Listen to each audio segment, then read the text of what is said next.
Hello there, everybody. Welcome in. How's it going? Happy Saturday. We have one Bubba here to cause problems. Yes, welcome in, everybody. Sorry I'm late. Everything went wrong. My shaver ran out of battery, so I had to plug it in while I brushed my teeth and then shave afterwards, and that fucking delayed me by a bit. And then Stream Elements didn't want to connect to StreamerBot, and then the coffee machine didn't want to turn on, and yeah.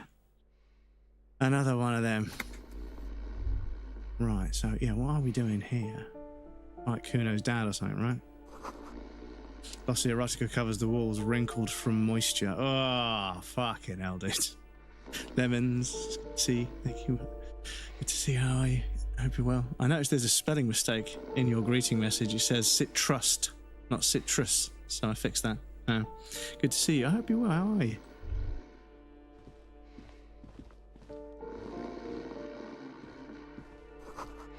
It stinks with something sour. Ugh. Bundle of clothes heaped on the bed. A stained parka, some towels and a duvet. Some socks even.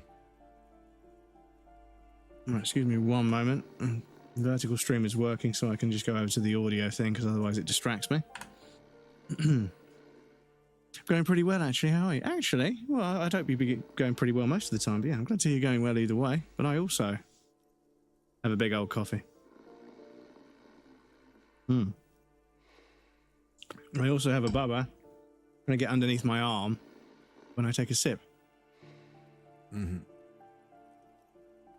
Something underneath there is breathing.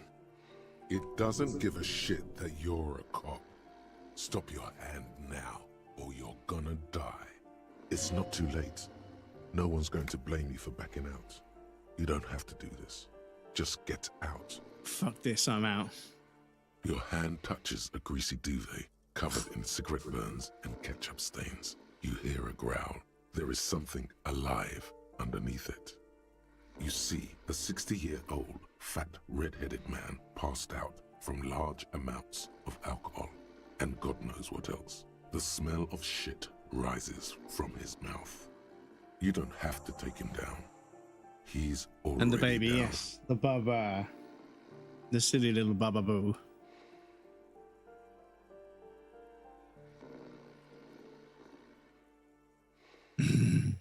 I'm afraid it is.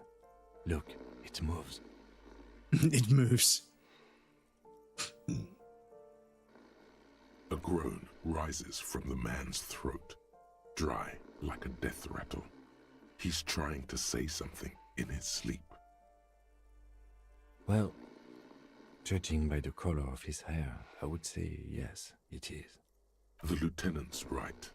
The man's unwashed hair bears a familiar ginger tone. Even the hair on his chest is coppery. The light from the window falls into his half-open eyes. There's still plenty to be scared of here, just not what you thought. I think he's still quite bad. I mean, what he has come to. This man won't be feeding his family anytime soon. Not that he was, but at least he won't be beating his son. A pair of half-open bug eyes is staring back at you from the dark, empty, and frozen. It's clear that the person behind them is not awake. Can't you tell? It happens to exceptionally committed substance abusers. They fall asleep with their eyelids still open. Not a pretty sight.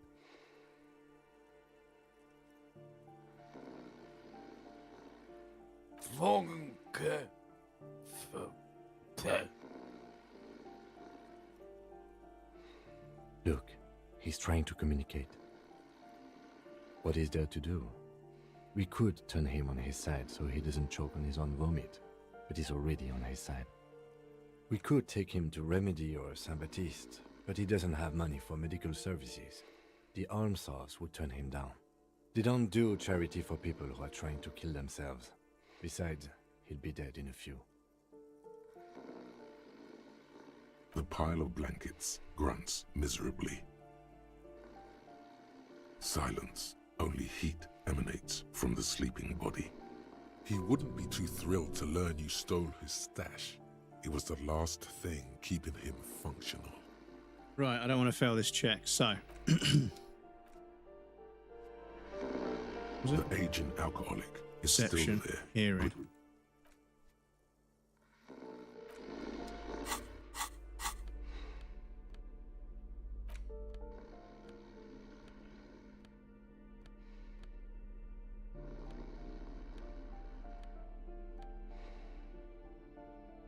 -1 perception because they're glasses. Okay.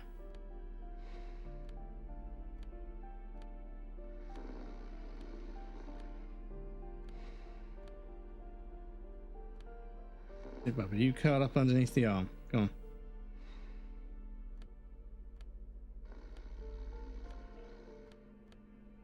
Ah, perception.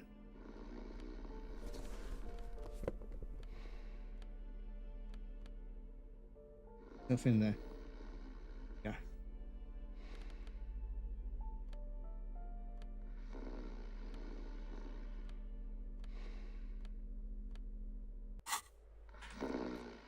Right, excuse me.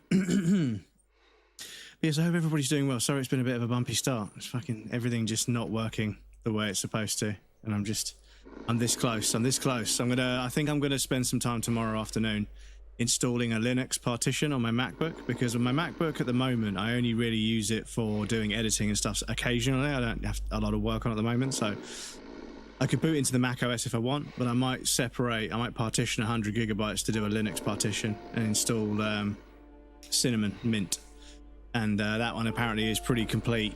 It's got video codecs, an internet browser, it's got a very similar interface to stuff I'm used to, so but I might also check Ubuntu, see what that's like these days, because yeah, I want to start learning Linux, because if I can convert all of this to Linux and just not have to worry about Windows anymore and have more control over everything, then I will, because yeah, Windows has just fucking gone off a cliff. It's so bad right now. And yeah, Mac OS is good. Is still there, breathing. The air in the room is stale. Mac OS is still okay, but I feel like I'm losing performance because of shit that I don't need. So the man groans once again. Linux is really cool. Yeah, it looks it. Yeah. Him. It's impossible to make out the syllables. A hand emerges from the blankets, trying to gesticulate something.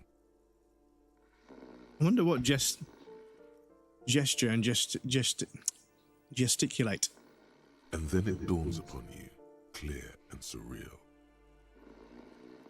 As long as you can get your games to run, I think it's a great option. Yeah, I think like Proton is one I've heard people talk about. Ubuntu, Cinnamon Mint, also Hyper OS, I think. But yeah, it depends on the use case. But obviously, I want to do it on my MacBook just to watch streams and do bits and pieces on that first. The streaming setup, because I've got so many different things that plug into the stream in various different ways. I want to make sure that I've got one that allows me to get as much done straight out of the box, but also has the ability to sort of build stuff if I need it. And I need to learn how to build stuff, basically.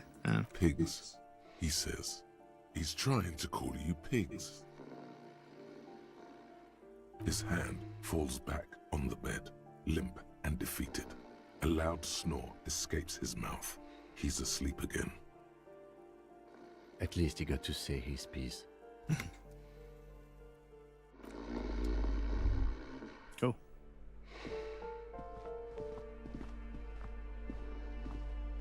Got something in it? Because I swear we've checked this room before. Yeah, it's bloated and fucking unreliable. Like, even the File Explorer crashes on me now, and I'm like, File Explorer? How's the File Explorer crashing? Are you fucking kidding me?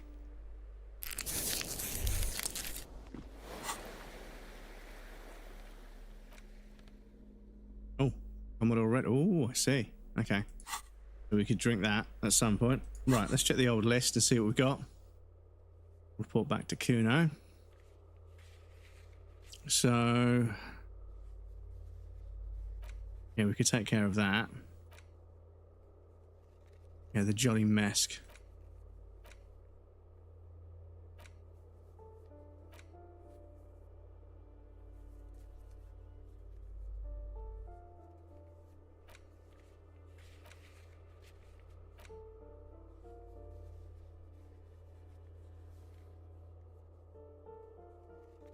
North Martinez apartment 20. Yes, that's where I think we are.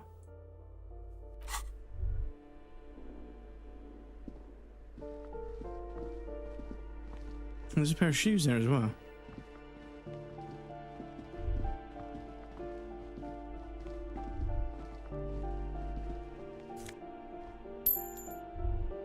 Why is there suddenly stuff to pick up in here?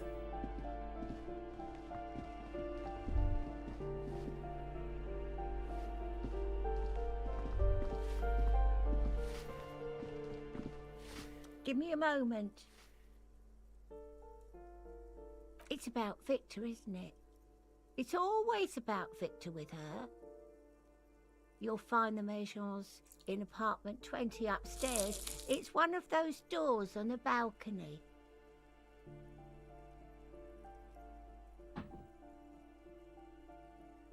What?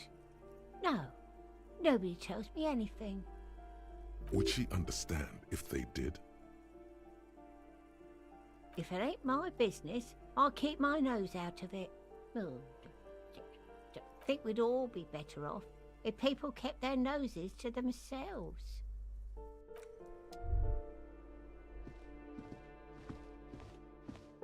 Is the thing, chat. Social media and the internet in general. It means we've never been more informed than ever about what everyone else is doing, and yet we've never been more unhappy.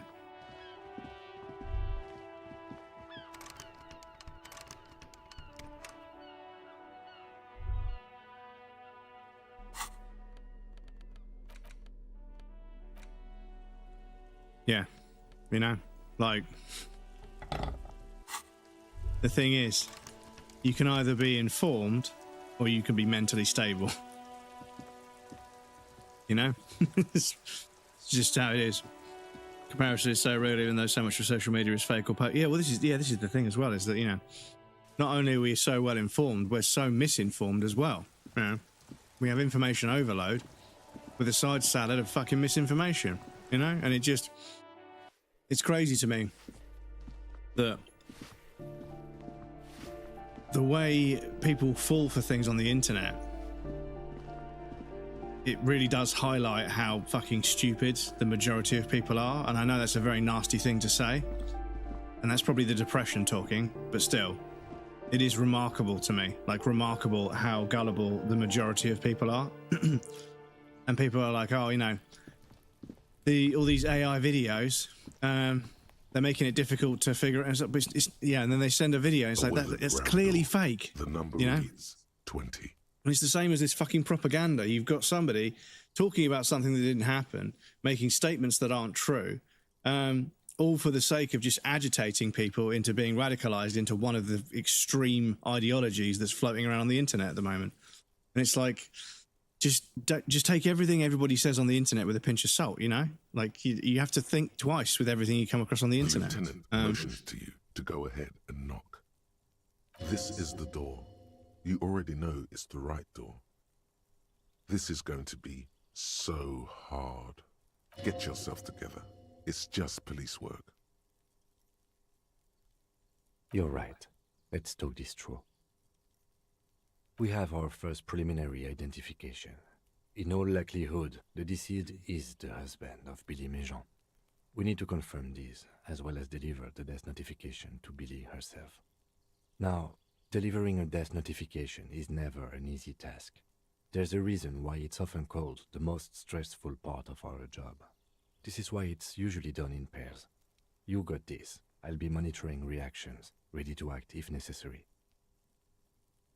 But yeah, so much of it is fake. So much of it is designed to radicalize you and put you down a pipeline.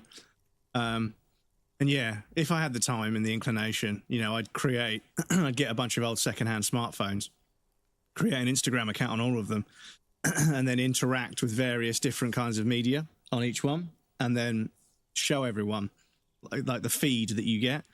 Because yeah, like I might interact with one or two things that are fairly harmless, like some dude's built a trebuchet, or they're you know, restoring the differential on a Mustang, or they're like building something with like a really cool old architect, you know, technique. And because that's male centric, because I've liked it, the next few posts are a little bit more male centric. And this is the thing, the algorithm, it pivots per post now. It used to be demographics, like men got this kind of stuff, women got this kind of stuff, young people got this kind of stuff, young women got this kind of stuff. But now it's sort of like, as you like things, you start going off into like an algorithmic kind of like bias towards certain things. And then, yeah, you start seeing the extreme stuff. Like within like a couple of months, if you just start liking one type of thing, you'll start seeing the, like, the very most extreme like ideology of that particular like hobbies kind of ideological space, if you know what I mean. So like if you like something male centric, you'll start getting the ultra masculine, like, you know, men should rule the world sort of bullshit. But then if you like stuff that's sort of female centric, you get the really aggressive feminism that's hating on men. And I'm like, damn, like that pipeline really exists both ways, you know. And then you get the left and the right political, you know, spectrum. And yeah, it's crazy how like the algorithm is just designed to just get your attention as much as possible. But it does that by pipelining you down to an extremist ideology, which is why everybody on the internet is such a fucking extremist. Everybody has to take everything to the fucking stupidest level. Nobody can just have indifference and understand other points of view exist. It's crazy. And yeah, it's no wonder everyone's at each other's throats all the fucking time, which is a shame. I think if we could just put aside our trivial differences, because ultimately they are trivial differences, you know, a lot of the time, we could put that aside and just work together, you know, the world would be a better place. But we just can't help ourselves. We literally just can't help ourselves. And it's a shame. Dad, just don't say that you know how they feel. You don't. Good advice.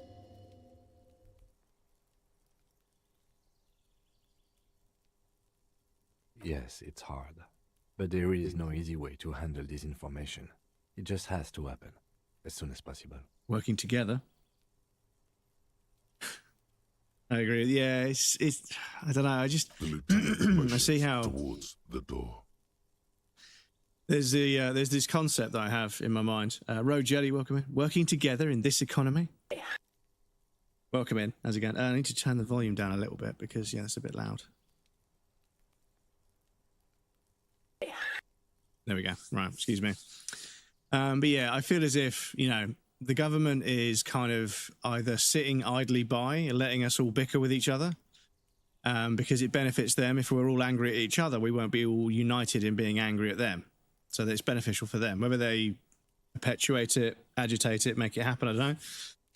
But yeah, there's always this kind of friction when you take a bunch of people that don't really know each other and you put them together. And, you know, when you set up a new department at work, there's teething problems with that department. When you get a bunch of people that live from one part of the world, another part of the world, all living together somewhere, there's frictions.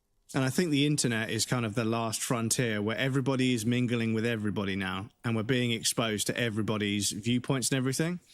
And I think over time, it will eventually allow us to be a much more sort of well-rounded and understanding race of, you know, species of creature, because we'll be so aware of everything that it will just be normal. But at the moment, there's kind of this exposure to other cultures, ideologies, religions, political aspects and ideologies, sexual preferences, gender, you know, gender assignment and everything else.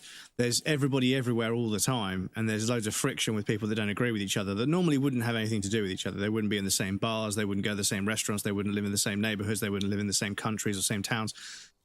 Everybody was a lot more segregated.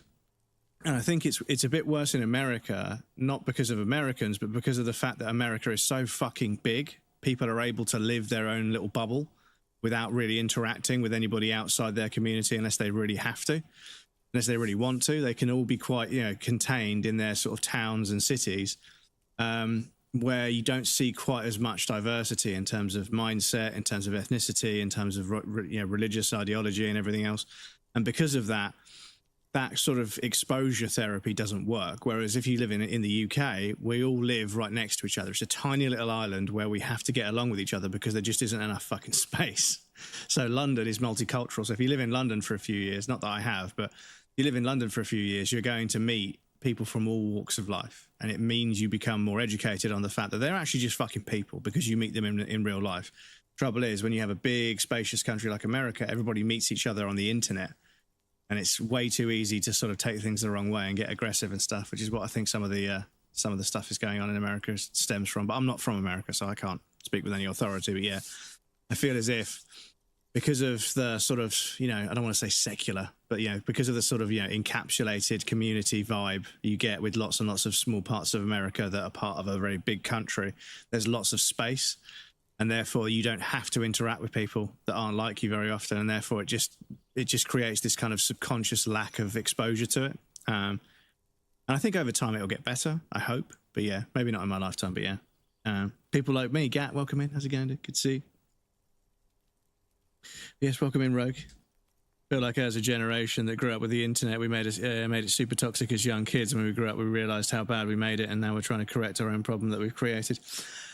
I'm not so sure, because I think the platforms could have moderated things a lot better, and I feel as if, like, I don't feel like the internet feels more toxic now than it ever was. I feel like it's become more competitive now, and that's made it more toxic. And I think that's true of everything. You know, Twitch is toxic because it's competitive. Instagram, TikTok is toxic because it's competitive. YouTube is toxic because it's competitive.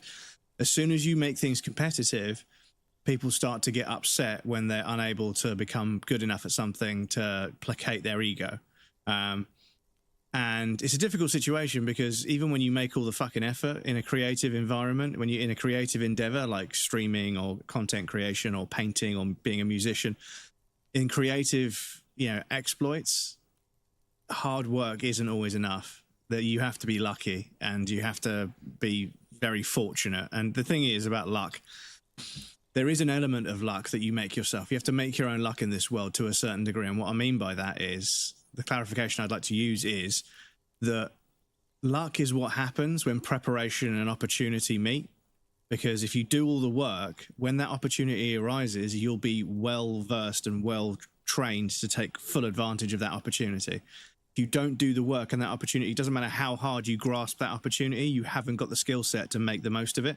And that's kind of it. That's why people have that big break, right? They have that moment, right? And it used to be, getting a job on a TV show because somebody else pulled out. Getting a slot on a talk show, or your band filling in for another band because they pulled out. That was your big break. If you weren't really good at what you did before that point, and you got that opportunity, you would have flopped it, and it wouldn't have turned into anything, right? So yeah, you do have to do the work and everything. So it is worth doing that. I'm not saying don't try anything. I'm not saying it's all luck, but yeah, it is particularly heartbreaking for me and lots of other people I know that I look at, that my heart breaks for them, that working super, super hard, it almost doesn't matter sometimes. And it's so painfully difficult to see somebody who quite clearly hasn't done as much work as everyone else and just shoot to the top straight away. It's so soul destroying to see somebody fumbling around whilst being the most popular person in painting or whatever, and they can't produce more work, and they just can't find a space to do their work, and they can't find time to do their work. It's like, you have an opportunity here. All you had to do was just fucking do what you're pretending to. But so many people cosplay as something that, that they cosplay as a painter, they cosplay as a photographer, they cosplay as a poet, as a carpenter, as a whatever, to make content. And they're not actually the thing that they're purporting to be in their post. They're not. Like I say, it's all fake. They're just doing it because it's a niche they managed to fall into and get lucky at. And they got a bunch of traction. So now they just make that content, even though they don't really have a vested interest in doing it the best it can be done, taking care and appreciating the craft for what it is. They're just cosplaying it. And that's why you meet these people and they're fucking jaded as fuck. They're not happy. They're jaded as fuck about what they do. And it's like, it's successful, but they're not happy. And it's like, well, that's why. Because you don't really give a fuck about what you're doing. You're only doing it for the clicks.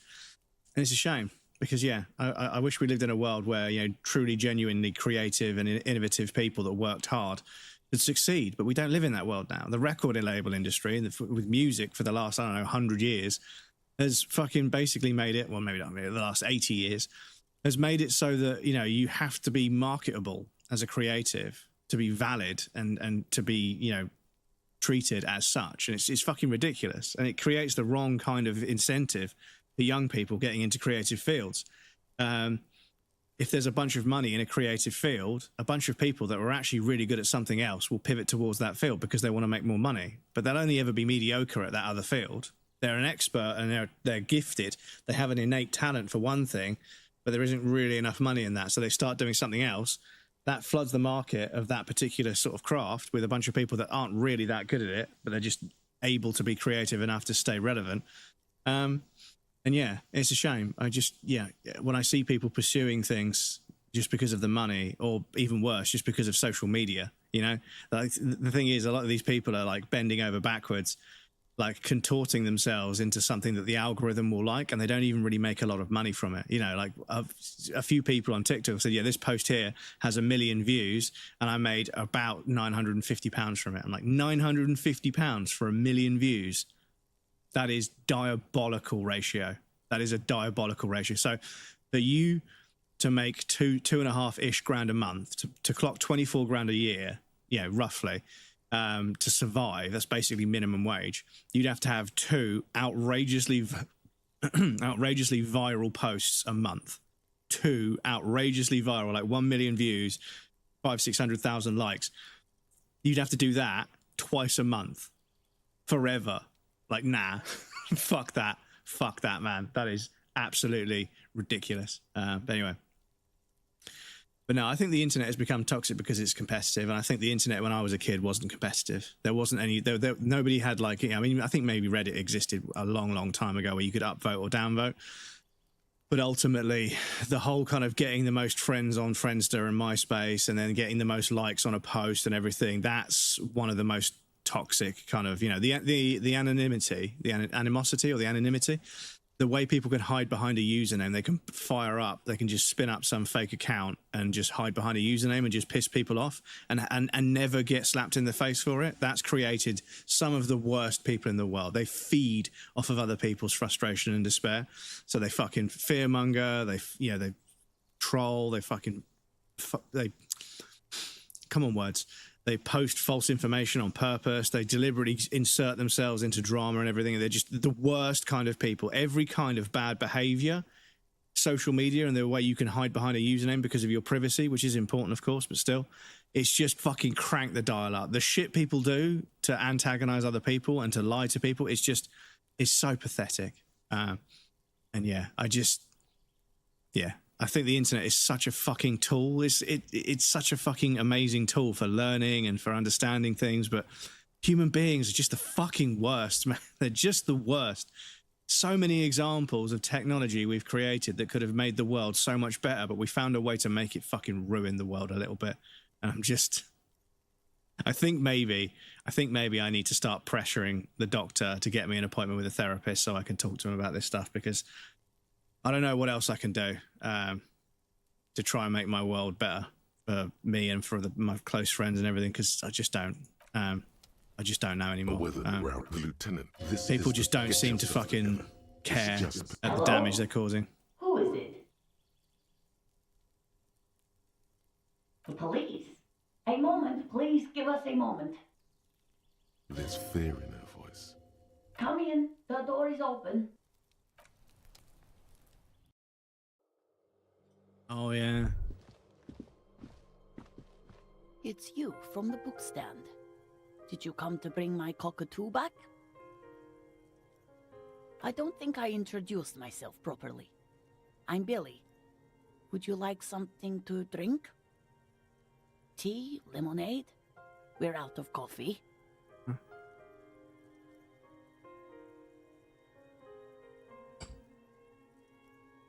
Chat. Look at this here. Look at this pipe. That's the waste for the toilet, obviously. Oh, I'm fucking disconnected, for fuck's sake. Here we go. Here we go. Oh, excuse me one sec, chat.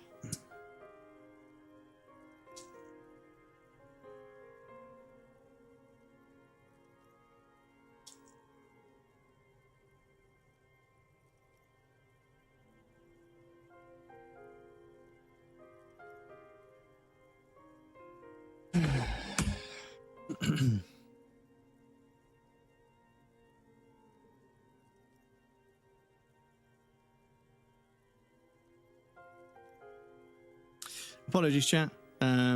We should be back by now. We should be back. But yes, apologies. If it keeps doing it, I'm going to fucking boot up a VPN, because Battlefield disconnects me as well. And the only way I can play Battlefield is if I VPN to the UK from the UK. So if I have to stream on I know I'm not supposed to stream on a VPN, but at this point, I just don't fucking care. I'm sick and fucking tired of being disconnected. So if I get disconnected again, I apologize in advance. Give me a minute. I'm going to stop the stream trying to reconnect, and I'm going to try and set up a VPN. I might have to stop the YouTube. Oh, it's going to fucking kill the YouTube stream though. That's the thing. Okay, if it disconnects us again in short succession, then I'll make the fucking call to stop the YouTube video and then get the VPN going. I mean, I'll try and connect to the VPN regardless, but yeah, anyway, apologies, chat. Anyway, as I was saying before we got fucking disconnected, this pipe here, which is obviously the waste for the toilet, could you imagine stubbing your toe on this bad boy? Because in an apartment of this age, that'll be fucking iron. Or, yeah, we wouldn't be brass, but it'd be iron. That'll be an iron, like, waste pipe, right? They're fucking big old chunky waste pipes. That would be freezing cold and also just the hardest thing you could stub your toe on. It'd be fucking brutal. But yes, apologies, chat. Kira, welcome in. How's it going? Good to see you. Sorry about the disconnection, everybody. But yeah, it do be like that. It do be like that. I've got a fucking fiber line with fucking, like, God knows what speeds. But yeah. It just does that. It just does that. And I just don't know why. I've tried everything. But yeah, like I say, if it does it again, I'll connect to a VPN where they have less control over it, and then maybe that'll be fine. But I know you're not supposed to stream on a VPN because it makes you seem like you're viewbotting, because that's what viewbotters do, is they VPN like loads of connections to create loads of connections to their stream. But, you know, if it's a choice between not streaming because of disconnections and streaming on a VPN, then I'm going to stream on a VPN, you know. They can come in here and have a go at me if they want, but, you know, I'll say, well, just stop fucking disconnecting me then, you know? Like, either I'm allowed to stream or not. Like, at this point, I just feel like saying to Twitch, listen, if you want me to pay you £10 a month to stream, so be it, right? Charge us £10 a month. Everybody that isn't serious about streaming, that's just clogging the platform, will stop. All the people that are just fucking rolling the dice trying to monetize a community, they don't really give a fuck about streaming. All the people that drag the platform down by cannibalizing each other and creating drama, all of them will go somewhere else, right? And we can all just go back to just being streamers, just being live, not being content creators, not being fucking drama-centric, kind of fucking clout-chasey, controversy farmers. We can just go back to being streamers, because, please, I'm so fucking tired of everything. The lieutenant has taken off his foggy glasses and is busy cleaning them in his handkerchief for now. You're on your own here. He must feel vulnerable without his glasses. Is this why he's letting you take the lead? Is this about Victor, my husband? Is he in some kind of trouble again? I can come pick him up in the station if that's what. No, this is something much worse. Is he in a hospital? How bad is it? Definitely no small talk. This isn't the time or place.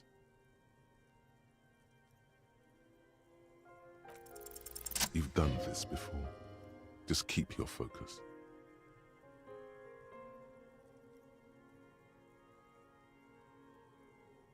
What did you say?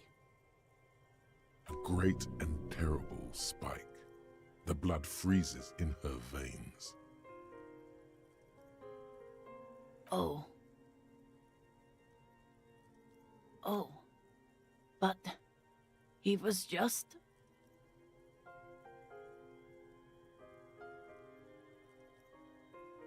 But he was just here, alive.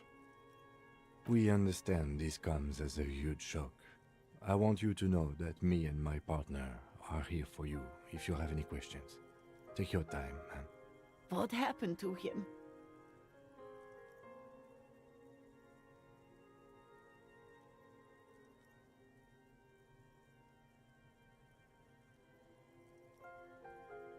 Was he drunk?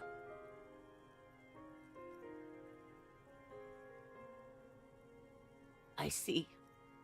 And you just found him there, lying in the cold. How long had he been there? If you say 2 days maybe, it will be etched in her mind forever.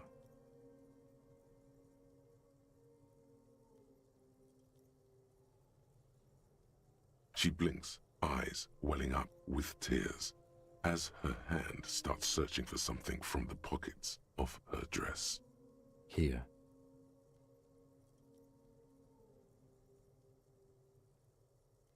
No, no.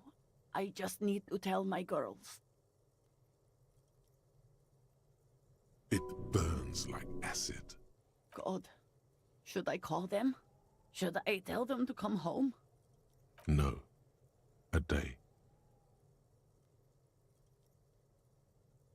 Good. That's probably the right thing. Thank you. Just tell me, what do I need to do next? Where is he? Can I see him? We've taken him to the city morgue. The local coroner will be contacting you shortly to arrange the funeral. Here's his number in case you want to contact him earlier. A very good call. Is there anything else that the RCM could do for you? No, I'll call you if something comes up. I'm still... Processing. Thank you.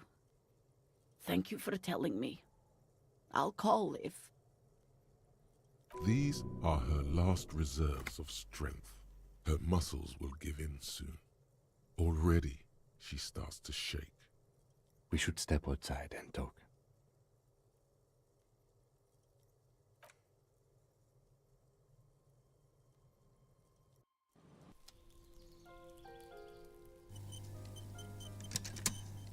You did well.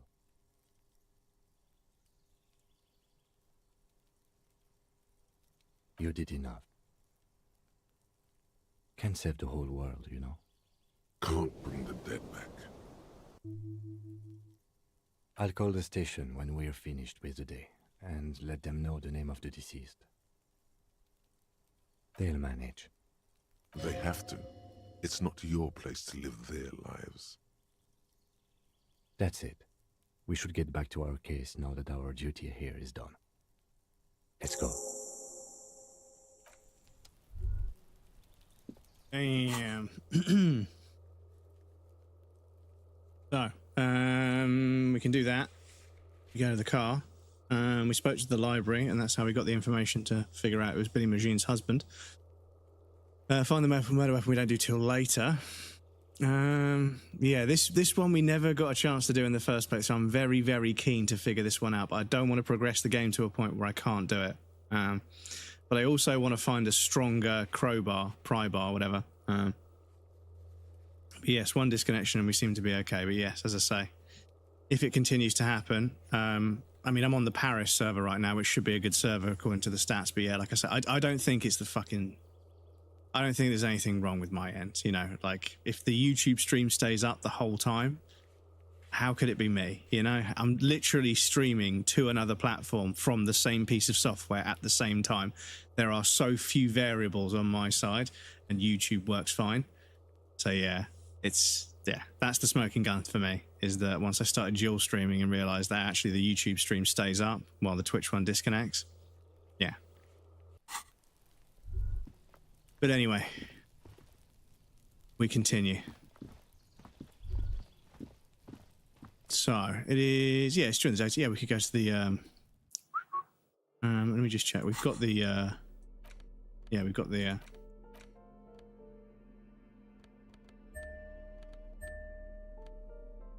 we've got the ceramic armor. We've got the regular black jeans.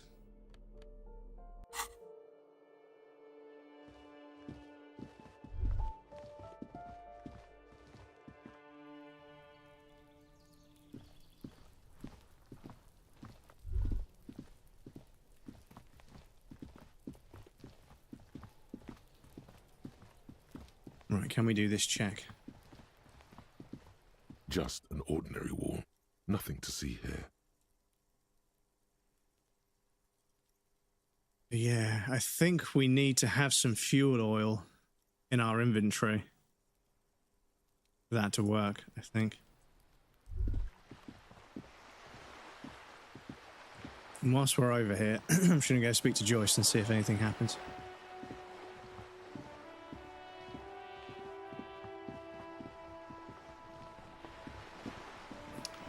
But it is a depressing thought that I can't shake, is that, you know, human beings just can't be trusted, you know? And, like, I have to accept and take accountability for the fact that there may have been times in my life when I've made choices that were selfish and detrimented others.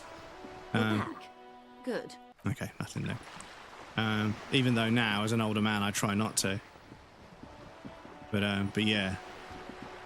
When you see people that are like, you know, their profile picture, and what's fucking crazy, right, is the amount of people that say really awful shit on Facebook when the fucking profile picture is their face and the profile's name is their real name. It's like, are you that dense?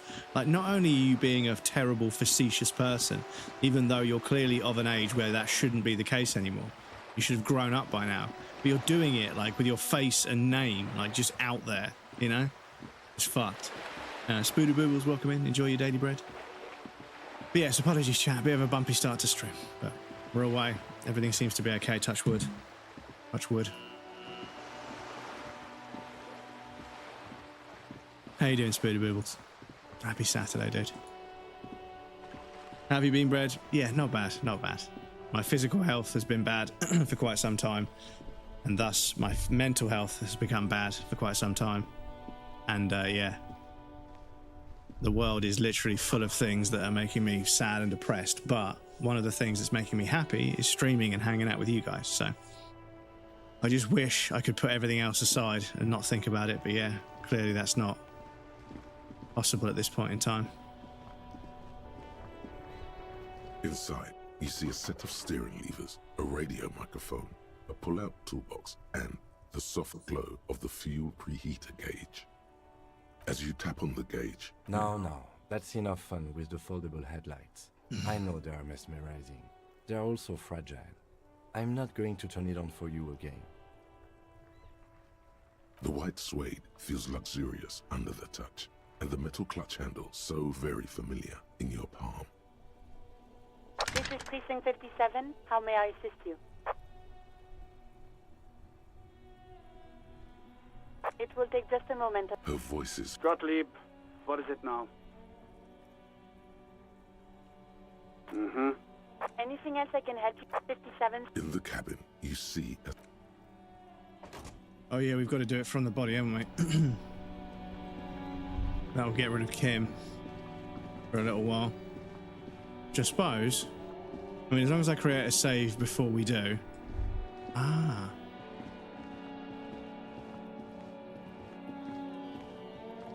You see a set of tire tracks in the brown slush that covers the plaza mosaic. Hard to say. Cop habit. You look at everything. This isn't case-related, you think.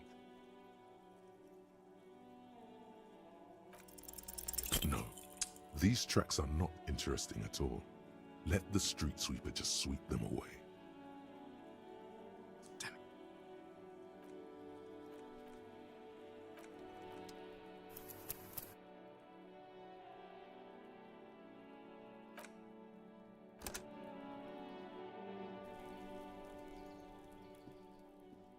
You did well. You did enough. Can save the... Can't bring the dead back. I'll call the station. That's it. They'll manage. They have to. Let's go. Cool. Right, excuse me.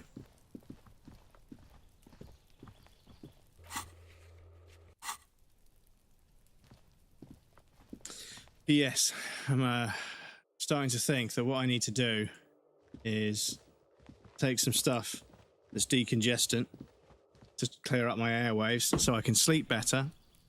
And when I sleep better, hopefully the inflammation in my gut will go down. And if the inflammation in my gut goes down, hopefully that'll make my acid reflux a bit better.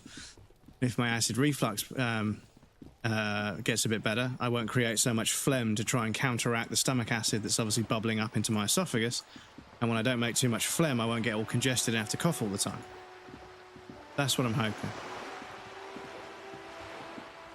And the unfortunately sad thing is that I've had to work this out on my own rather than the fucking doctors that I've been going to see for the last, I don't know, year and a half. But you know, what can we do? What actually can we do? Other than just fucking get up and try and do our best. But yes, I apologise for starting the stream late today. And I apologise for the disconnections, even though it very clearly isn't my fault. Felt like I catch you. It's raining here, indoors gaming, working in Chile. Do you know what? Like, I was saying this the other day about how I used to fucking dread the winter because I'm an outdoors person. I like going outdoors and doing stuff. But now that I have you guys to hang out with and play video games with over winter, like, I just don't get anywhere near as lonely and I don't feel as isolated. You guys hanging out with me while I play a video game and stuff in winter it makes me feel a lot more positive about, you know, the winter time in general. You know, I have something I can do that brings me happiness, like genuine happiness. And it allows me to socialize and, you know, raise some money for charity. It's just full of positives. So there's a bunch of shit about streaming that's really negative, but none of that's anything to do with you or me. That's just, you know, the brand of streaming at the moment. But yes, you guys have made it so that winter doesn't feel anywhere near as terrible for me. And obviously in summer I can go out and do all sorts of stuff if I want, which is really cool. So this is visual calculus, I think.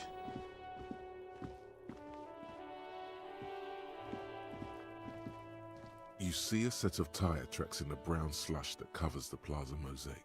Cop habit. This is hard to say. Right, visual calculus 4.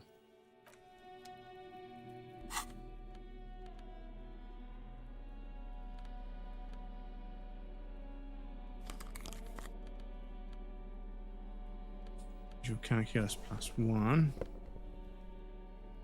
Glad to hear that, Britt. No, I appreciate you guys a lot. I was saying in the other stream, like obviously I don't play the game. I don't play just the same video game over and over again, you know, and just grind a category until, you know, I feel like I can't really do any more, and then I try and pivot to another category that's similar and try and take as many people with me to then grind that category for like 5 years. And you know what? I'm not going to complain about it. I'm not going to, you know, criticize it. People can do what they want, right?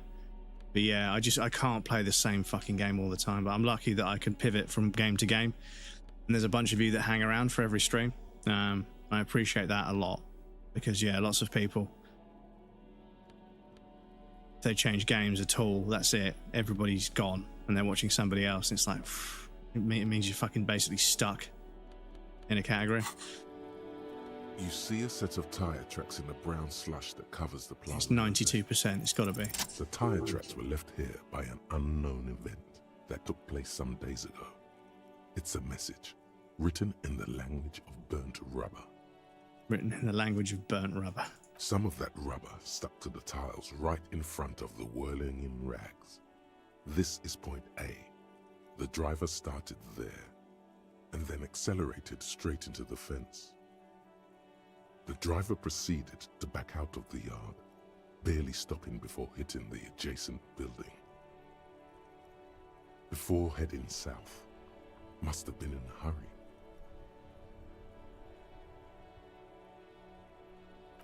No wonder the cafeteria manager seemed frustrated when he was giving us directions to the yard. It's true. It's true. Like, yeah. Giving us directions to the yard. What? The yard that you crashed into in a drunken stupor.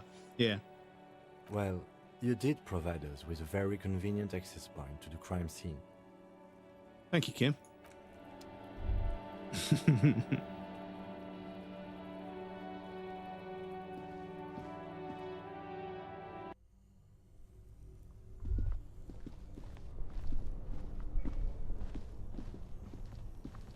This orange machine is dead still. It has a hand-cranked ice cream churn. Still very low. Right, so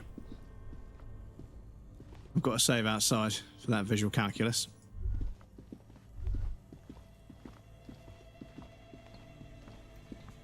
The bear's eyes are still glowing red. All right. I will need a little help carrying him. You take the hands, I'll take the legs.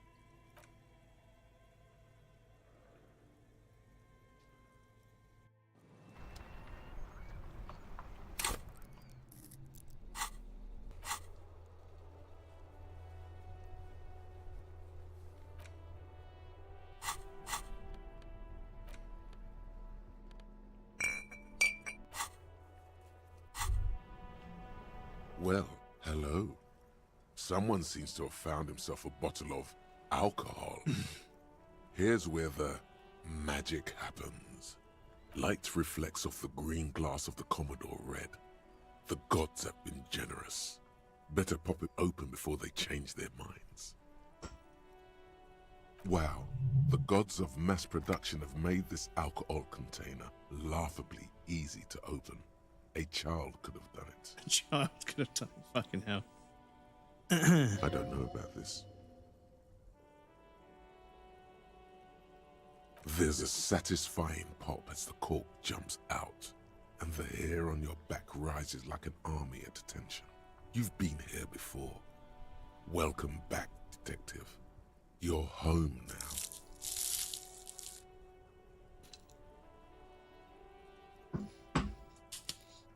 You see a flash of teeth, a young woman smiling at you near some railway overpass in your ruined past.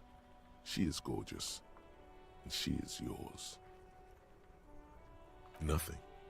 Some mental stuff. Nothing to be worried about. Physically, you'll be strong as an ox. A golden sun melts down your throat, its rays filling your nostrils with sunshine. Your stomach melts from it into a happy, gooey mess. So does your mind. All the bad things are melting. You're you again. A real cop. A real detective. Incredibly well done. Substance used, alcohol, Commodore Red, task complete, find booze and drink it, gained experience plus 30. In the bottom right corner of the screen, there's an alcohol. Yeah. Cool. Right, I'll read that after the break. So, apologies, chat. We do have an ad break coming up. Need to pop you guys over on the BRB screen. There'll be a raffle and some clips for you guys that want to hang out, but please feel free to get up and move around, grab a drink or a snack. You won't miss anything. I'm going to take a break as well. Yes, I'll be back in just a moment.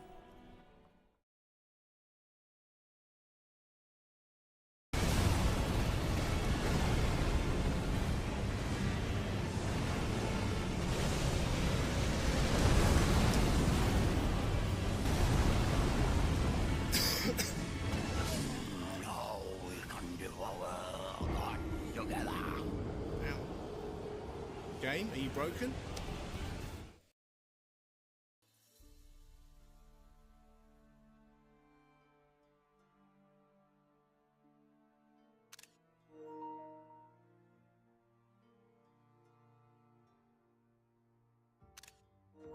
Right. Oh no.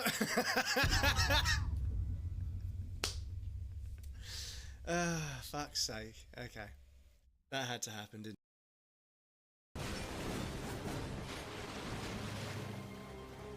Look for increased morale. Yeah, pretty much.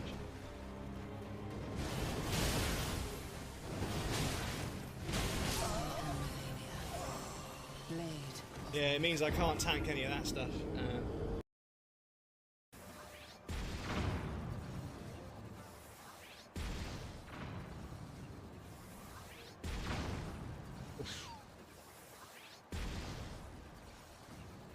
Oh shit.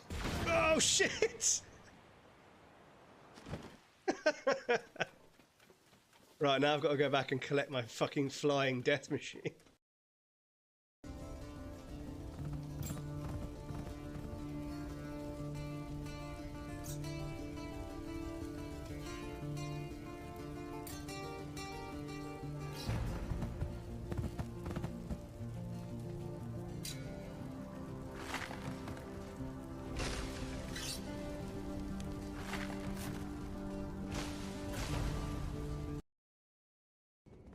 Should put the cat cam so it's like you're wearing him as a hat.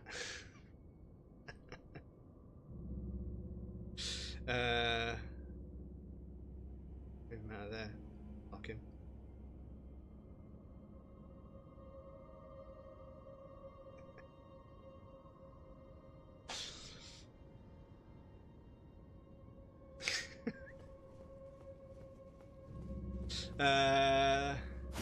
But now we need to change the redeem to be hat cam.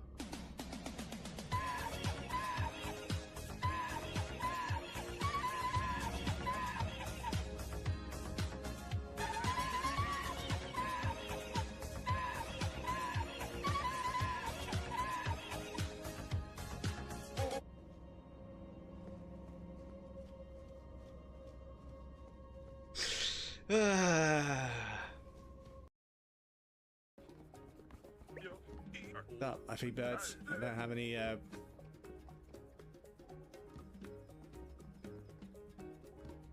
Not to worry, my friend, here I am.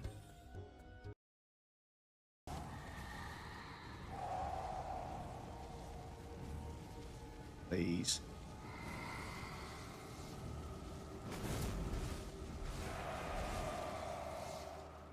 my god.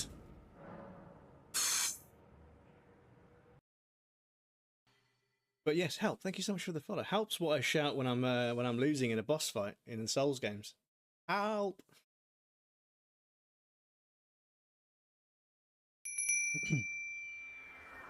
I have stage 3 thyroid cancer, and I appreciate you raising money for keeping people alive like me. Welcome back, everybody. Thank you for your patience. I appreciate that. Right. From Get the back to void it. we came, and to To the void we must return.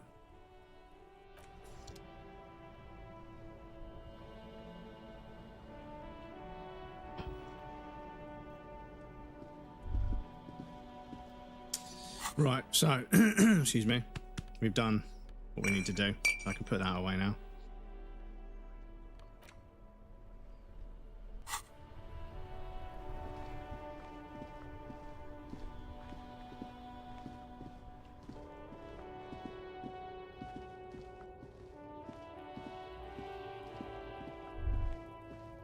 Damn, that felt good. Your heart's pounding nicely. You should tell people to fuck off more often. No, you shouldn't. You're an officer of the law. That's the spirit. Never forget. The whole world's a wooden house, and you're a goddamn flamethrower. Right. Do we have any dialogue that's different if we're drunk? For something odd? Come to tell me to fuck off again?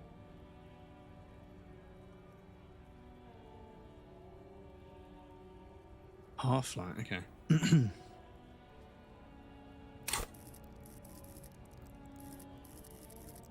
We're already fucking 6 in Half-light.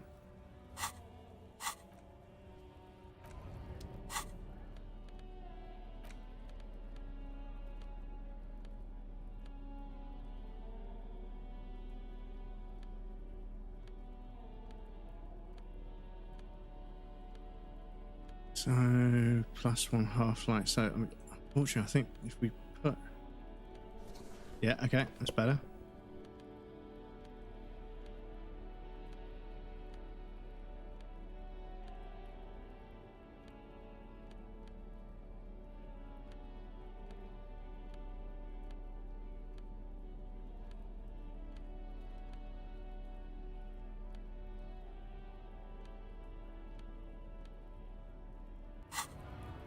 Looking for something odd? Come to tell me to fuck off again? We've still got to put a point in Half-light. Fucking hell, okay.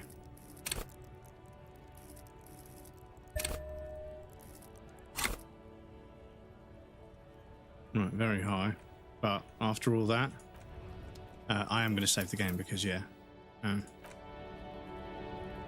Looking for something odd? Come to tell Men like this only respect two things: strength and fear. Time to turn up the volume.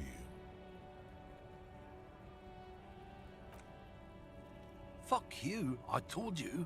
I'm not gonna... There. His voice grows smaller as yours.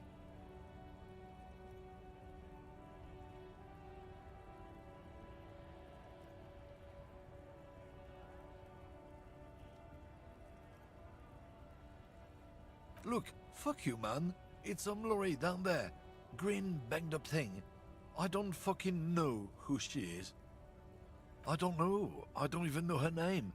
She just rolls with the fleet and acts like a big shot. Some dyke, probably. I haven't even seen her for days. Now it's not a big deal for him anymore. This is how he saves face. Past the monument. Down there. The Green Temple. Now leave me the fuck alone, okay? Right, well, I don't know if that was because we were drunk or because Kim isn't here or because the dialogue option just opens up.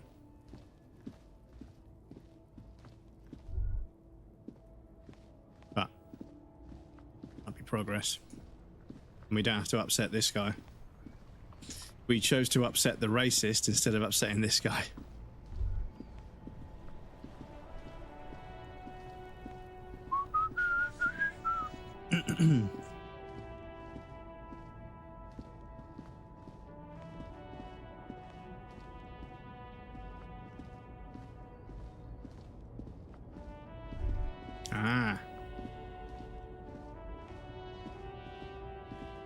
This screen found A to Z Contemporain is parked in the shadow of the ruins looming overhead.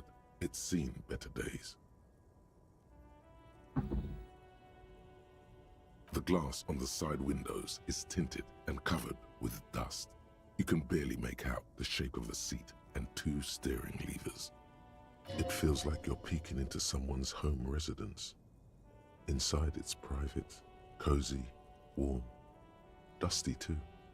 The door is locked. The handle looks shiny, like it's recently replaced. With a key or a tool, like, say, a pry bar. Good thing you have one.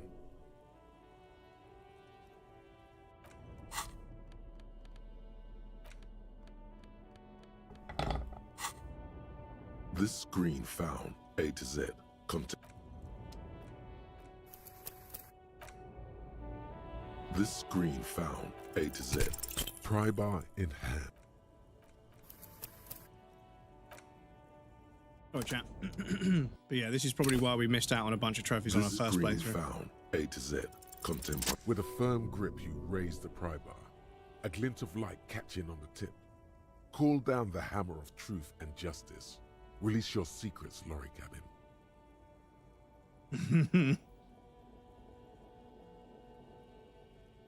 The window shatters and droplets of glass fly everywhere, shattering over the lorry floor and pavement. The smell of cigarettes and perfume welcomes you. The cabin inside is plastered with old movie posters. Actresses smile from the walls. There's a radio transmitter in the front and a toolbox tucked under the driver's seat. Some tools lie scattered near the pedals. Are we going to get an extra strong pry bar? These are movie posters featuring starlets from long-forgotten films from the 20s, the teens, even the 90s of the last century. One of them particularly catches your eye, a centerfold of an ingenue attached right above the back seat. The actress is draped in a sheath dress, one of her shoulders bared. The faded remains of an autograph run across the poster. She's looking past the camera. My blood runs cold. My memory is something that... My baby is a centerfold. A feeling of tenderness washes over you. It's a weird song, really, because you know what? Longing, even, you know, if you're a woman, if you have a partner that's very attractive and they want to, you know, do that, up to them, innit? Wait, doesn't she resemble someone you know? But you can't put your finger on whom exactly. The actresses and the rear actor all smile you a warm goodbye. A radio transmitter is attached to the dashboard, and a toolbox looks like the frequency dial is absent. It requires a key to work, but the key has been removed, likely by the missing lady driver. Whatever. The peculiar frequency tableau indicates that at least 128 stations have been saved on this radio. Unclear. Not without the dial key, no. The ghostly actresses and the rusty toolbox under the driver's seat and the oddly bulging seat cover. You wedge yourself under the steering wheel to get a better look. Seems like the few tools lying around here, a hammer, a pair of pliers, a rusty wrench, have been casually thrown there by the disorganized driver. But one odd detail does catch your eye. A piece of sandpaper has been glued to the throttle. That's why one of the boots is more worn down. This is the other driver. This is the other person in the lynching. Sandpaper adds extra grip, matching one of the footprints found from the crime scene, which means that the missing lady driver was present at the lynching.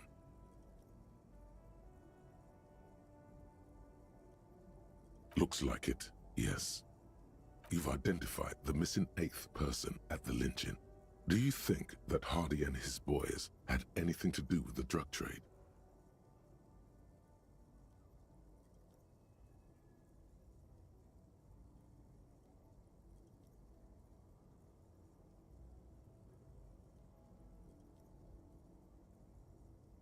You should talk to them, see what they've got to say for themselves.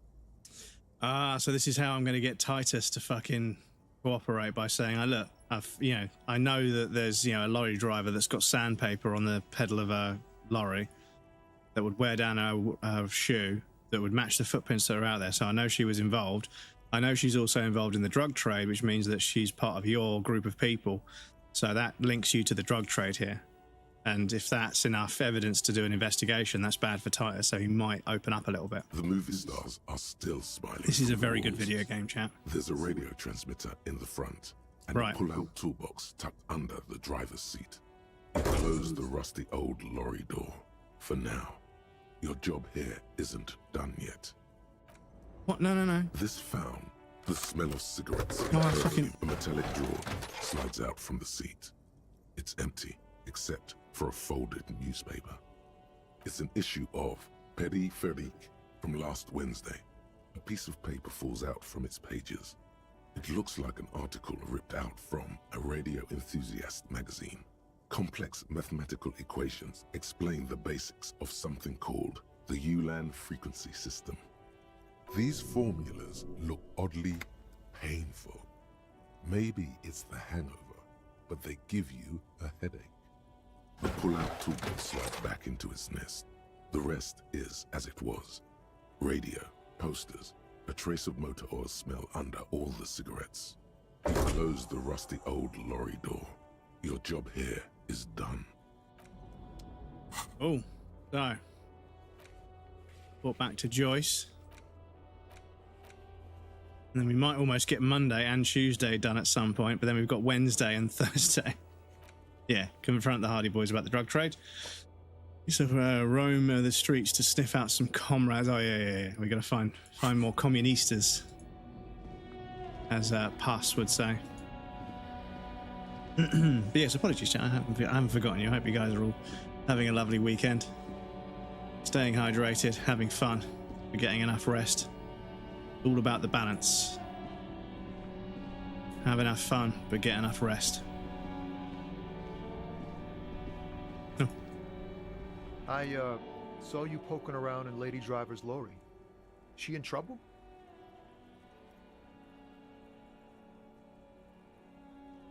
Yeah, I can't because you wouldn't tell us who they were, so. It's that bad.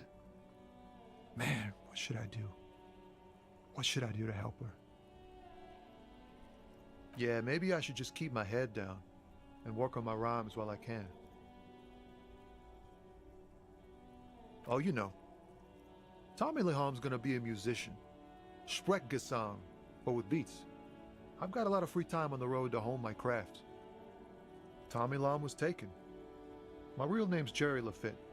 Tommy's way better. It's more him.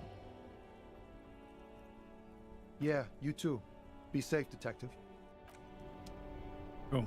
I kind of persuaded him to not get involved. So, at this stage, yeah, we go speak to Joyce, I suppose.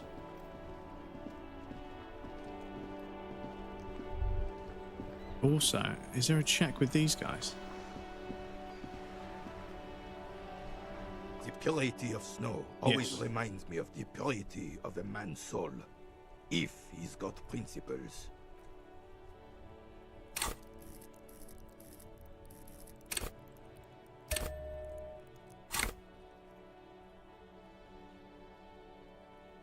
Right, so that's composure.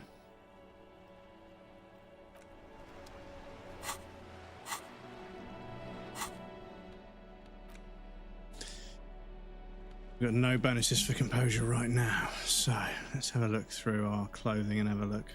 Let's see. On composure.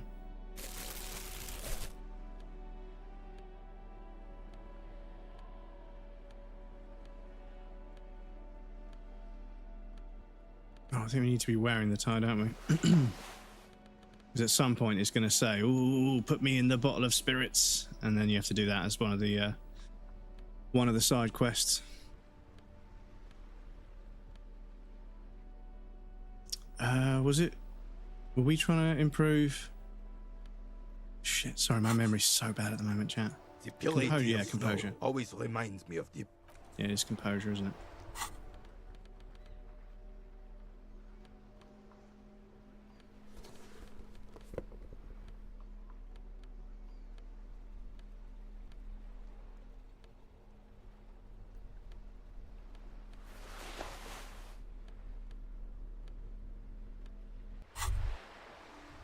Hear that? Magnesium. That's what you're lacking. The lack of magnesium has you slouched. The magnesium levels in your blood are dangerously low. It's about the low magnesium levels and not the high alcohol levels. Fucking knew it wasn't the alcohol or other things. So a lack of magnesium in me. Yes, and it's critical. Look at yourself. You're practically devolving into a fish due to the lack of magnesium in your bloodstream. You need to get so magged up. You've probably had 2 heart attacks and a minor stroke already. And the only prescription is insane amounts of magnesium. 1 stroke? Don't be so modest. He's having one right now.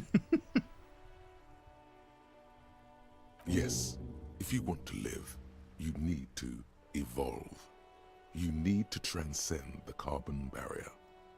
Go to the apothecary and buy insane amounts of magnesium.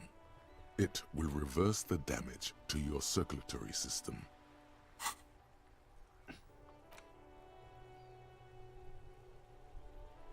Because yeah, we had like 7 skill points, but oh no, we didn't. I was looking at the wrong thing. Yeah, we've got 2 skill points left. Okay, so we've got two skill points left to unlock checks if we need. But there's also clothing as well. Just remember, it's not the alcohol. Buy more of that too. Alcohol is not the problem, and it's certainly not the dextroamphetamine, nor smoking for 40 years. It's the lack of magnesium and excess of coffee. You should stop drinking coffee. It wreaks havoc on your gastrointestinal system. It also allows me to function. Quick, Harry, run. Kim isn't here to complain about running. To the freet.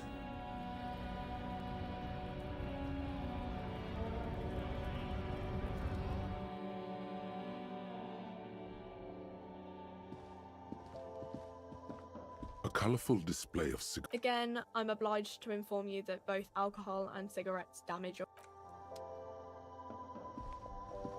A small cabinet on the wall is... Okay, here, okay, here, okay, here, okay, here, okay, here. I hope, okay, here. I hope Saint Baptiste makes you feel better or something. The tear machine stands in the... Your bottles clunk. Cool. Get magged up.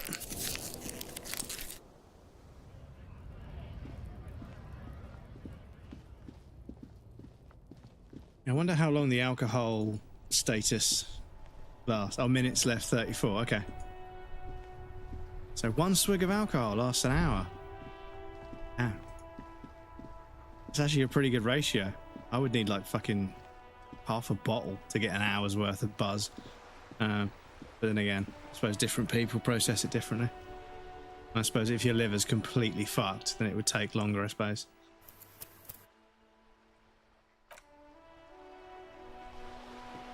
The purity of snow always reminds me of the purity of the man.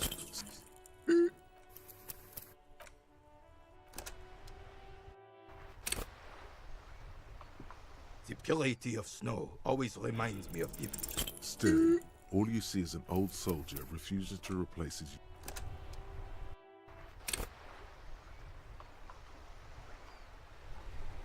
The purity of snow always reminds me of the... Still, all you see is an old soldier refuses Some to of replace these, it tries to sort of imply that it's possible, but it isn't. The snow always reminds me of the Yeah. purity of a man's soul. If he's... I don't think he's going to let me have it, chat. I don't want to waste any more skill points on composure.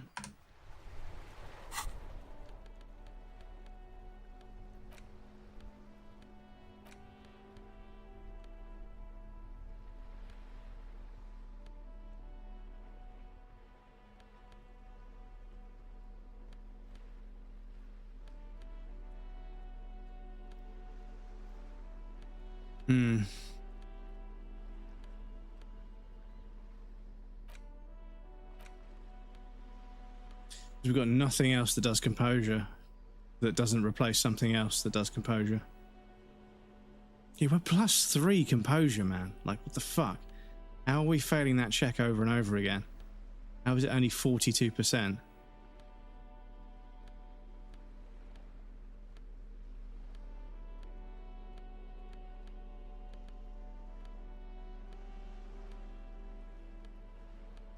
Because, yeah, I remember speaking to these two and doing a check. I think in the first playthrough was the reason why... That's what you need, Gaston. More padding on that fat ass of yours. I hope your heart gives out. René, it's a little pleasures. Life doesn't need to be a struggle. Hello, officer. How might I be of assistance on this fine day? Oh, sweet Jenny. She was the finest woman in all of Revachol. Maybe the entire world. Do not defile her memory, Gaston. Let her rest in peace. His tone lacks its usual intensity, like he doesn't feel he has the right to speak on the matter. We knew her, all right. Lived on the same street our entire lives, just 2 houses apart. The 3 of us have been best friends since we were 4. She was Hasn't stopped raining since 5 a.m. back when the prick was 16. They were courting till he decided he'd rather die for some great ideal than just be happy. Oh, yeah. Renee's going to interject, I think. Yeah, like I say, like when it's absolutely pissing down outside, being live and hanging out with you guys, it's like, it's so cozy. Getting nice and comfy, cat's nice and warm and sleeping.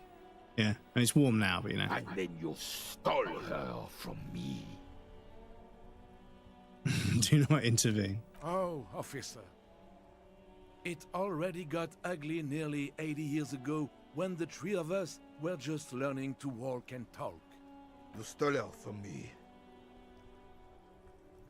Well, technically, you stole her from me, because we'd been pretty close ever since you two had that falling out over the ink you spilled over her pretty yellow dress. We were just boys then.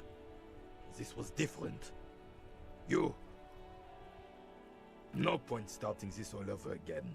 For the 1000th and the first time. Especially when we have company. She died of pneumonia 2 winters ago. It was a quiet passage, peaceful.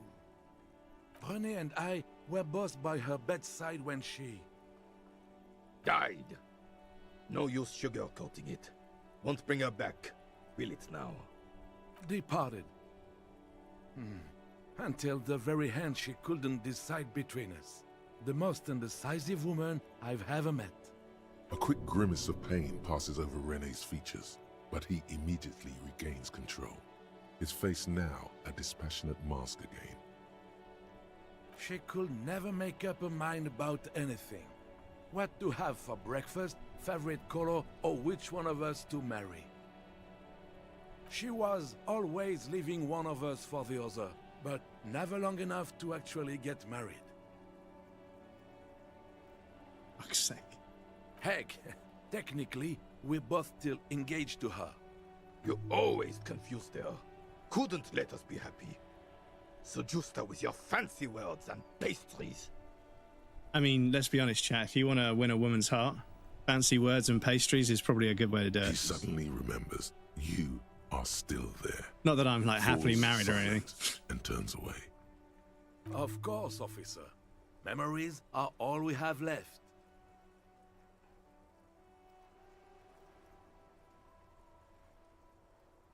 Let me think.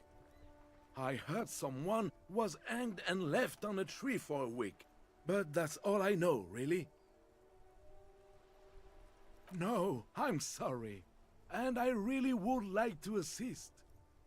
You are a good guy, officer. I can see that. Then help him, you wimp. You have plenty of shoulder with the Gorge caviar in the Union. Someone must know something. I wish I could, but I just don't know anything. I always keep my nose clean and don't gossip. Everyone knows and respects that. Respects? I'm not. I'm not even anyone. Of course he's holding back. His mouth is so full of Union prick he can't even speak properly. Can I at least finish my fucking sentence before you piss on it? Is that okay, René? I'm not anyone important in the Union. I just know Evrard. Everyone in Martinez knows the Clare brothers. I taught these boys human studies and history in the gymnasium. What do you know about history? You never witnessed history. Only heard about it years later, when it had already moved on. You don't know history. The old soldier mumbles something under his breath and turns to face the sea. There he stands, proud, rigid and alone, like a cracking marble statue. What a prick. The officer was addressing me, not you, Captain. Where were we? Oh, in many ways, yes. Like an honorary member. I attend meetings and parties, help with little things. Evrard, Edgar, and the older debarders all know me. Oh, yes. Not in the technical sense. I don't have a vote or a membership card, but Evrard keeps me on the payroll, just for the little things. Of course he's not a member. He's not a member of anything. I knew that. He's a Weservein. Turns to where the wind blows and tries to look important. I hate the socialist rabble, but even siding with them is better than living your entire life on the fence. Never committing to anything. Pick a damn side already. Writing work mostly. Occasionally, he needs something written, and I happen to have a way with words, people say. Yes, Mr. Kurvitz, yes you do. Oh, nothing official, I assure you. Just essays for the newspapers. About Martinez and how things are and how they could be. Evrard and I had these long talks where... Well, he tells his little pen man exactly what to say. It's commie propaganda, plain and simple. You should be ashamed of yourself.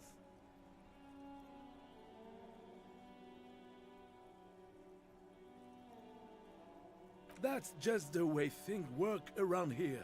No reason to feel bad about it. Thank you, officer, for being a consummate professional. You'll have this case wrapped up in no time. I'm sorry, officer, but I really don't share food. Nothing personal, it's just a principle. The only one you have. Suddenly you realize how hungry you are. The last time you ate must have been, God knows when, aeons ago.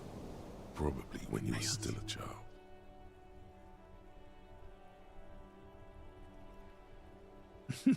Believe me, officer, I wish I could help you, but I need this sandwich to keep my blood sugar stable. In my age, you need to pay attention to these things. You can barely hear him. The sweet smell of pickles in harmony with garlic butter and marinated onions emanating from the sandwich is driving your mind in a singular direction. It must be yours. Fuck off! It's mine! Sorry, officer. I'm sorry. I didn't mean it in a bad way. But the sandwich is mine. I'm not gonna share it.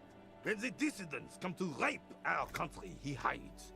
But try to get a bite of his dear sandwich and he gets claws? We are a special kind of vermin, Gaston. Right, so yeah, that's rhetoric. So can I buff up rhetoric and get some of his sandwich? This fucking game, dudes.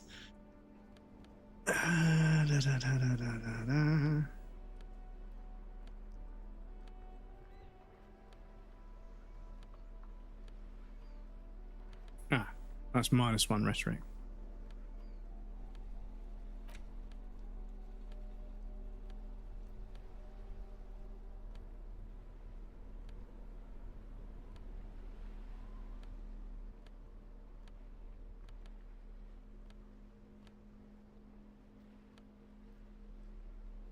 Wow, we've got nothing that helps with rhetoric. That's a shame.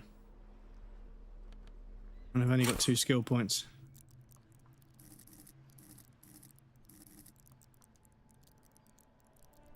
What is rhetoric class as? Is it the intellect? Yeah. Yeah, we are only 1, aren't we? So.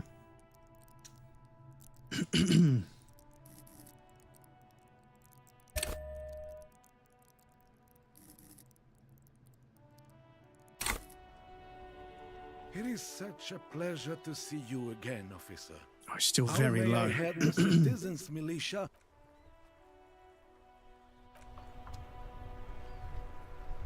It is such a pleasure to see you again, officer. A man so principled about his sandwich calls for a principled approach. Time to get political. This right here is political.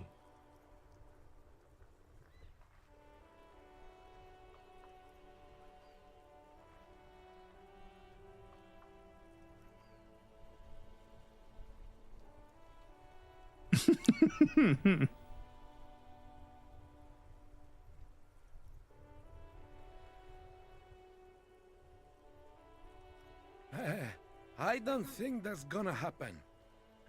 Why would you even...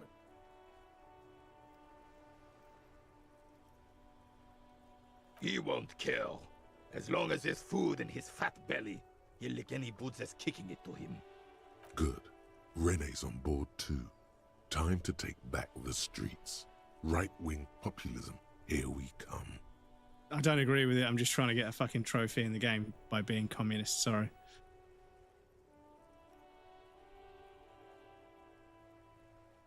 Now you are talking sense, son.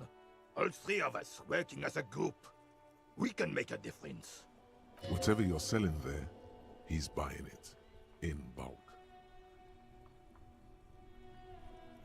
What do you mean, officer?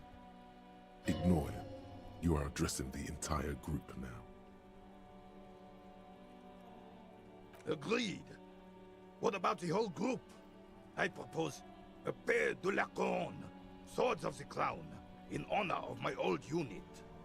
I'm sure we can come up with something with a bit more oomph than that.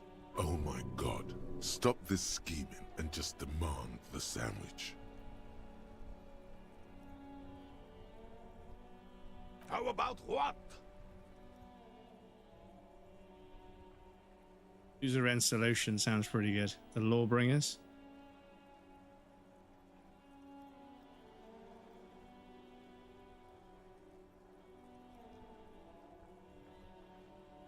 It's weird.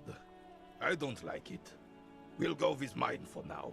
And you, get excited. His tone leaves no room for arguments. Giving orders is a second skin to the old carabiner. All right, all right. I have a bad feeling about this.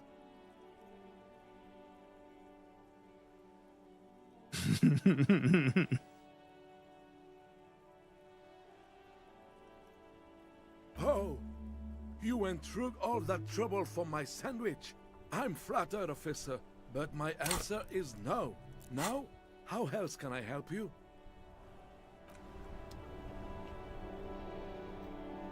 Your munching has ruined my concentration. So our composure is 6. And I wasn't able to do that one. So because yeah, I've got a save before I started. That was a couple of minutes ago. That's the time in the game.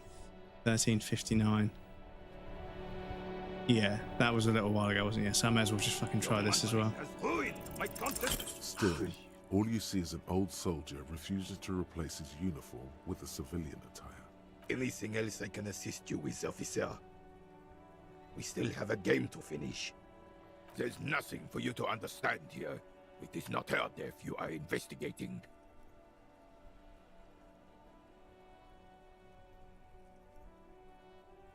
I was 22 when I returned from King Guillaume's Akira operation in the south and found my sweetheart in the arms of this wretch. I won her back, but while I was dealing with some issues. You were like a dark cloud sucking the joy out of every living thing around you. And you hurt her. Dark cloud. That sounds unpleasantly familiar.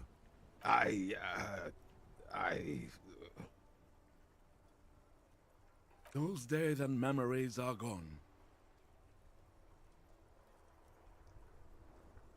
The old soldier says nothing, but when his glance quickly runs over Gaston's face, there's an odd look in his eyes. Okay, let's go speak to Joyce. But yeah, I think the check with him helped progress the game last time, because I remember on our first playthrough, I remember getting to a point where I felt like I couldn't progress. I mean, it's really good because it gives you, like, on the map, it also tells you all the checks you've got that you haven't done yet. That's very, very cool that you get a list of checks. I'm not sure if this is the first game to do it or just the first game that I've played that does it, but yeah, all of these like checks being like organized in a list, so you can see, right, I can go back and retry that check because it's a white check, and then see if that opens anything else up. Because I think that's what I didn't do last time, was I didn't really take my time. I was completely enamored with the game, but I didn't really start to turn over every stone, which I appreciate might be not quite as exciting to watch the second time. But yeah, I want to do as much as possible in this playthrough, because yeah, we haven't popped as many trophies as I was hoping. I was hoping to get like another 5 or 6, you know, maybe even 10, but I think I've got like 3 trophies so far. For the next playthrough, I will be using a guide a bit to check who I speak to. But obviously this playthrough is just to try and do every side quest and try and scrape up any bits and pieces that are just tied to just doing quests, because, you know, I'm gonna have to do that anyway. You're back. Good. What can I help you with? Until you come up with something at that intersection, I'm afraid I have little else to tell you. She simply nods.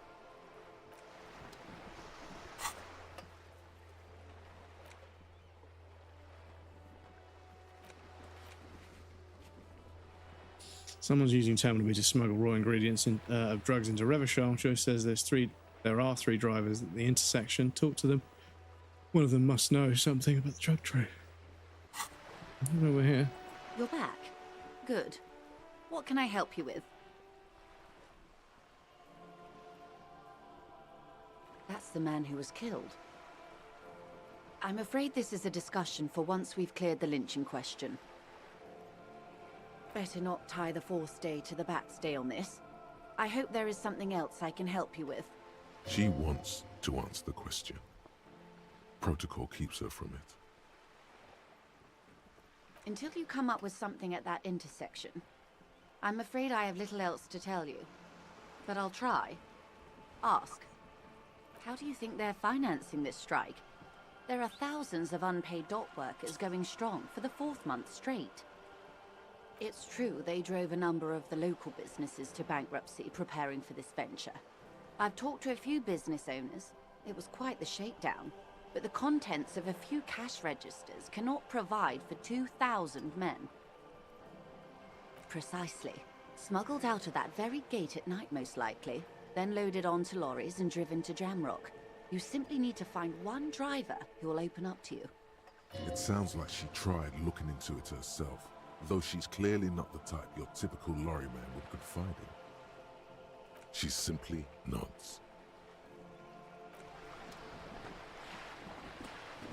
Strange that I'm supposed to report back to Joyce, but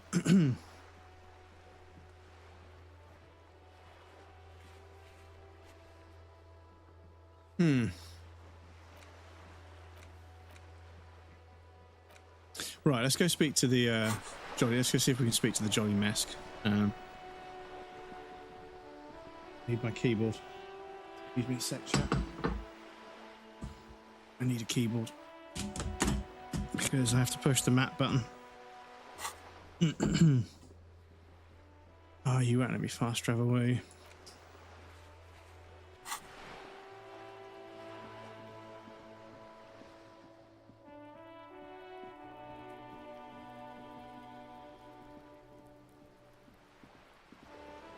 Really nice how many different kinds of control you can use. Like, I can use the keyboard, I can click on things with the mouse, I can select dialogue options with the up and down arrows and space to confirm, and I can use the number keys. Like, yeah, it's genuinely really nice how many options there are for controlling the game.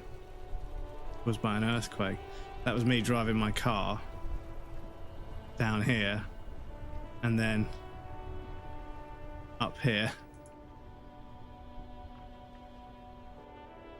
and off this fucking roof. Fuck's sake.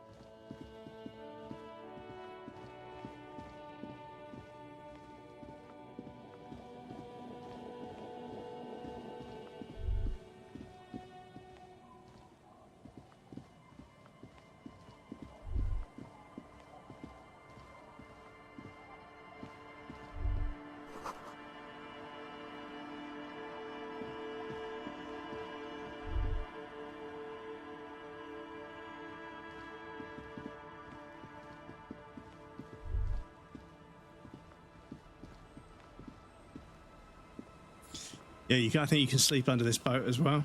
Oh no, this is the boat that's been tarred by that lady over there. Oh yeah, Kim isn't here now, so I might be able to go and try this check with her. To ask her out on a date, and then not fail it, hopefully.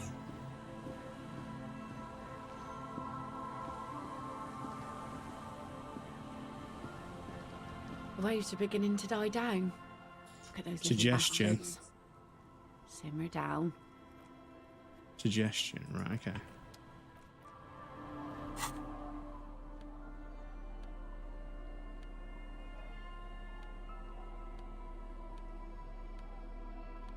Anything for suggestion?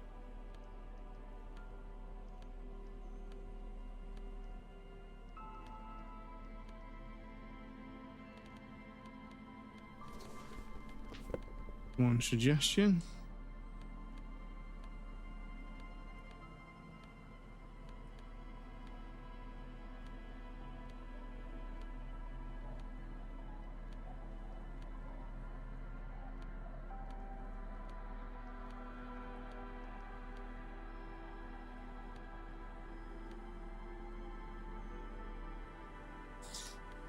Right, so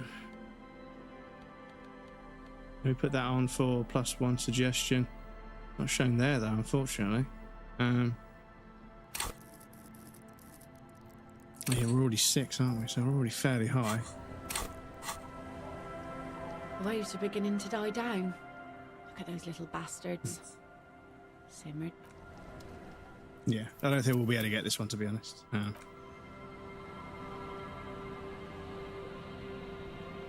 The waves are beginning to die down. Look at those little... Get the drink on. It would be unimaginable for a human female to have sex with a man without alcohol, as the master of ceremonies to guide them. I have got alcohol in my system because I've still got that fucking icon there, so I'll only try this one a couple of times. It's just because Kim isn't here, but yeah, it's obviously not supposed to happen. The waves are beginning to die down. Look at those little... You think she really needs more of that after a man died at Okay. sea? What if I told you it is actually possible to go on a date sober? Before recorded history, men and women were able to do simple, very primitive things together sober. Acknowledge the situation and keep it basic. I have, and I don't really.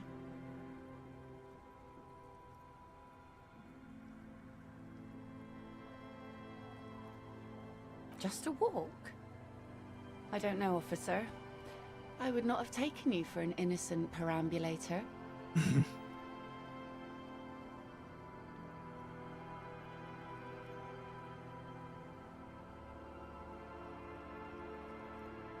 Where would this walk take us, officer?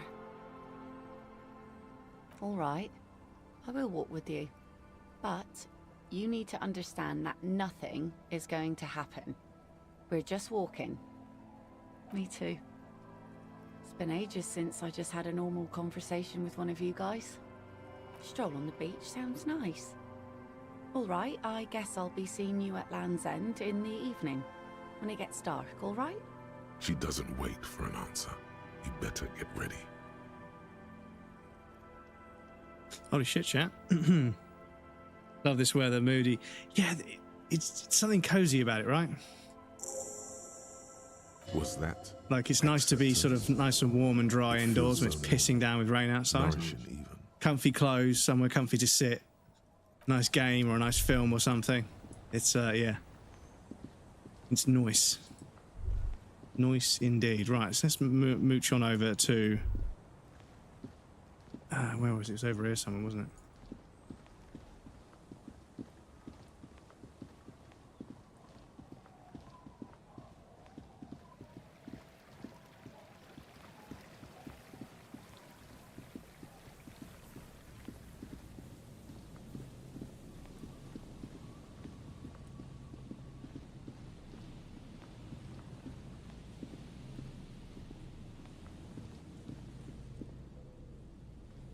Always a pleasure to see an officer of the law. I told you everything. I just took the queerest, that's all. I promise. I don't know anything else. No. I help Morel with research sometimes, and I've learned some things along the way. But I don't usually go in for picnics like this on my own. Yeah. Always a pleasure to see an officer of the... Yeah, let me check. Let me check what's going on there because, let me check what the task is. Go to the harbour gates and ask the Jolly Mesk about the armour.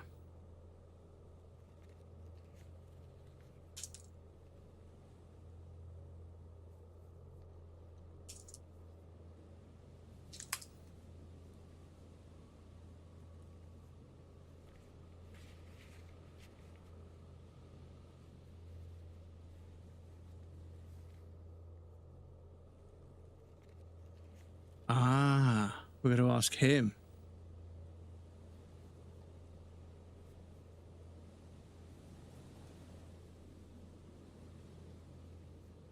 The Jolly... Oh, so Manana is the Jolly Mesk. Okay.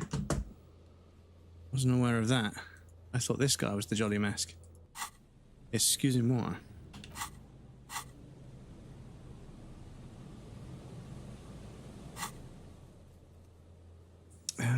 Oh, I can't fast travel.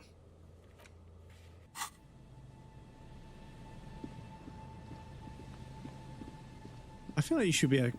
It'd be nice to be able to fast travel from anywhere. Oh, why are you doing an autosave?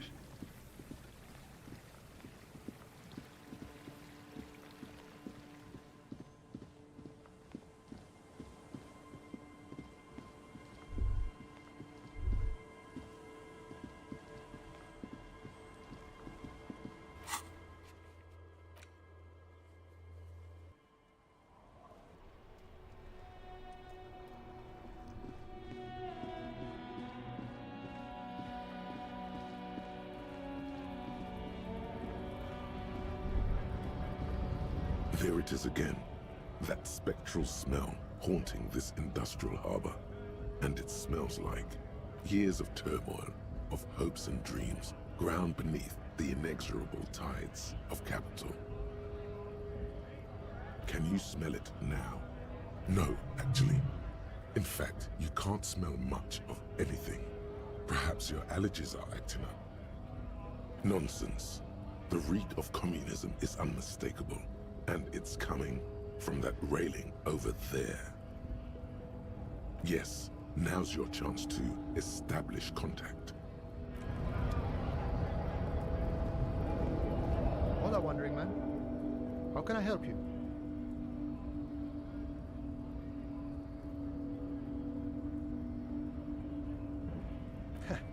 The little boy had a good on his promise. To get me into trouble. To sick the pigs on me. Pardon the choice of words, not mine. I was asked to look into that armor situation. Official Union probe, you know. Track it down, see who took it. At first I thought, why not? Maybe the pieces can feed the strike. Buy us a few more days under the sun, you know. So I went to this boy. He said he'll make me his prison bitch. He's got eyes everywhere, the cup's in his pocket, and he's the king of Jamrock. Serves me right for doing menial footwork. I dropped that probe right then and there, and it still got me into trouble. One bad move is all it takes.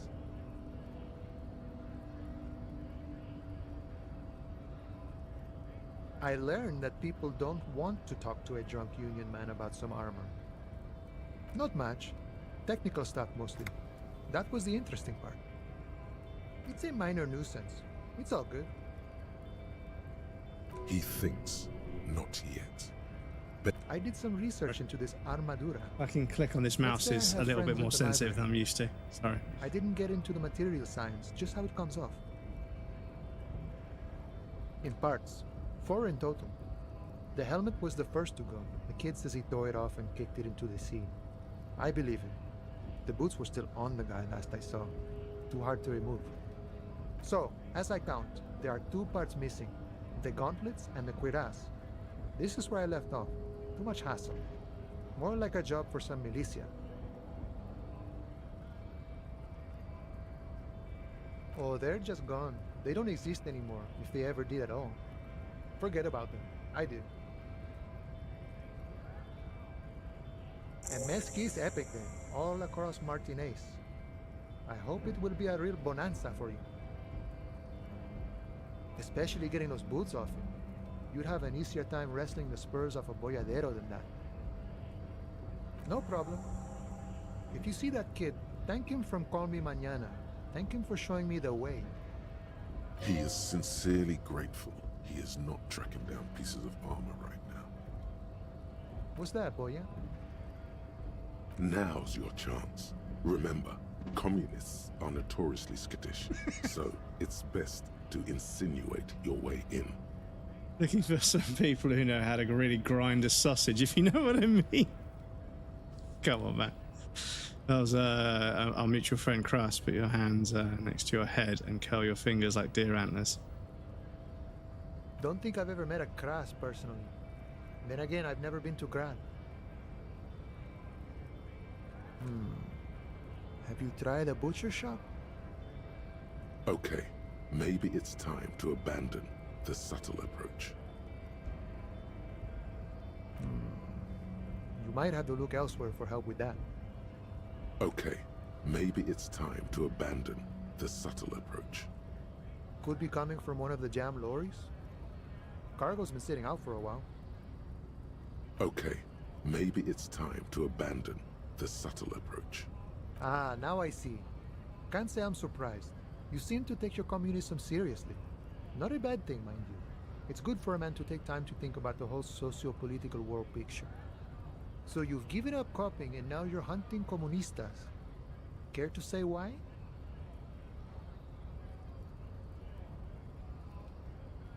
Oh, I see. I wish I could help. Unfortunately, I don't know many comunistas.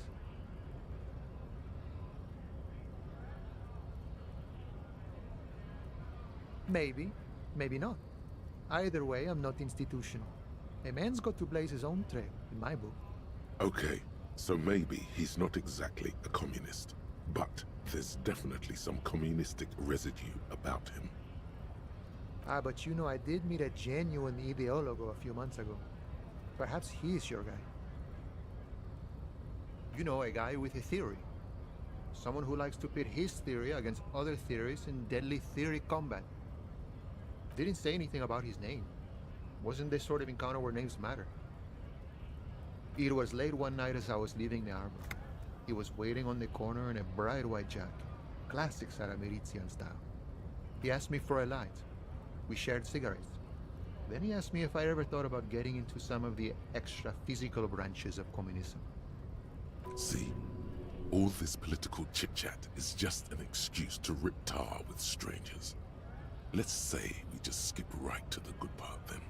Rip tar is a way of smoking cigarettes.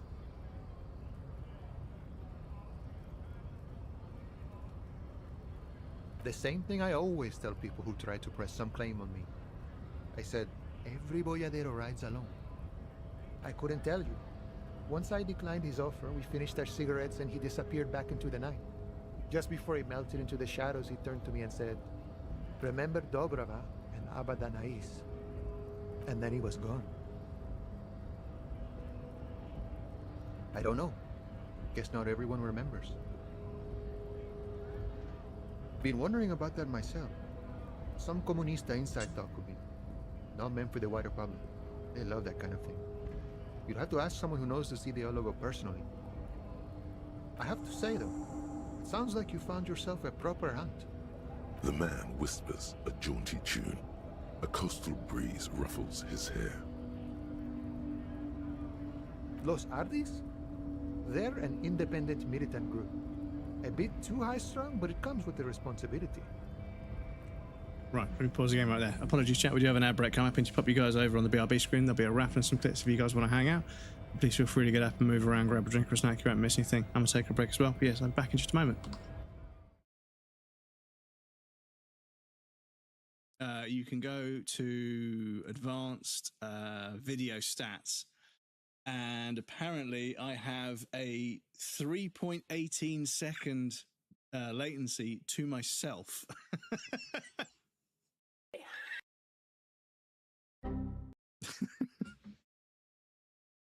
Jerking my meat, thank you so. Stop it. Welcome in, thank you for the follow. Let's throw a croissant at somebody.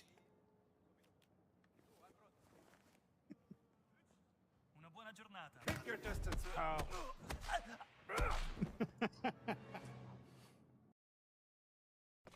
The chest, I know. I'm going to go with the chest.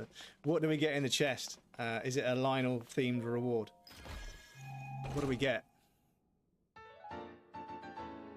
It's Majora's! Oh, shit! Let's go! Wearing makes it harder for certain enemies to spot you. It's rather rare to find. Oh, dude, this is where Majora's is hidden. Look at this. Look at this. It's Majora's. Let's go. Oh, my roll. Excuse me.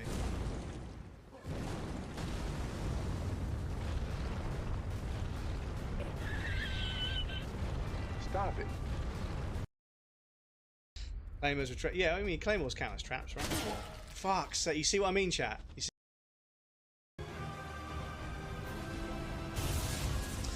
Dick. Fucking dickhead.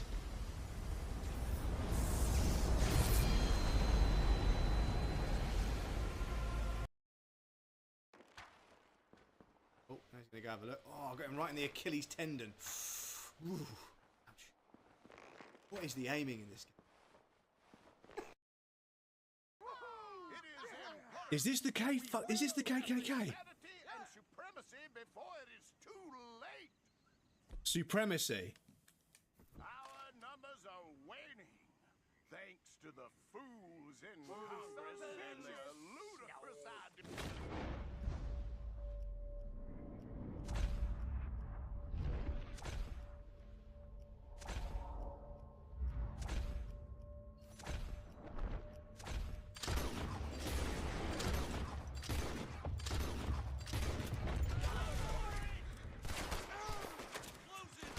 Fucking master race my ass, you fucking scum. Ah, yes! Damn it all! How the hell did you beat me, huh? Oh. Better shot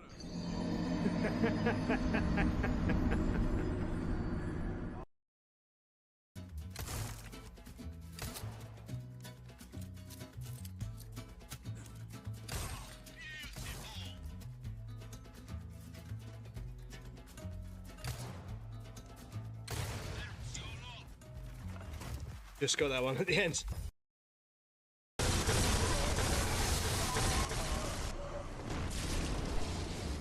Fucking did it! Orphan of Kos. Done. 911, what's your emergency? I see, sweetie, but I'm sure they love you. Being a parent can be really hard. Is there anything I can help you with? Are they there now?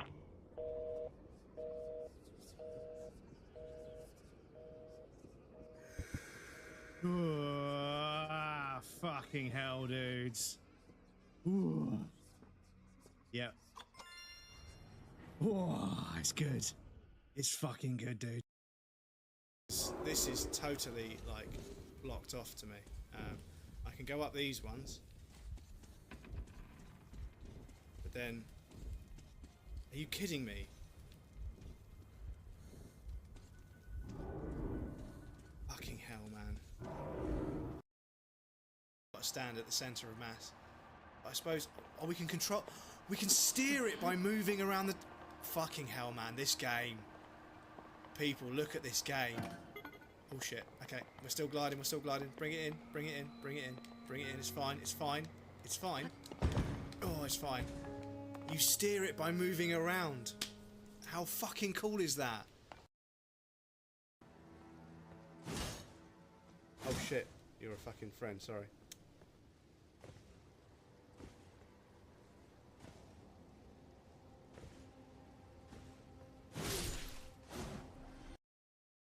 A bunch of community-made mods that the developer actually sort of bundled up into a patch.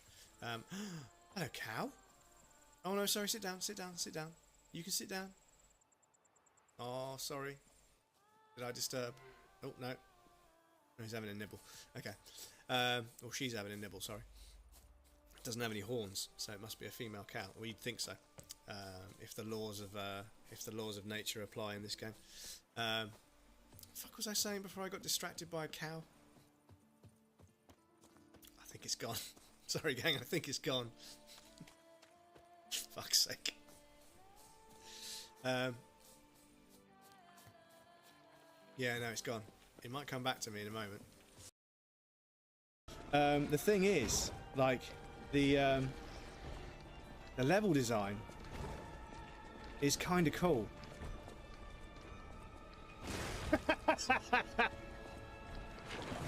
Ah!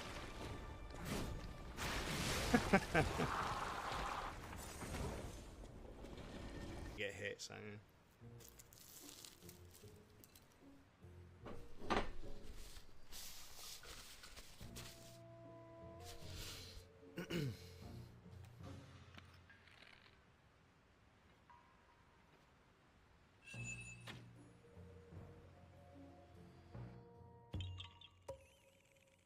excuse me. Excuse me.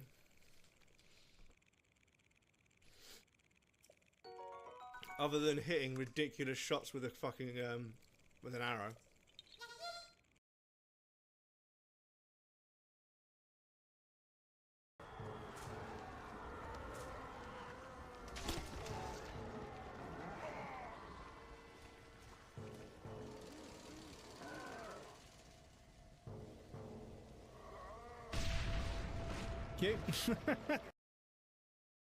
So, are there any rocks? Oh shit, I need to fucking pay attention. Are there any rocks?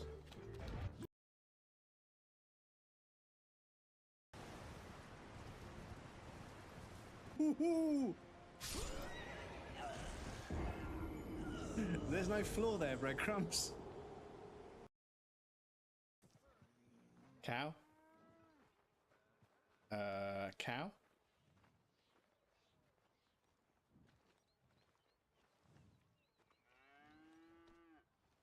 Oh.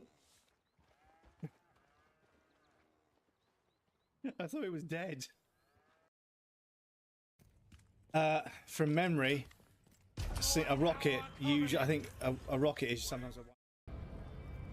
Welcome back, everybody. Apologies, I had to fucking reset a few things and try loading up a VPN to try and stream via it, but it was just dropping frames like crazy every time I started the stream, but YouTube stream was fine, right? So,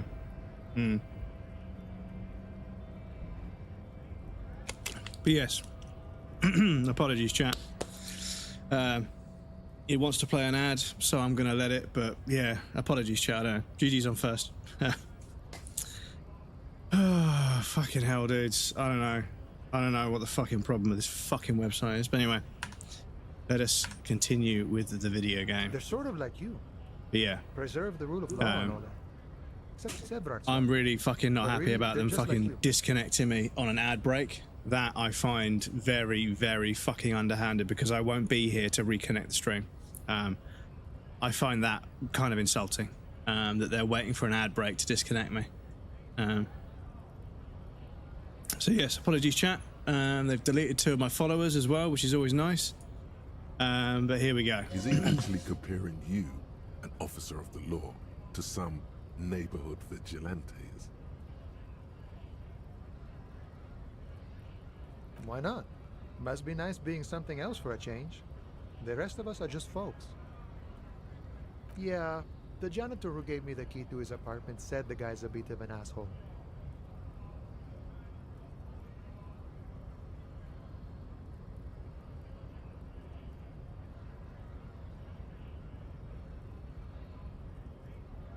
Like I said before, I don't know much about this weasel, but the bossman said he's a real piece of work. Thanks for helping out, friend.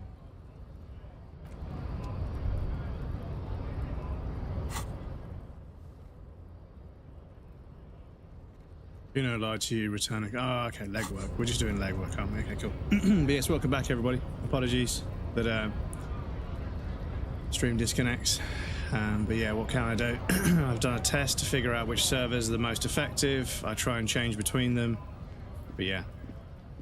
So when I tried to reconnect just then, I thought, you know what? I'll VPN to the UK, even though I'm in the UK already, just to give me a fucking alternative route to the server to see if that helps. And the stream started, but it started dropping like hundreds of frames within seconds, and I was like, oh, fucking hell, here we go. Just can't fucking win, can you, chat? And I know for a fact that I should be able to stream through a VPN because I can play Battlefield 6 through a VPN. It disconnects me less over a VPN. So yeah, I will be speaking to British Telecom, BT, who provide my fibre line, and saying, do you know what? I can make changes with software that improve the stability of my line. But therefore, it's not a hardware problem, it's a software problem. And you guys need to acknowledge that. Don't fob me off.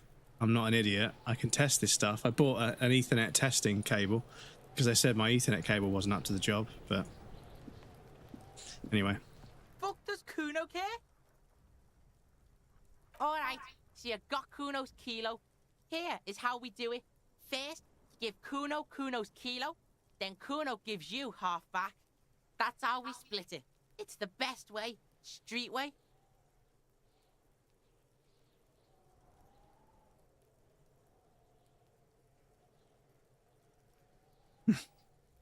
Wow, that's heavy. There you go. More than half in there. Kuno's fucking honourable like that. Now tell me, how the fuck are you still alive, pig?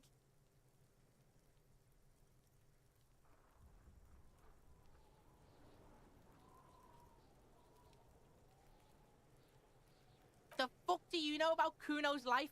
Kuno's got plans. Get the fuck out of here. Yeah, we got plans. 6 meters underground, below piping from before the war, the collapsed remains of the Martinez storm drain system. There are 2 stolen flashlights with piles of batteries next to them, beside 2 bedrolls, in the dark and opening into the lower tunnels. Yeah? How are you still standing, pig? You sneak past them.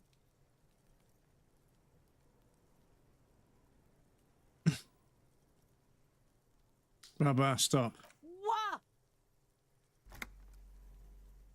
His posture changes. The swaying rooster motion stops for a second.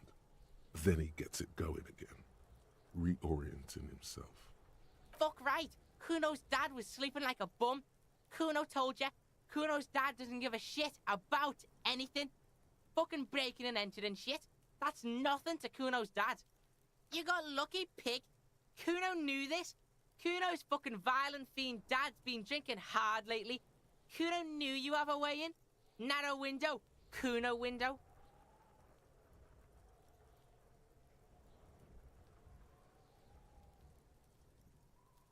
Kuno's not fucking trying to be tough. This shit is real. Kuno's fucking violent dad's gonna be a vegetable. Kuno knows that shit. Stroke shit. Stomach fucked up, and Kuno's gonna go out like that too. Gonna be just like Kuno's violent dad. Speed shit, crime shit, fucking on the bed. Go out West Revachol style. Stop saying all this sad shit, Kuno. There's a touch of grief in there. Yeah, now I feel bad for Kuno, dudes. Fucking hell. Fuck you talking sad? Kuno's got hard shit, death shit, nothing shit. Get your fucking nun ass out of here before Kuno fucks it dead. You think 'cause you brought Kuno 1 gram of speed, your friends now? Kuno ain't turning into shit. Kuno is that shit. If he doesn't stop soon, he's going to collapse from exhaustion. He's red all over. Kuno won! Oh, you won, Kuno! He did not win. There is a crack in there now, and it's spreading across the face of his certainty. Fuck right there were. Fucking 3 years or some shit.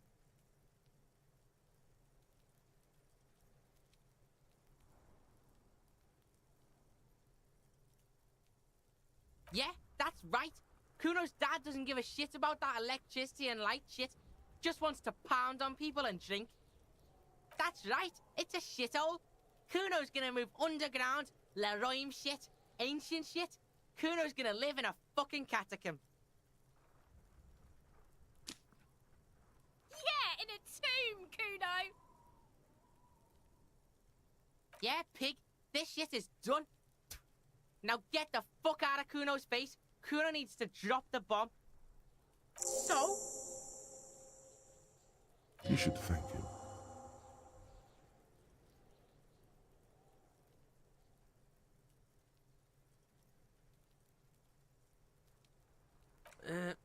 Fuck, okay. Kuno's a giver like that, yes? Kuno sent your fat ass running around like jello! Look, pig, Kuno sent you to rough some people up. Kuno played you. That happened. Now you and Kuno should move on. Good idea. Yeah, that's what Kuno said. Don't be saying what Kuno said back to Kuno. Get the fuck out of here, Patterson Kuno. After this shit, you better have something real interesting to say if you want to stay in Kuno's face. Yeah, real interesting. Kuno doesn't fucking care.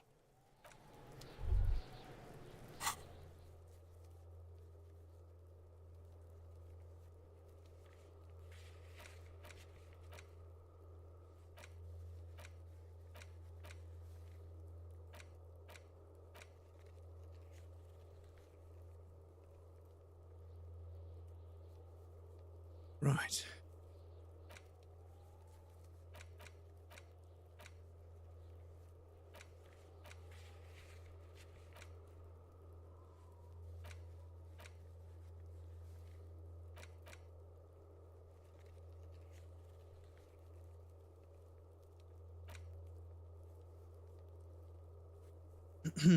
Also, you've helped them set up the nightclub. Yeah, let's do that.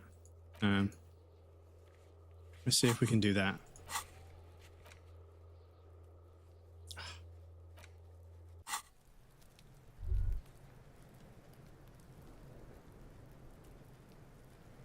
I suppose we know who one of the footprints is now.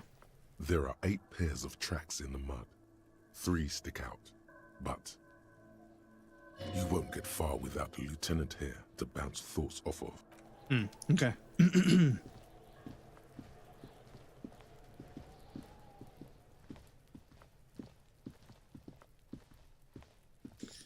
Yeah, that was pretty cheeky how they disconnected me during an ad break and it wouldn't reconnect. That is really underhanded.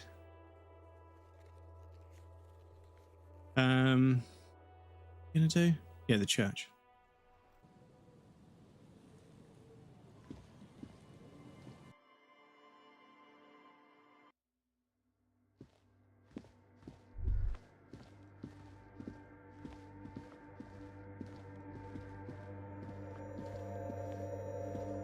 The silence in this part of the church, it's almost palpable. All the shifting matter and shuffling of living things is gone. Nothing seems to exist beyond the church anymore.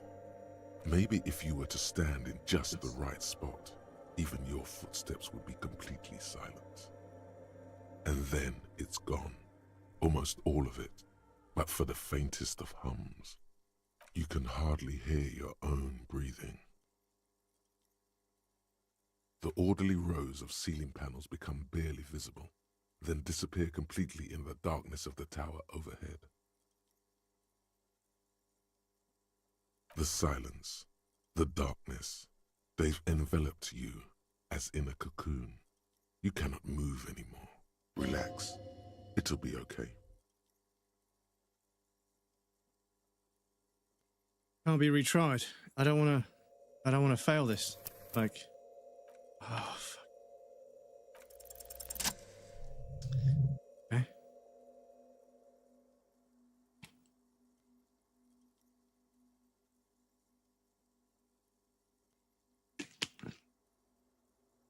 It's like there's something moving up there. A shadow has emerged from the tower and it's making its way toward you through all the other shadows. It's not a shadow anymore, becoming more substantial as it gets closer. The shape of an animal descends. Oh no, you've lost sight of it. Where did it go? Prepare for an attack. Yes, the darkness makes the ceiling feel infinitely far away.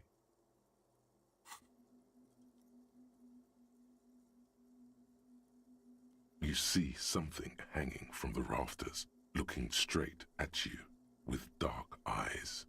Maybe it's possible to talk to it. Right.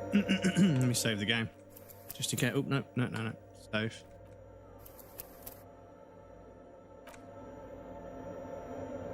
So I want to check. Am I playing the game in 1440? No. Maybe it's because...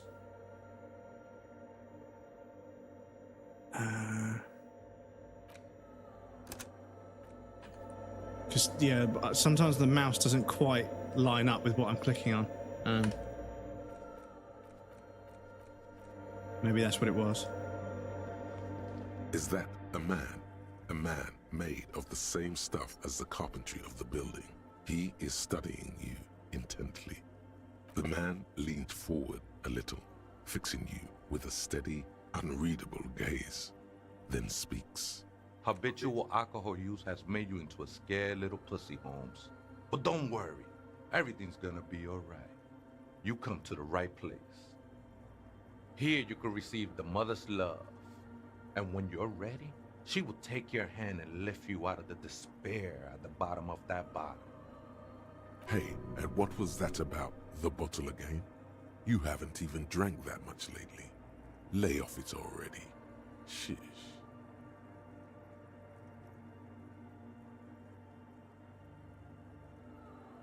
Está crudo, way. I see deep inside you. Your body and your spirit are suffering greatly from overindulgence, and you don't even know it. Not all of it. I was like you once. You don't know all the havoc El Vino is wrecking on your mind and your spirit. Necesita parar, homie. You know, he may be strange, but you might want to pay attention to what he's saying. Look at these crazies. What is this? A fucking intervention? Fuck you, Crabman! You don't tell us what to do! Tell him!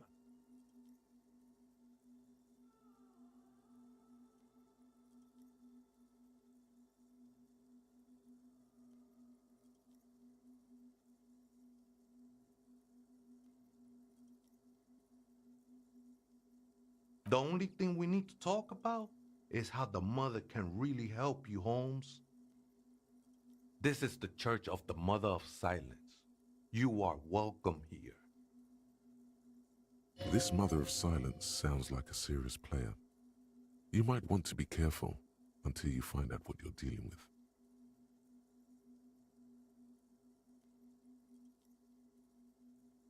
Sure did, Holmes.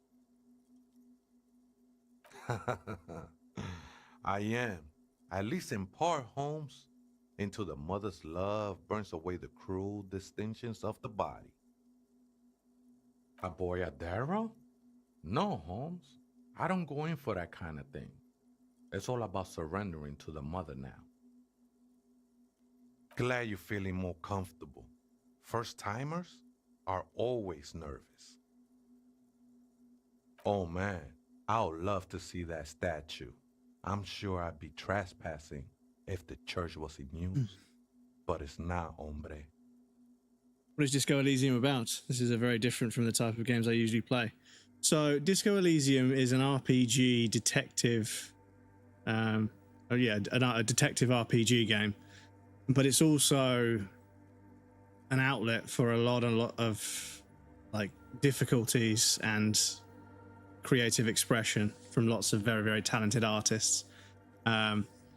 So yeah, it's an interesting sort of project that came about because Robert Kurovitz wrote a book, The Sacred and Terrible Air, I think it's called, and it didn't sell very well, and that cast them into a deep alcoholic depression, and they decided to pivot the story and some of the sort of locations and some of the stuff from it. But I haven't read the book, so I don't know how similar they are, but I need to read. I did find a translation of the book, but yeah, I think they decided to sort of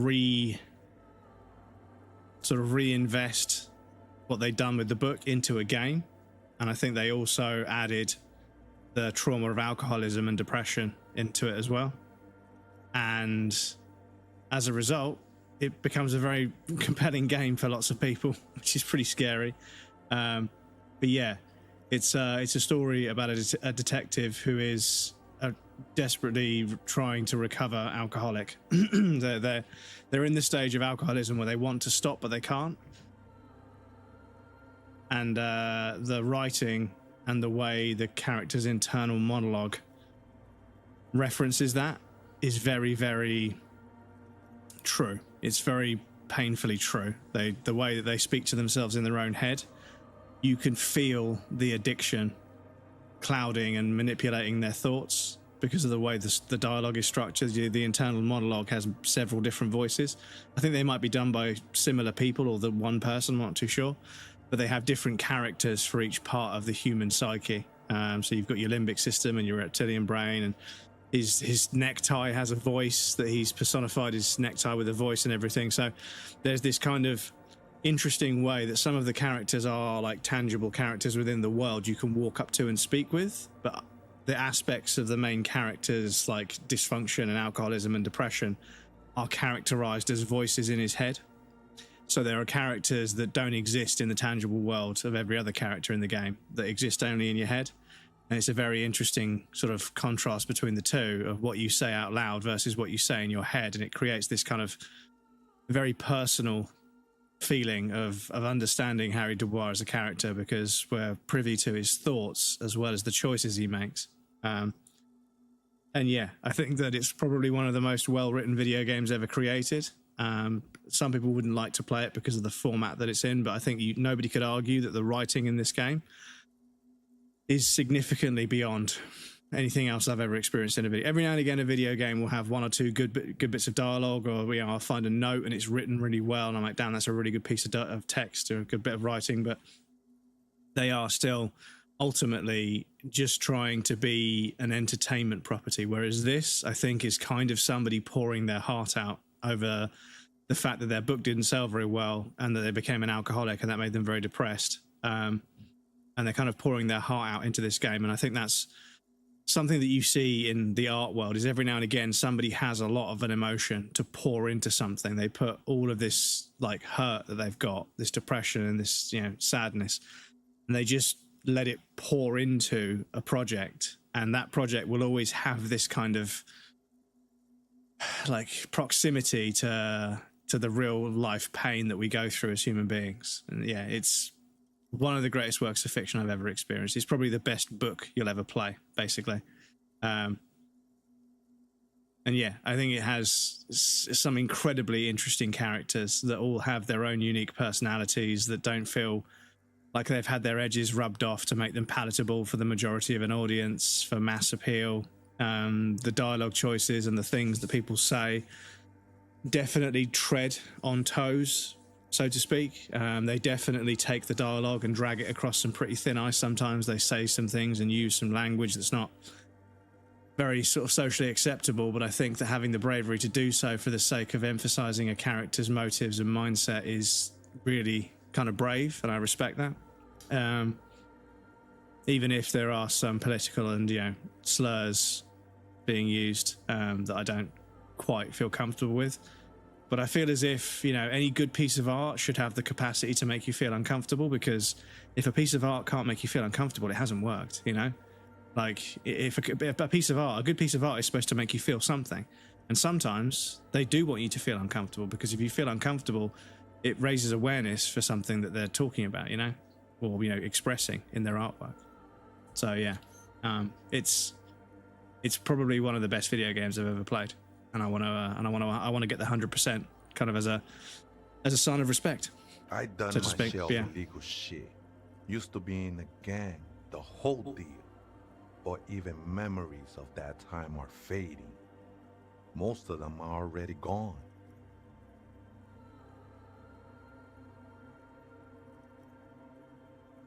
Nah, Ese, it's not like that.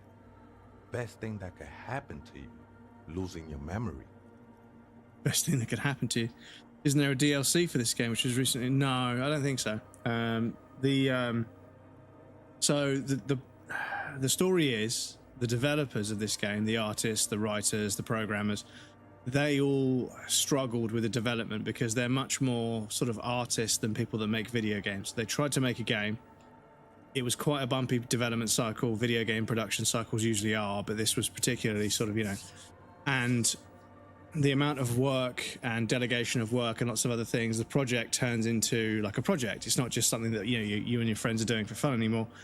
There's real life conversations about people pulling their weight, people contributing more, you know, enough, and, you know, more than others or less than others, or contributing the right amount, and people, you know, being dependent, you know, on people delivering stuff, and then working around the fact that people don't deliver things. And it became quite strenuous. But the unfortunate thing is, at the end of the production, once the game was finally done, the publishers kind of pulled the rug out from underneath the developers.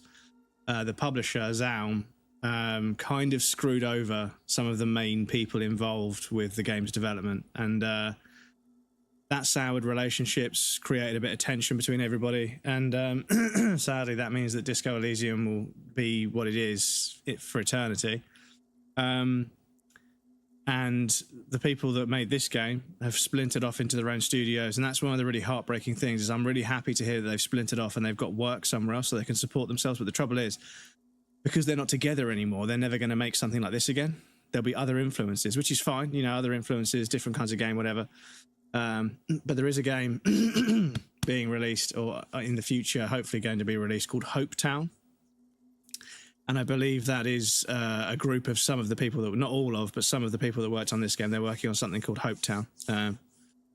Need to look into this. Lately, gaming has been in the dumps, dark days ahead. I'm sorry to hear about the dark days ahead. I hope they're not too bad, dude. But yes, there is a no-clip documentary. So after stream, if you go to YouTube and look up no-clip, they do documentaries on video games. They did a 4 or 5 part series where they did 4 or 5 episodes talking to all the various different people about the game, how it was made, what it's about, how they feel about it, and everything else. And it's a really deep dive into the game being made, and I think that it's a really good documentary worth watching. Yeah, Death of a Game, Dark Days for Gaming, indeed. Yes, Dark Days for Gaming, yes. Yeah. Death of a Game, it might be called Death of a Game. But I mean, the game came out, so it did make it in the end, so I don't know if you could say Death of a Game, but yeah. Yeah, a lot of shit happened, and yeah, the studio that made, well, the publishers that published this game have published another game, and I'm not going to mention it by name. I'm not going to give it the airtime, and I don't even really want to say the fucking publisher's name, to be honest. But yeah, they have released another game that's very, very similar to this, but it's kind of a cheap copy.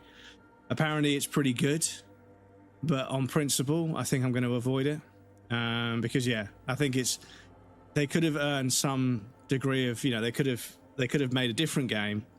And that different game could have been nothing like this one. It could have been a completely different genre, and they could have published something else. They could have approached another studio, said, right, that didn't work. We're looking to make a different kind of game. We're looking to do it right this time. and they could have tried to scrape back some respect.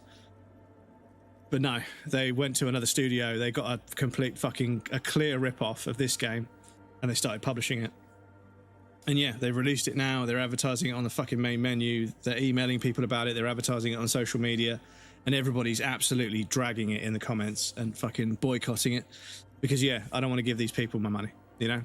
This Hope Town and the games made by other people that worked on this game, then yeah, those studios, fine, but Zaum as a publisher, I'm going to try everything. I don't want anything to do with them. I don't want to fucking give them any money. I don't even want the logo to come up on the screen during the stream. So what I do is I open the game up before I start the stream so that you guys don't see the splash screen showing their logo. And I try and get into the game so you guys don't see the advertisement for the new game, because I don't want to give it the airtime. Nerd Slayer is the channel who makes the series Death of a Game. Oh, okay. I'll have to try that out. Made a documentary on Horizon Zero Dawn. Yeah, they've made a few documentaries about a few different games, and they're really good. They do very good work.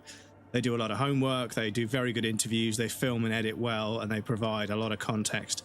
And it's from the horse's mouth. They speak to the people who made the game, so they're not just parroting information they've read. They're not just taking information from interviews that somebody else did and then just sort of adjusting it to make it into their own video, which is what I see a lot of. You see a documentary about the making of blah, blah, blah, and all they're doing is paraphrasing all the interviews that I've already seen. I'm like, there's no new information here. You're just recycling somebody else's interview. It's kind of cheap. But, Diago's my name, by the way. Clicks are clicks. So those syllables don't mean much to me. A name isn't just your identity, but also, so to speak. Tiago. Or Tiago, sorry. Your place amongst your fellows. Your place in the world. I ain't got no use for such a place anymore. That's just the thing, Holmes. None of that matters.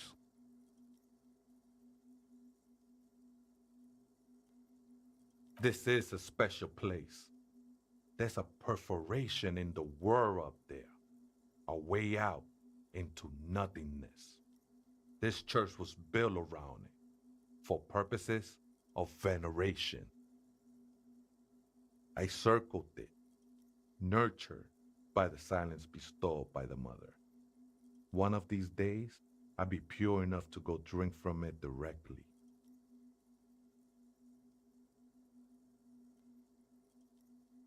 No.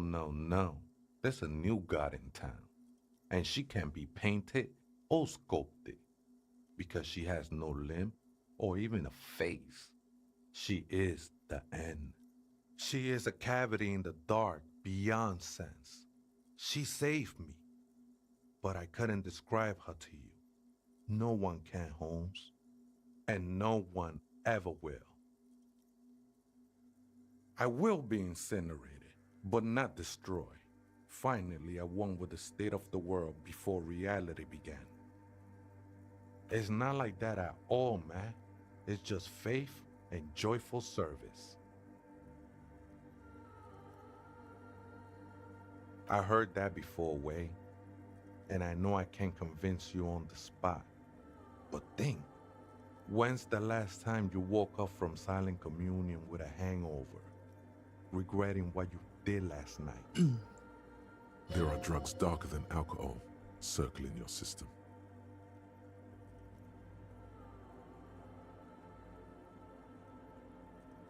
She took you for a good spin, huh? Don't worry, bro.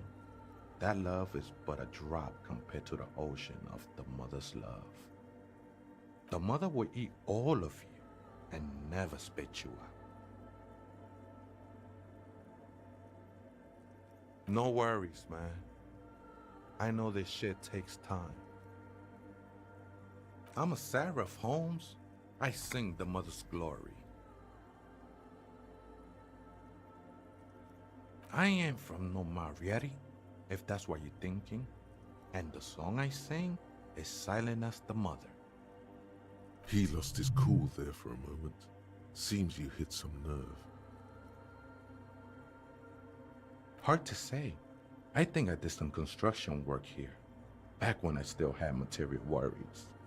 Up there, I realized what the true purpose of the church was. Been spending a lot of time here ever since. The past is nothing to me now, eh? It didn't belong to me.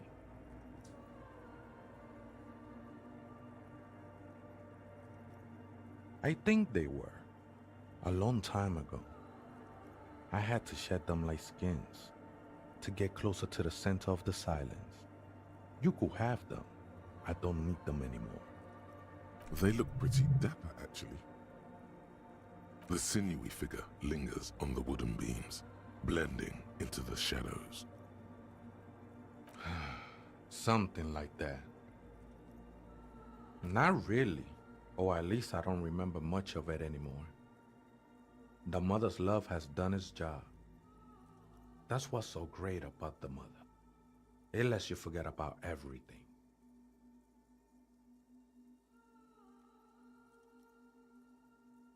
Other spooker? Oh, esa viejita es muy estudiosa. Don't know, Holmes? No. I just call her viejita because of her clothes. She's actually quite young. Or maybe not that young. Age is just one of the many masks we wear. Of the many masks we wear. That's what I said, Holmes. Don't really follow her comings and goings. Just see her typing on her computer now and then. We got different interests.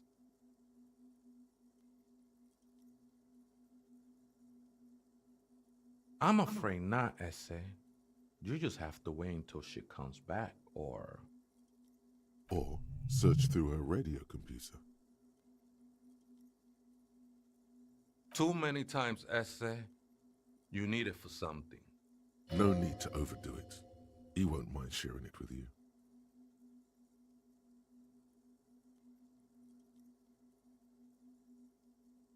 Don't sweat it, vato. The password is afterlife death. That is true. But what comes after death? Life again. What you think of that? Makes me almost pity la niñita pequeña when I hear it. The ones in the tent outside, right? I see them, think they scared of me. Nah, man. They look pretty funny. And I don't harm no one anymore. Anyway. Though he used to, a long time ago. Why not? They wouldn't bother me none. I'm usually way up there, imbibing. Ain't no music on earth that can reach where I go. Might even be nice to have some company. He said that in spite of himself. He's more attached to the human than he'd like to think. I think we're done here, Essay. No. Thanks, another skill point, which is important because we were getting a little bit low on those. So now we can go interact with the computer.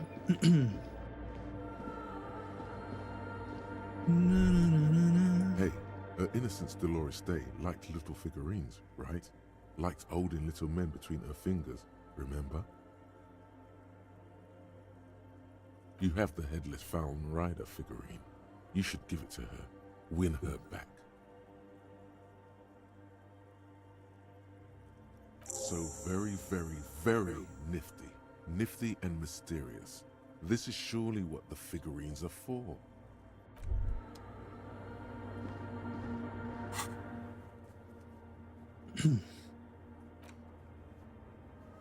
I was fond of figurines. She deserved more. You should offer her any and all you have one day. If you meet her in person.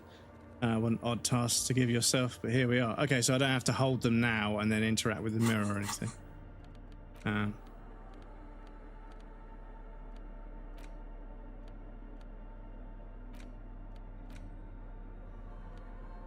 Yeah, because I can't hold it, can I? Okay, cool. Just wanted to check because yeah, I thought maybe that might be what we need to do there. So I'm just gonna quickly save here before we start this. Yes, apologies, chat. It's been a bit of a bumpy start to the day. Revealing fluorescent play and print buttons. I think we're okay now. Hopefully. But you know, I've said that before. The speaker comes to life. Static seeps through the machine's planar magnetic driver. An old lady greets you. Her voice sounds 100 years old. Shit happens. I appreciate you guys being patient, dudes. Good afternoon, Fortress Accident on Saint-Brune. This is the East Insulindian Repeater Station 1. Please repeat. Is this the personal log? Good. Please repeat the password. Good. I have unlocked the filament. After ending the call, please press print to access the filament. Fortress Accident, is there anything else I can do for you today? Goodbye, Fortress Accident. The machine's keyboard is still illuminated, revealing fluorescent play and print buttons. The printer prints out a long text document with dated paragraphs. It looks a bit like someone's journal. The first entry, made on the 4th of February, 51, by an unknown author, is short and concise. Arrived at the church, the door was boarded up, so I used the crowbar to get inside. Looks like the place has been deserted. Nothing out of the ordinary, but I'll ask around. Need to figure out how to get the electricity in. 6th of February, 51. Had a little chat with the local fishermen. Said I shouldn't go near that place, that the church was spooky and ridden with narcotics. It's a little spooky, all right. Still haven't figured out the electricity. See? Even one of the spookers themselves says it's unnerving. What was that about narcotics? This could prove to be interesting. 7th of February, 51. Finally got the electricity in. Next on the agenda, a new antenna. I'm thinking ESCA series, something advanced. 8th of February, 51. Bought the antenna, had some problems setting it up. Called Simor for help. Heard the others are back to making art. Drinking somewhere out of town. Sulislav started a rock band again. Lexi has been seen asking money from strangers. But at least the artists have their act together. They're qualified labor. They can get work anywhere. Graphic design, ads. The programmers are doing fine too. I mean, they're programmers. The writers, though, they're fucked. How delightfully self-aware it is, chat. I just have to find out what caused that data loss and be done with it. Still don't understand how it managed to wipe out the backup, when the backup wasn't even connected to the front. I know. Everyone thinks it's impossible. They say I must be lying. I'm here to set it right. 12th of February, 51. Brought some food from the grocery store. Apparently, there's a strike going on in the harbor. Definitely not happy to see the Martinez people again. Everything's now set up in the church. Going to start working tomorrow, 8 a.m. 25th of February, 51. I've been sending data up to Lintel for a while now, trying to recreate the data loss, but nothing. Didn't even feel like logging in, the disappointment. But I did discover a curious audio-spatial anomaly at the back of the church. I've named it the Swallow. It swallows sound. Need to get some mics. What they were talking about, yeah. A shiver runs through you as you look to your left, toward the silence. Oh, do they mean the hole in the glass? 28th of February, 51. Yes, the first recordings confirm that the Swallow is real, and I'm not just losing my mind. It's a pillar of silence, with a diameter of approximately 3 meters. Seems like the higher I go, the less I record. This might be a coincidence, or it could be connected to the data loss that led me here. March 51. Some kind of young disco men have appeared next to the church. I've been trying to record the silence to find the epicenter, but now it turns out I've also been capturing the future of dance music, one neo-disco song over and over again. Fortunately, the song is so monotonous, I was able to devise an algorithm to factor it out. The other day, one of the disco men came in. Before I could even say hello, She got scared and left. Good. I don't want anyone distracting me from my work. March 51. I got a call from the repeater station. Someone has tried to access the radio computer in our old office in Martinez. Can't do anything about it. The storekeeper still doesn't want to let me inside the building. Thinks I'm part of some kind of curse. How Martinez of her. Oh, Martinez of her, but that was us.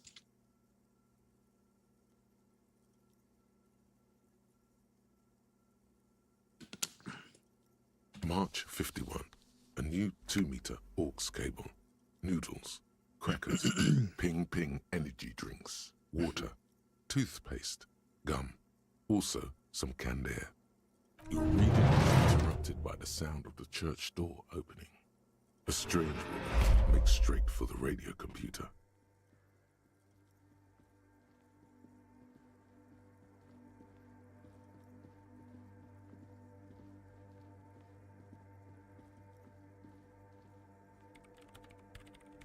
Breaking into my radio computer, I see.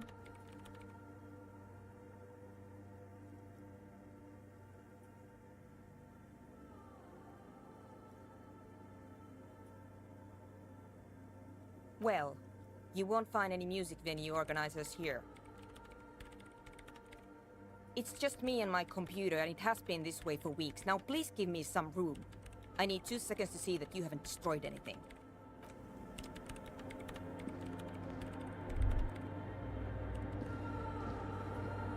The mother of humanism stands above you, a precious and complex wax painting on a single pane of glass. A crack runs across the length of her body, her face oval and sad. Why?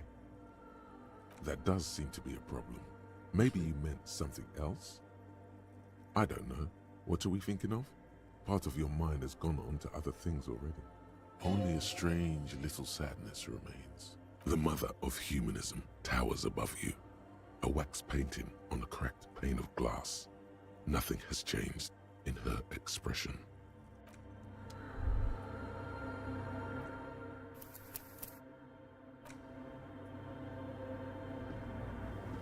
What is it?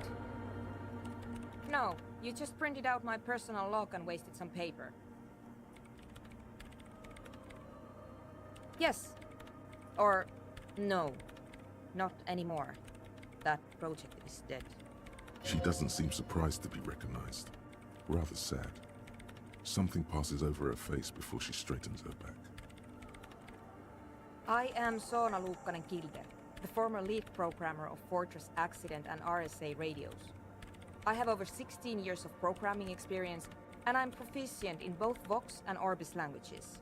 If you're not here to hire me, I don't really know how I can help you. Rafters. Why are there so many machines in this place? What are you doing in an abandoned church? How do you feel? The anecdote. Really? No. Yes. And? No. You're right. I'm not. I brought them here. These are my machines. Please don't touch anything.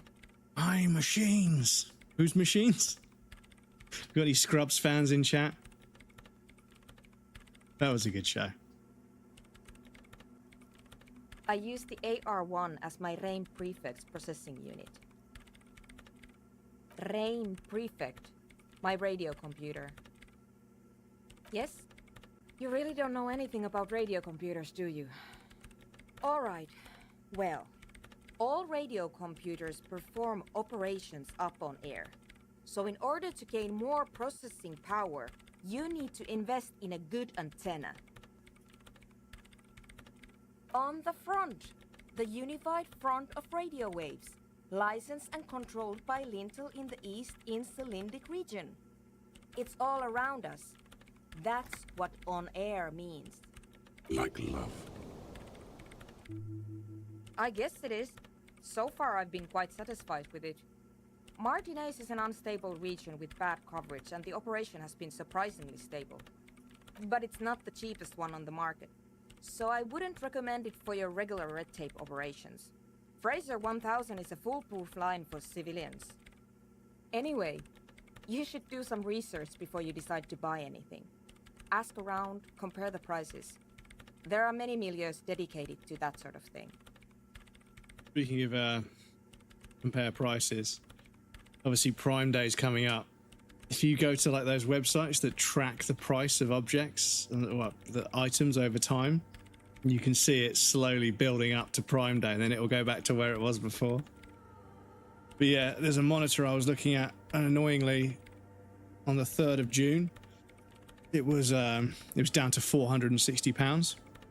It's £960 at the moment. So she liked telling me this. It calmed her nerves. I'm working.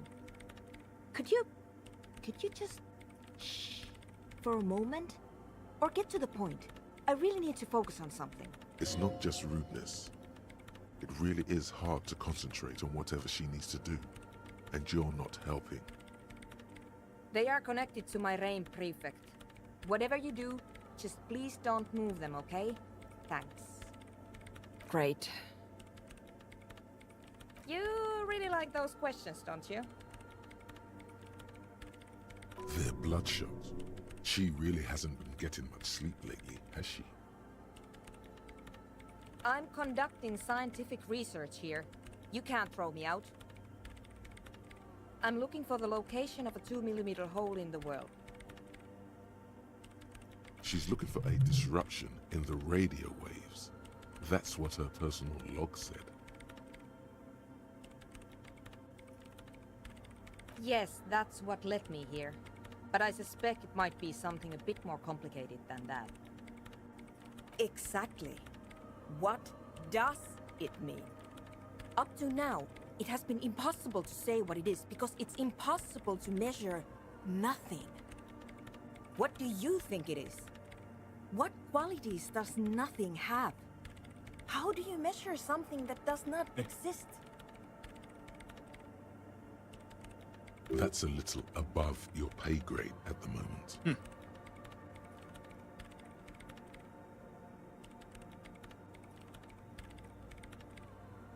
You measure it by its surroundings, by that which does exist, which is what I've been trying to do. I've tried using hydro transducers to record the silence, to find out where it begins. But honestly, it's not progressing very well.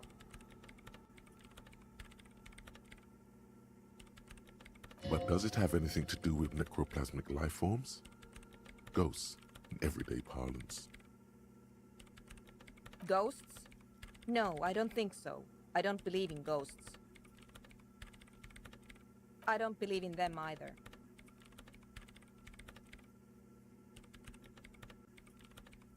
Great. What are we talking about? And why? Somewhere underneath those roof beams, I assume. Strange things may flourish in the dark. There's this place at the back of the church. A place where all audible vibrations seem to decease. I've named it the Swallow. And the higher you go, the less you record. Thanks for keeping me company. It's an absolute joy gaming with someone else. It was my pleasure, Spoody Bibbles. Like I say, hanging out with you guys is one of the only things that I'm enjoying in life at the moment. Not to be all doom and gloom, but yeah. Lots of things have been very, very awkward and very difficult and very stressful. And part of me is like, okay, cool, just dial it back. Just don't do as much stuff. But then when I don't do anything, I'm just sitting here and just, you know, like dwelling on things. I'm like, well, I should be doing stuff to keep myself occupied. Then I go and try to do stuff and it's just like hassle. It's expensive. It's awkward. Other people that are involved in getting it organised just don't want to do their jobs anymore. Nobody wants to do their job anymore because everyone else is just as burned out as me. And yeah, trains are terrible. Fucking moving around in public is terrible. I know. Yeah. But we continue. Those that come after, we continue. We get up, we try again, we roll the dice every day, and we try to make the best of it because that's all we can do. We trudge on, we do. One foot in front of the other. Every day, it gets a little easier, but you've got to do it every day. That's the hard part. No, I don't. She sounds mildly annoyed by this line of questioning, her hands typing hundreds of commands into the machine.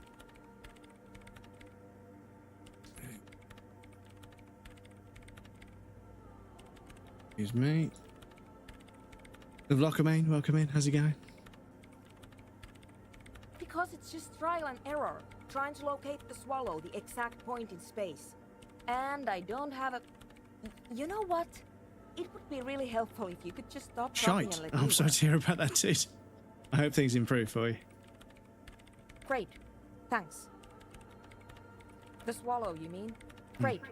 Thanks. What? I hate it. I bet she hasn't even heard it. Yeah. Like all the time. My tent neighbors don't really ease up with their partying. I have a space age phone for Twitch to choke on. Yeah. My moped is broken and I don't think I'll ever financially recover. I'm sorry to hear about that, dude. Hopefully it isn't anything too serious. The good thing about mopeds is the engines are usually pretty simple, so they're usually reasonably easy to fix. So I hope you can get it fixed, dude. Sounds like uninspired rug whipping. No idea what it has to do with either dancing or music. Catastrophic engine failure. Yeah. I mean, I'm not too sure. Has it thrown a rod and like completely fucking disassembled itself, or? This is about those speed freaks in the tent, isn't it? I've got some news for you. It's not a nightclub they want to build here. Take a guess, why don't you? I can't believe they got you so easily. Go have another talk with those up-and-coming entrepreneurs, will you? Thanks. Crankshaft is bald. Oof. But yeah, maybe it's a new moped situation.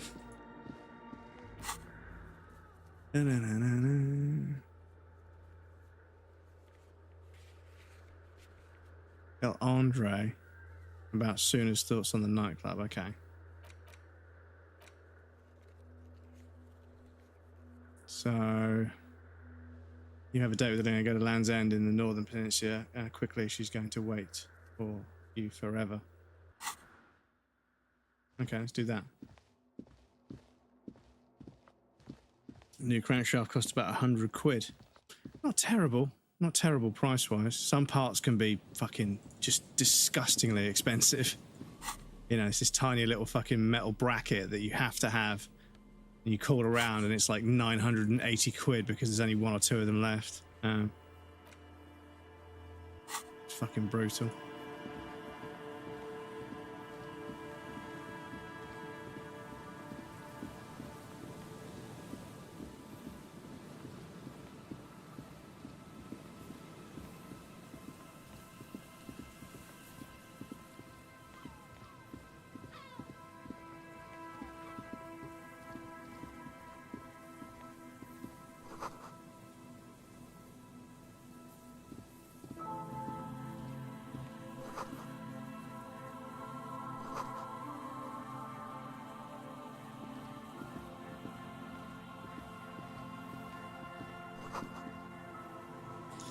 Only inlets there off in the distance where the post-rut trail onwards.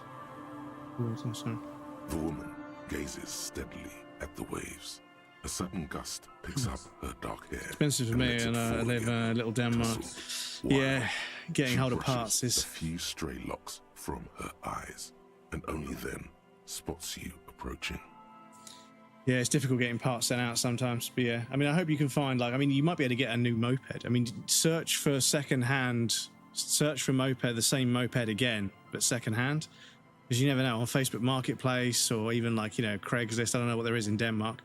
But yeah, you might find somebody trying to get rid of one for a few hundred quid, and then you've got loads of spare parts to keep one running, which I think is usually a good way of doing it. Aye, so here you are. I'm a bit surprised we're alone. It's mid-noon and the sun is out. I expected more drunks and teenagers. And drunk teenagers.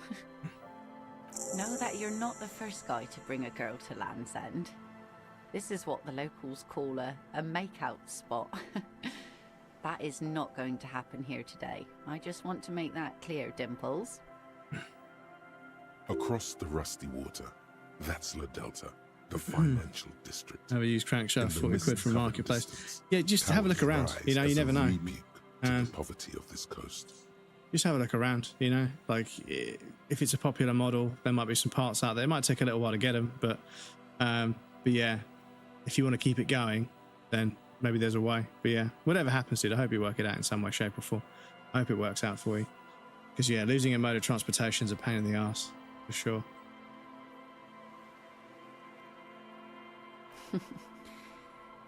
Drinking men aren't known for keeping their appointments.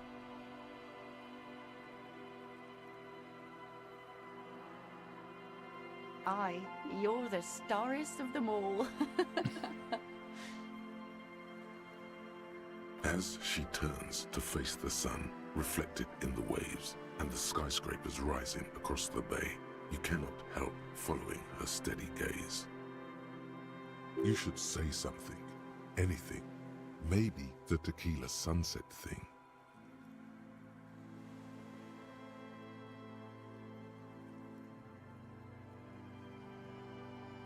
It's a common Revacholian expression. Means drinking yourself to death. Oh, indeed. And what about you? Keeping the name?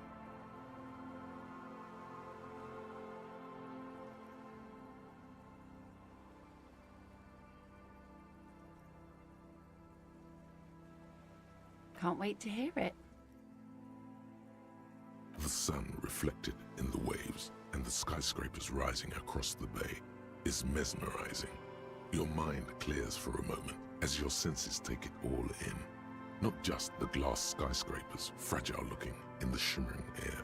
River Esperance flowing into the bay. Isn't it strange for this all-powerful thing, the sun, to be so generous towards us? You know, the best time to go out fishing is usually towards sunset, when the water is warmer. I suppose that's true. The sun also falls on the Capeside tenements and war-torn ruins. An old sea fortress juts out, seemingly impervious to the sheen cast over everything else, shaking you out of your reverie. The sun does little for the dead, and those hopelessly lost in their own minds.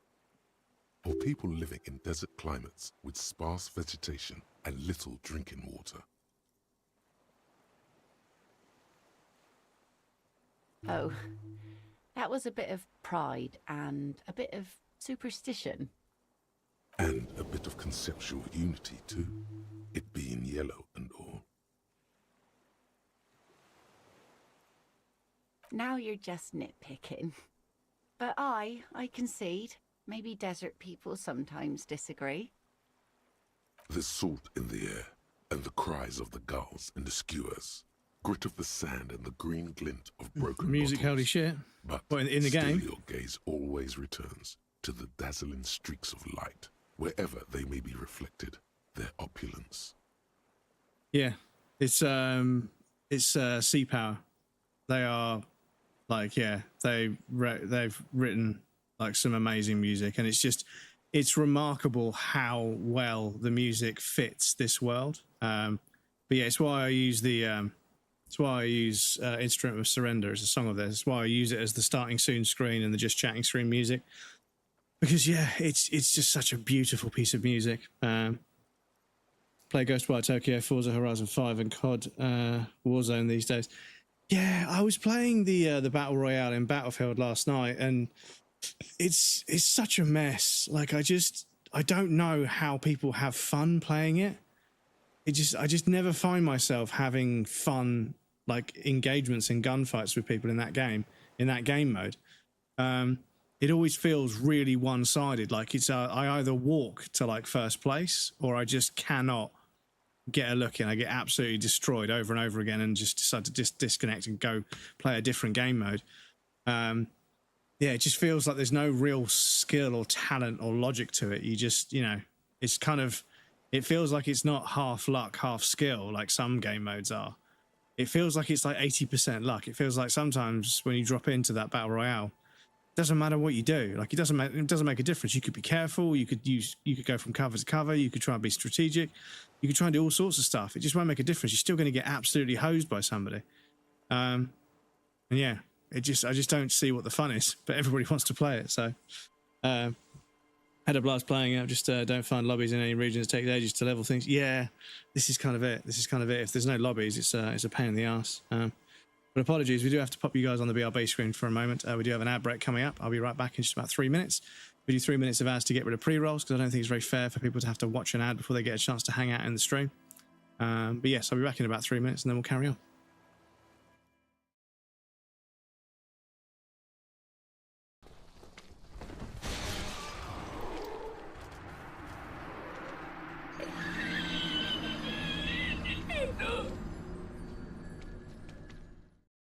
I don't know why Dark Souls fans get so upset by Blighttown. Far too afraid to ask. For me, it's kind of enjoyable when you learn the basics.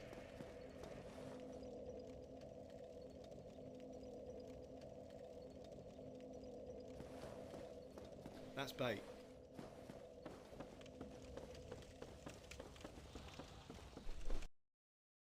The boss here. Oh, is it this fucking grass? Oh, it's Pumpkinhead, okay.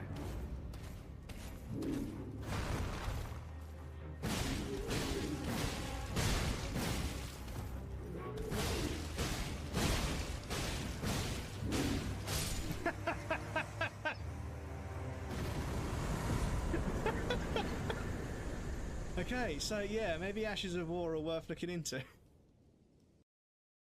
Let's throw a croissant at somebody.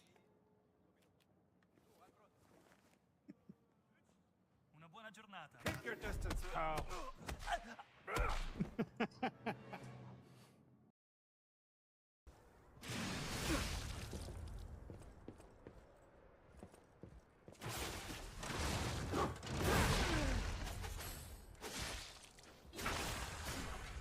remember now. When it works, chat. When it works, it works. It's so fucking cool. Do we think it's long enough? Do we think it's long enough? I don't think Stabby's here, but yeah. What a thrill. When darkness and silence in the night. What a thrill.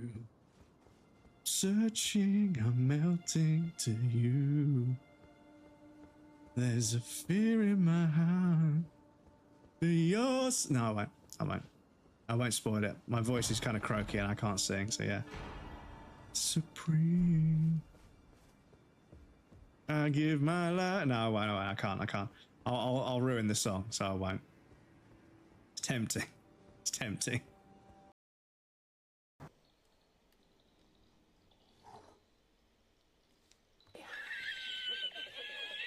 Yeah, this is big brain time. Classic. Dedication to the bit. Love it.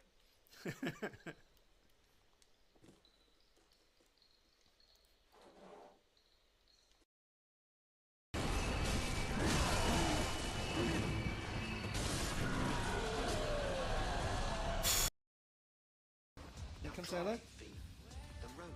Yeah? We'll say hello to everyone. Put this on here for a sec. Come say hello.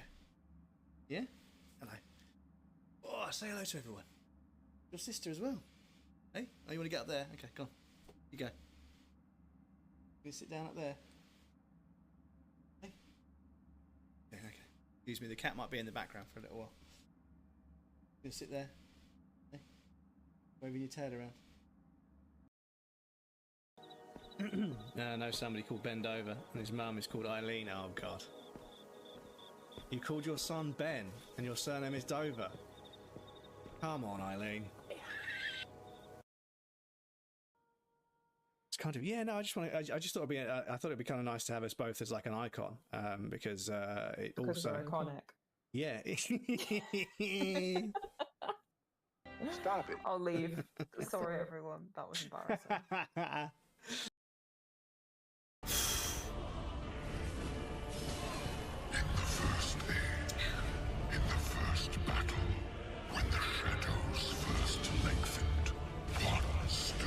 Fuck off! Fucking hell. Deg, welcome in, dude. Thank you so much for the raid. Fuck, Bambi. That was for you. Sorry, that was for Bambi. Fucking hell. Surely not. Surely not. Surely not. Surely not.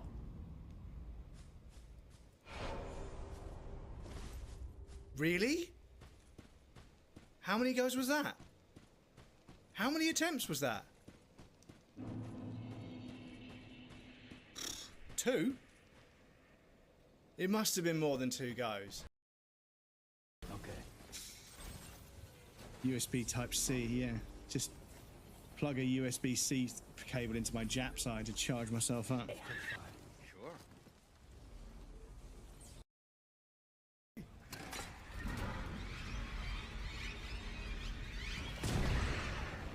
That's what I should have done. That's what I should have done. Look at the head just rolling down the fucking ramp. Oh shit. Ball coming back. Welcome back, everybody. Thank you for your patience. I appreciate that. Was that one of your clips? I appreciate the clips, dudes. Yeah, it's nice to have a stack of clips. But yeah, I do have quite a few of them. This is the thing, is that I have like lent heavily on clipping for a while now. So I do have like fucking God knows how many, just hundreds and hundreds and hundreds of clips.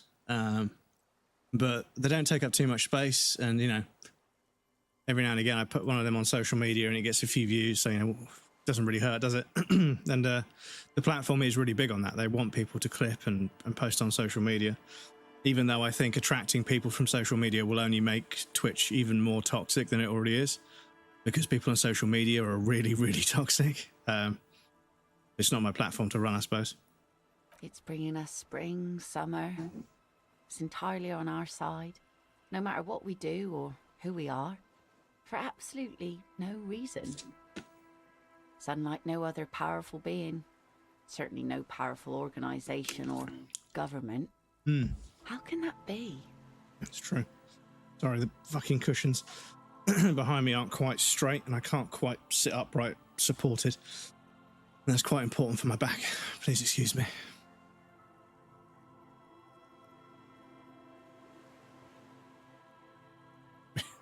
Begin a long, impassioned political tirade.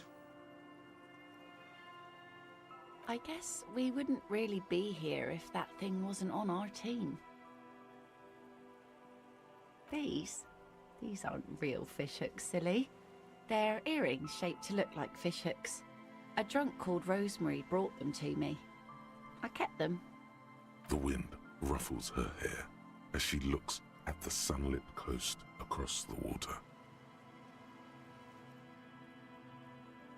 Thank you. I'm half Ubi.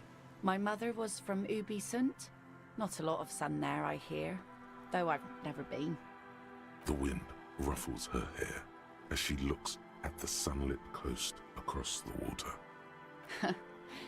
It's enough that my fish goes there. 50 real a piece they ask for spring cod. Out on the terrace of La Fou de Fond, a hip business lunch spot in downtown La Delta, glasses clink over a spread of oysters. Someone can't decide what to eat. Someone recommends a ceviche. Someone shields her eyes, trying to see across the bay.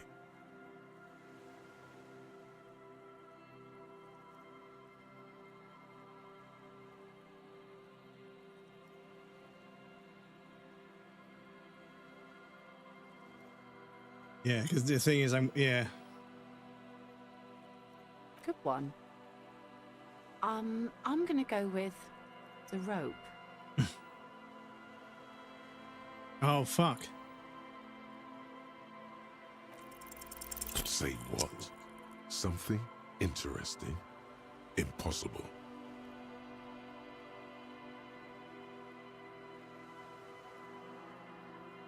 She turns her head, and the plastic fishhooks rattle in her ears. Nothing shear-worthy takes place in your head. Relax. This was still good. Hi. Brains generally aren't very good, are they? I prefer backs, arms, shoulders, lungs too. You know... Music is just chef's kiss. Yeah, it's so good. So good. It's perfect for this game. The wind's just gonna like the pick up painting. soon, and I have to go, but... Have this. The sun's good, but it doesn't stick things. I've no use for it anymore.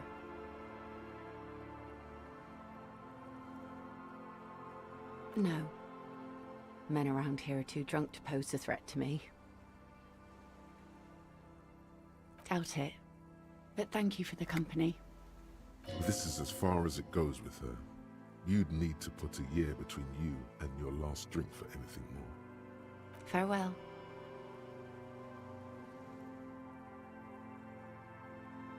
Fitz, welcome indeed as again. Feeling some type of way and I don't know why. Yeah, this game has that effect, honestly. This game, like I say, the writing, the art style, the music, the characters, the story, it's just, yeah, it's just a fucking masterpiece. An absolute fucking masterpiece of a game. Equip this to impress yourself.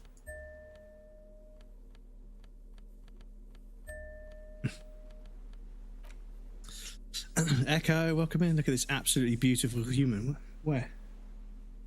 I see them. Thank you, Echo. It's lovely to see you, dude. How are you? Doing good? How are you doing? Not too bad, not too bad. How are you speaking to Spooder? Happened since I last stopped it. Yes, Spooder's been going through some bits, I'm afraid. Yes, haven't seen Stabby here. Is he alright? Yeah, Stabs is alright. I'm not sure where they are today. But yeah, not everybody can make it to every stream. It's just how it is.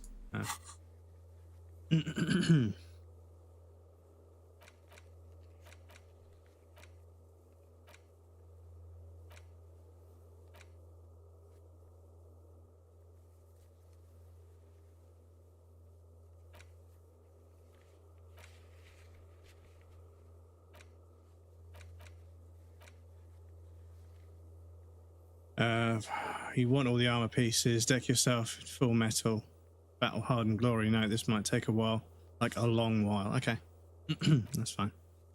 That's fine. I can live with that. Hope you're doing well, King. Just dropping my drunk ass by giving out love. Hope you're killing it. It's good to see you, dude. I've been pretty unwell for a little while, and I'm kind of worn out in lots of different ways. But I'm still here, still playing video games, still hanging out with you guys, so that's a blessing. But yeah.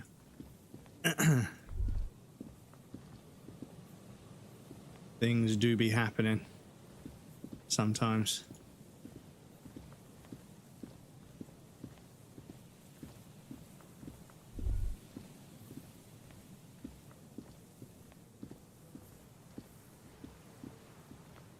An old door, worn by elements, guards the depot. The wind has blown a sand dune in front of it.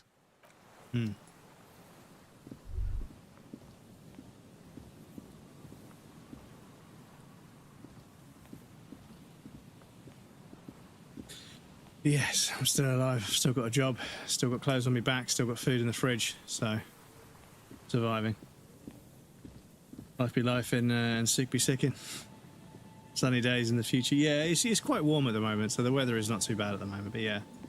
I just need I need things to stop being so awkward and difficult and painful and expensive and complicated and unreliable, you know? Hot as hell over there, apparently.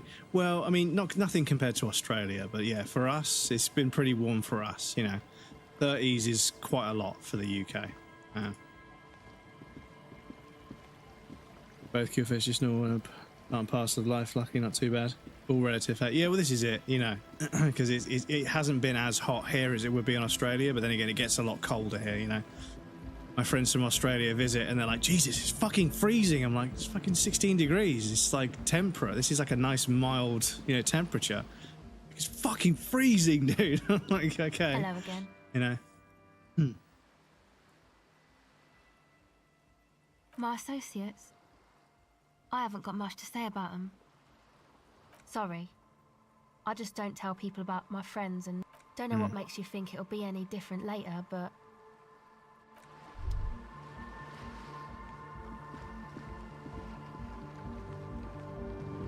Come on, get in. The warm stuff's getting out. The young man with the tape recorder acknowledges your return. When he looks at you, he squints as though you were the setting sun. This is hardcore. Hardcore! Hardcore to the mega. Internally coherent.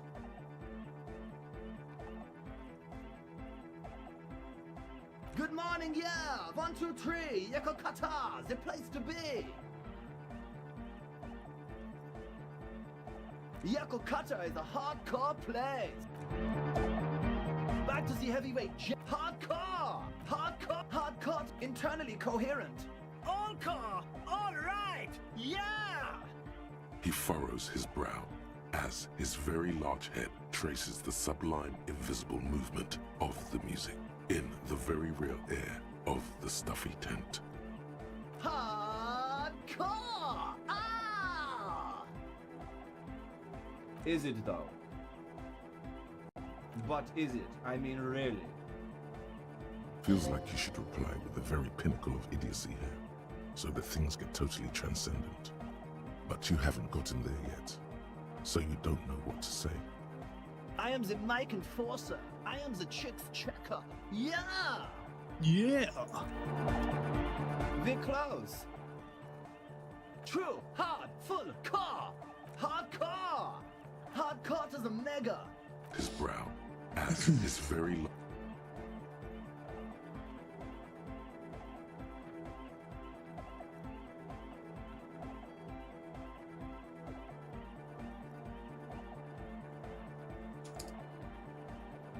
Just one moment, YouTube. We've got to wait for Twitch to get its shit together. Sorry.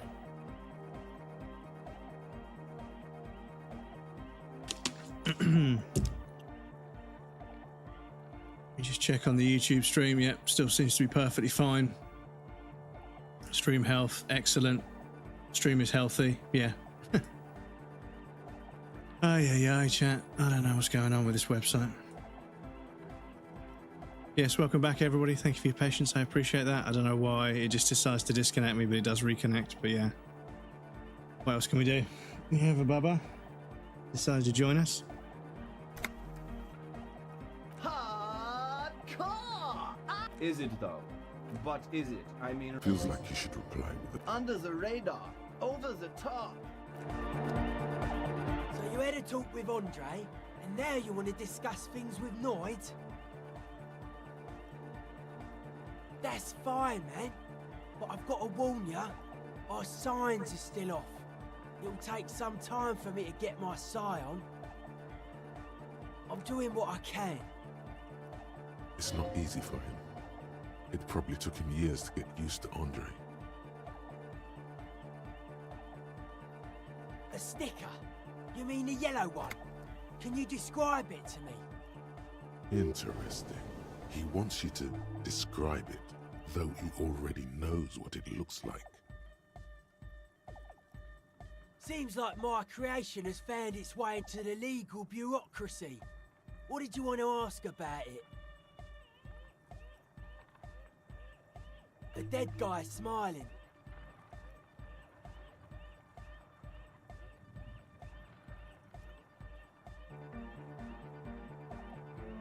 One sec, just a moment, chat. I'll be right with you.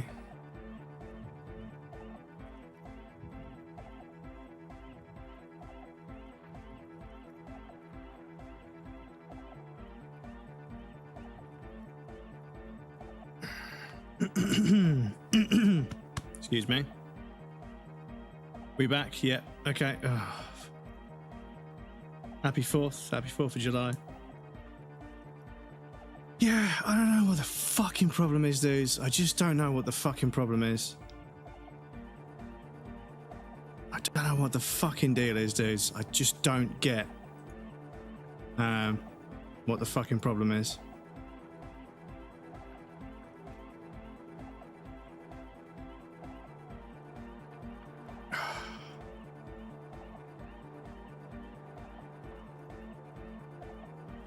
Because it just comes and goes. It just randomly disconnects for no fucking reason.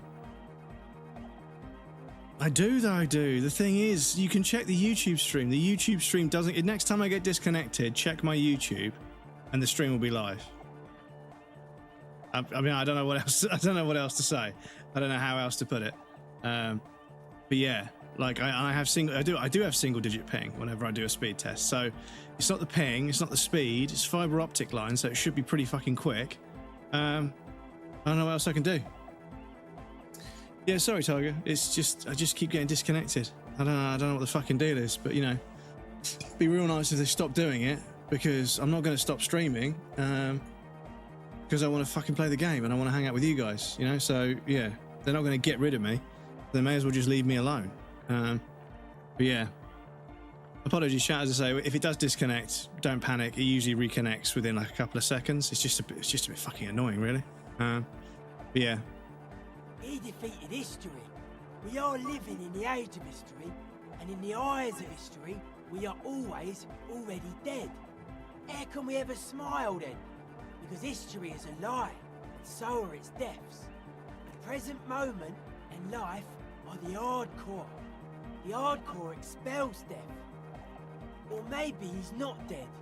Maybe he's just really ecstatic about the beats. Or drugged out of his mind, come to think of it. Drop Buddy and Crumbs, yeah. I don't know what the fucking deal is, you know. I don't know what the fucking deal is. I mean, you know, one thing that is sometimes worth checking is seeing who's on the front page. Because if there's any huge event on the front page, they will divert all fucking resources to making sure it stays live. But obviously it's not these people, these are just streamers that are on the front page.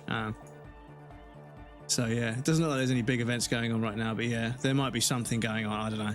But yeah, they just, as soon as a server starts to struggle on like a big event somewhere, they just chop off a few small streamers. So that's what I'm convinced of, is that they just, you know, allegedly, this is all just, you know, hypothetical, but I get the impression that server resource is not ample.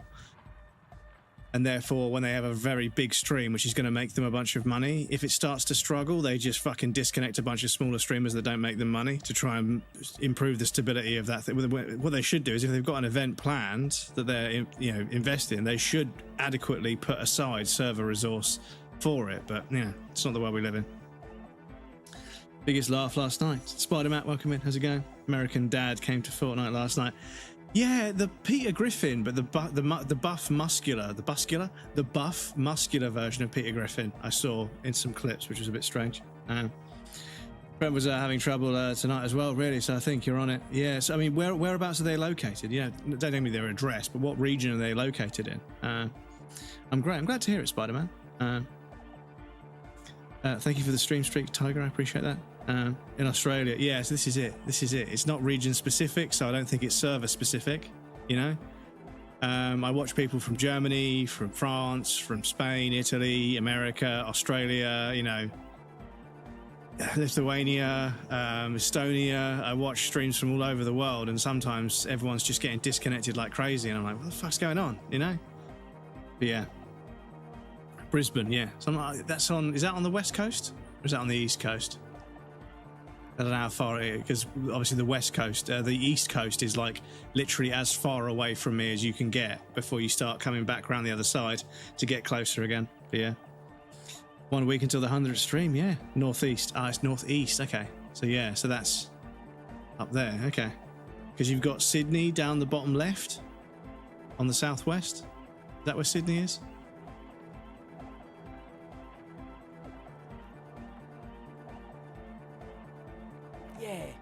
That interpretation holds. Simplicity was brought to us by a classical solarist modernism, but that was a tasteful, harmonious simplicity, right? Well, hardcore is not tasteful or outwardly harmonious. It's a warning shot. This will be dangerous. The echo of man's loss haunting him. The sticker, the clothes, the music, same thing. Yeah, just give me 1 sec, chat. I'm just going to quickly check my settings. Make sure.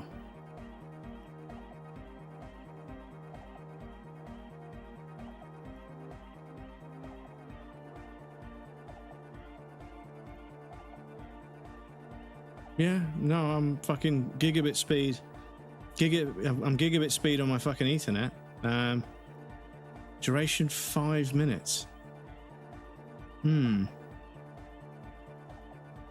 That's interesting. But yeah. Unencrypted. Yeah, no, everything seems to be fine. I mean, I've got gigabit speed on my... I should have gigabit speed on my internet, to be honest.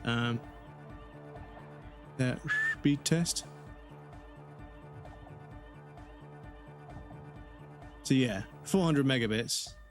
It should be 500. It might get to 500, but yeah. 400 down, 45 up. So it's a little bit low. It should be 70 up. But you know, it is the weekend, and you know, they say they don't throttle, but you know, they do. But yeah, I'm just interested to see what server it chooses and also what my ping is. But yeah, it's thinking about that upload for a while. It says nearly 1.5 hours on my end, so it's continuing the whole stream on there. And yeah, no, it's the Ethernet connection. I'm starting to think, well, I don't really know if the router, but the thing is, the fact that the YouTube stream doesn't go down is what confuses me, right? Is that if the YouTube stream doesn't go down, then it can't be my router fucking around. It has to be something that Twitch is doing. So I don't really know. But yeah, my upload seems a little bit limited, but yeah. But yeah, if you guys want to check, you know, if the Twitch stream goes down, just check the YouTube and let me know. But I'm pretty sure it stays up throughout the disconnection. So I don't, you know. And the silly thing is, I can do a speed test, which is using the upload, right? And it doesn't disconnect my Twitch stream, right? And I can watch people's streams on Twitch, you know, doubling my connection to their servers. Doesn't interrupt my stream. But randomly out of nowhere, it will just fucking disconnect me.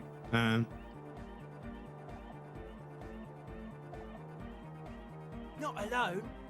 Many people are thinking the same thing right now. There's a gathering at the Right now. Elysium. The beat is the same for all. Simplicity, well, the sticker, it is. I guess one could write an entire treatise on the thing. But what for? Nah. Still strongly out of sync. Stage gamma disalignment. You heard me. You heard. The hardcore aesthetic is esoteric. It's not meant to be discussed with the law at this moment. It's not easy to reach a harmonic resonance of signs without some adjustment. Yeah, and it's silly. I can see the stats of the stream, and like a disconnection happens, and then everyone's like, "Oh, we did the stream break," so everyone starts chatting, and then obviously loads of people start counting as viewers. And then once the stream reconnects, and then after a minute, when they've all just been idle, just lurking, well, it just drops back down again. It's just, Hi again. it's funny. So, how are things going? Not long. Like a week, maybe? I'm super sure they're alive. I mean, come on. I'm at least 90%, maybe 85% sure they're still alive. Okay, I'm sorry. I'm sorry too. I guess it wasn't very hardcore of us to just lock them in like that. Me too. I shouldn't have that kind of power over another person. I'm not the one with the violence monopoly here. You are. Oof. Glad that key is out of my hands now. Not long. Like a week, maybe? Thank you. We just thought it was the right thing to do. Not long. I'm super sure they're alive. I mean, come on. Okay, I'm sorry. Me too. Yeah. Sure, man. Tell us what you want to know. Let's do it. And?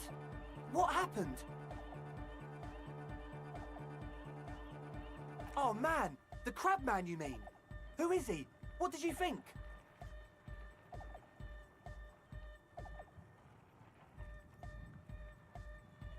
Really? Huh. Interesting. What's he doing in the church? No matter. Is he gonna be a problem? Yeah. Noid is right. Let's get back to the point. What are we gonna do about him? We need to do anything. These guys will never catch him. You will never catch him. There's nothing to do.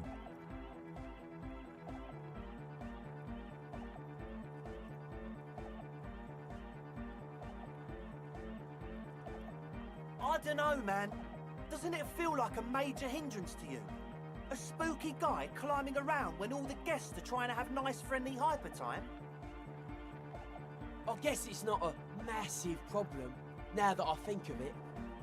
Everyone is welcome to dance till the morning light. Yeah! Maybe. I guess we'll figure something out. Okay, but what about the other spooker? The one in Grandma's clothes? Did you see her? A programmer? That's odd. What was she like? Did you ask her about the nightclub? Come on, man. Who will you trust? The spooky programmer or us? We just want to make the world a better place. Feel the love! Get down and feel it!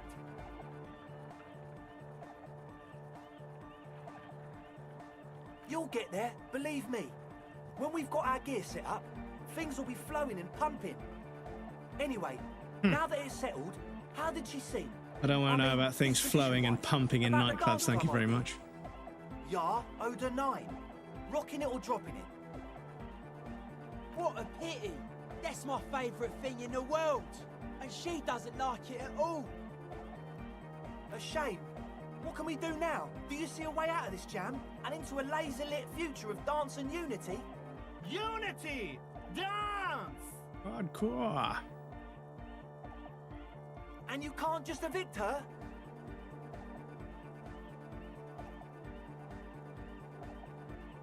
Hell yeah! No Noid, no hammer. I'm sure there's a workaround. We can, like, make a deal not to bother her. You know, coexist. If that's okay with her, we only want to get in the church and spread the joy and ecstasy of music. The lines in the dark exist. Coexist. At least Crabman seems like an advanced being. He's hard. He'll understand. Yeah, he can do his climbing thing in the tower. And the programmer, does she like anodic dance music? Egghead cannot believe what you just said. It makes him pump the Another jam accident, a little bother. slower for a Fucking moment, bother but from then he returns to the that Green full Street swing or of Football Factory. I can't remember which one it is. No worries. We'll figure it out. If coexisting fails, you can always muscle her out, right? If it's all okay with you, what do you think? Excellent! Good luck, my friend. Green Street, one of my all-time favourites, yeah. And stop calling it soccer. I get confused. There's like a few of them, and I get confused which one's which. And stop calling it soccer. He's a quiet man, mostly communicates through music, and by being a master of ceremonies. Fucking journos. Oh, have I got the DVD over there somewhere? I think somebody lent me the DVD like a long time ago. Well, I can't see it right now.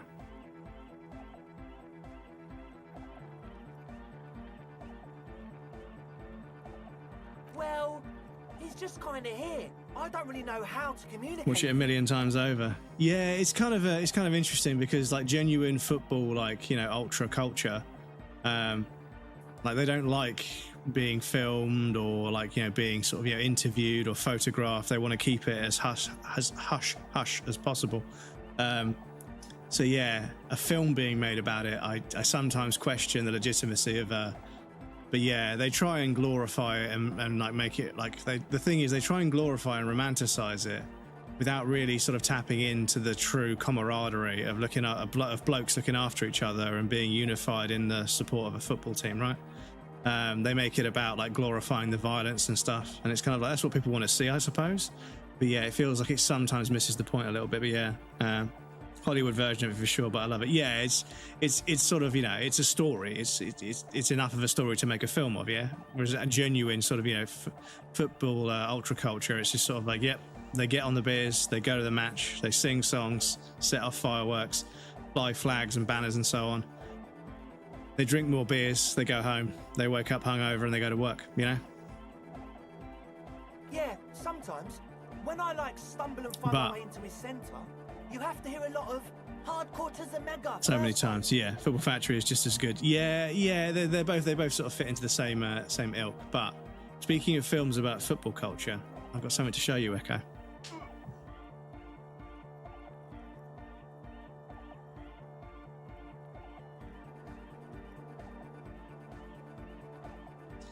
So recently, well, not recently, actually, a little while ago, some kids from Finland or something, I think, I can't remember. They wanted to come over and they wanted to travel the world filming various different ultra groups of like ultra fans. And they did loads of filming and interviews and stuff. And they made a film called Ultras. If you look very closely, right there, can you recognize anyone there? Let's put that back.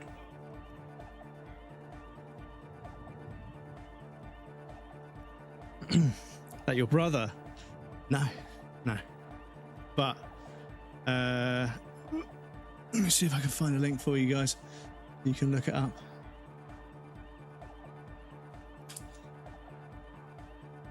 So, I think it's this one. Yes, it is.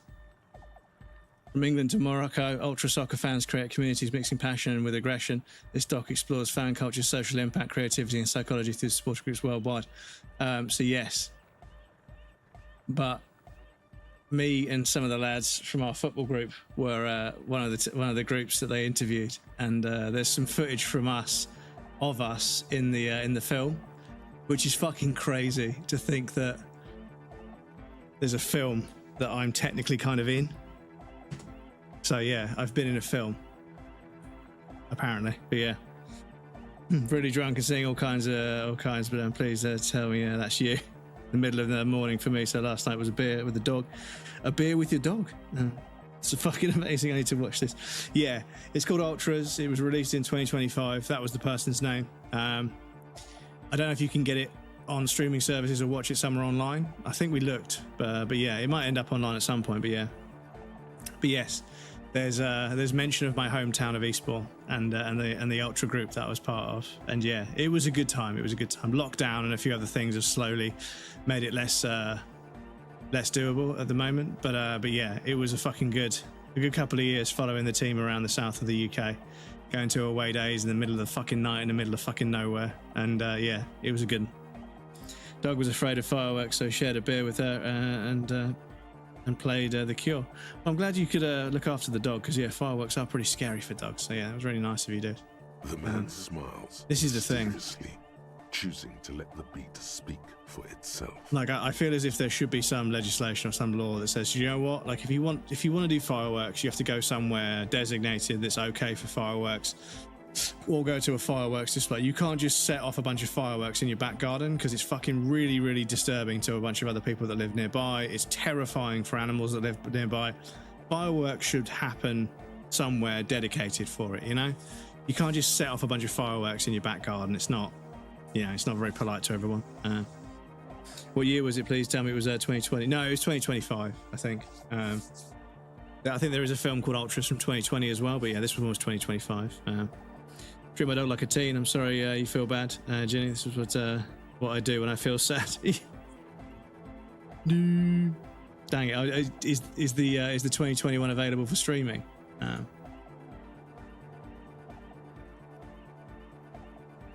Because yeah, there was one in 2020. Oh, hang on. Oh, it's an Italian drama. But no, this is a documentary from 2025, and I don't know if you can see it.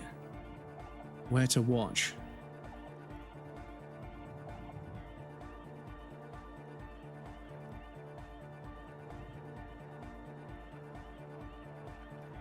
I made over $1,000. GG's.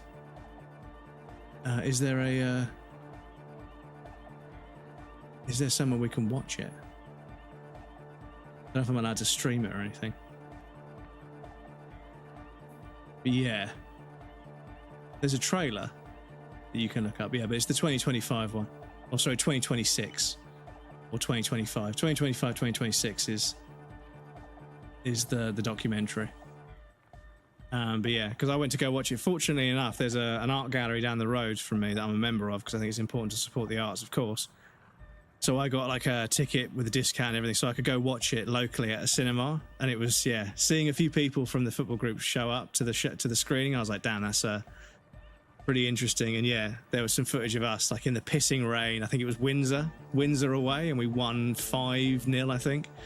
And a player called Bolwell got a hat trick, and they're not a forward, so like, yeah, it was a really good result for them. But yeah. And get the 2021 like Blue Moon, it seems. Would have been so fun to be a part of. Yeah, it was fucking cool. It was really fucking cool. We were anti-racist, you know, anti-discrimination, anti-sexist. And there's a group called the White Hawk Ultras who are fans of the White Hawk football team, which is just up the seafront near Brighton.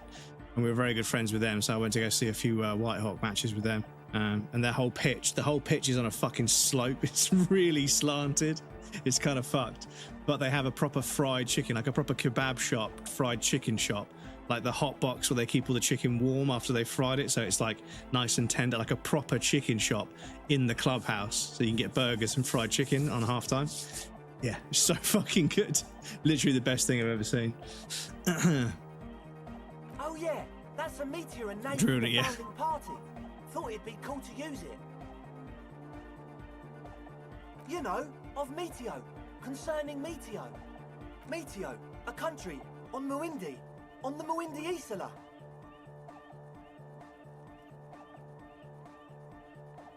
Come to think of it, I've never really looked them up, you know. I can't give you a precise definition, but they're a very powerful religious organisation. And they have roots in ancient mass society. And they're the custodians of the Pericarnassian Church. Plus, they anoint the innocents. They, like, made the innocentic system, no? Yeah, Scat, be careful giving your dog too much beer. I'm pretty sure it's not good for them, you know? But if they're okay, but yeah. Because, yeah, I know that someone's dog, like, knocked over a bottle of white wine and was, like, slurping this wine because they thought it was just, you know, fluid they could drink. Slurping this wine before they could fucking... And the dog was pissed as fuck. Just one sip. Okay, if it was only one sip, that's not too bad. Wasn't even an IPA. Okay. Yeah, I mean, Blue Moon doesn't seem... I don't remember Blue Moon being that strong, but yeah. I'm just conscious of the fact we're talking about giving animals alcohol, which I'm not sure is something we should be sort of talking about flippantly. It's obviously not something you would do normally, of course, but yeah. You're totally wrong about that. No, it's fine. It's fine. It's fine. The Pericarnassian Church is about love. And Nordic music is about love. I got love for my Pericarnassian posse. Love is the relay out of death. We dance! My kids and animals are fine, in spite of me. No, they're because of you. I'm sure you've looked after them well. Unless it was some next level monkey ready to evolve. Next level monkey ready to evolve. But yeah, looking for the missing link, aren't we? I don't know if you've actually found it, but yeah. I don't think my camera's very like level. So please bear with me a moment. I'm just going to give it a bit of a tweak. Because if it's not level, it's going to do it. I tried moving my camera to put it somewhere else so I could get a slightly better angle, but it didn't work. I had to put it back. So I undid all the zip ties. Undid all the zip ties that are attached to it and everything, moved it, and then realised I was going to have to move it back and then re-zip tie it. Oh, it was a fucking pain in the ass, but you know. Make some noise for my Insulindian posse! You feel it. The anodes and the cathodes coursing through you. Your big toe starts tapping along to the base, as if testing the waters. No words, enjoy the beat. Trying to do it all. I could find a link to the movie, but I can't get there. I really want to see it. Yeah, I mean, I don't know if it's going to be released as a DVD or a Blu-ray, or you'll be able to stream it somewhere. But yeah, I'm not too sure if you've got a wish list you can add it to. But yeah, it was only a little while ago that I went to go see the preview in the cinema, and they're only a bunch of kids. Yeah, they're just a couple of kids, so they don't have like a publication distribution network or anything. So yeah, if life is an RPG, my kids roll better stats. This is bullshit. They roll better stats. Well, you want your kids to do better than you, right? That's the whole idea, is that you're the only person out there. You're the only person out there that wants them to do better than you, if that makes sense. Yeah, that camera's right in the way of the screen a little bit, but I'll have to fuck around with that another time.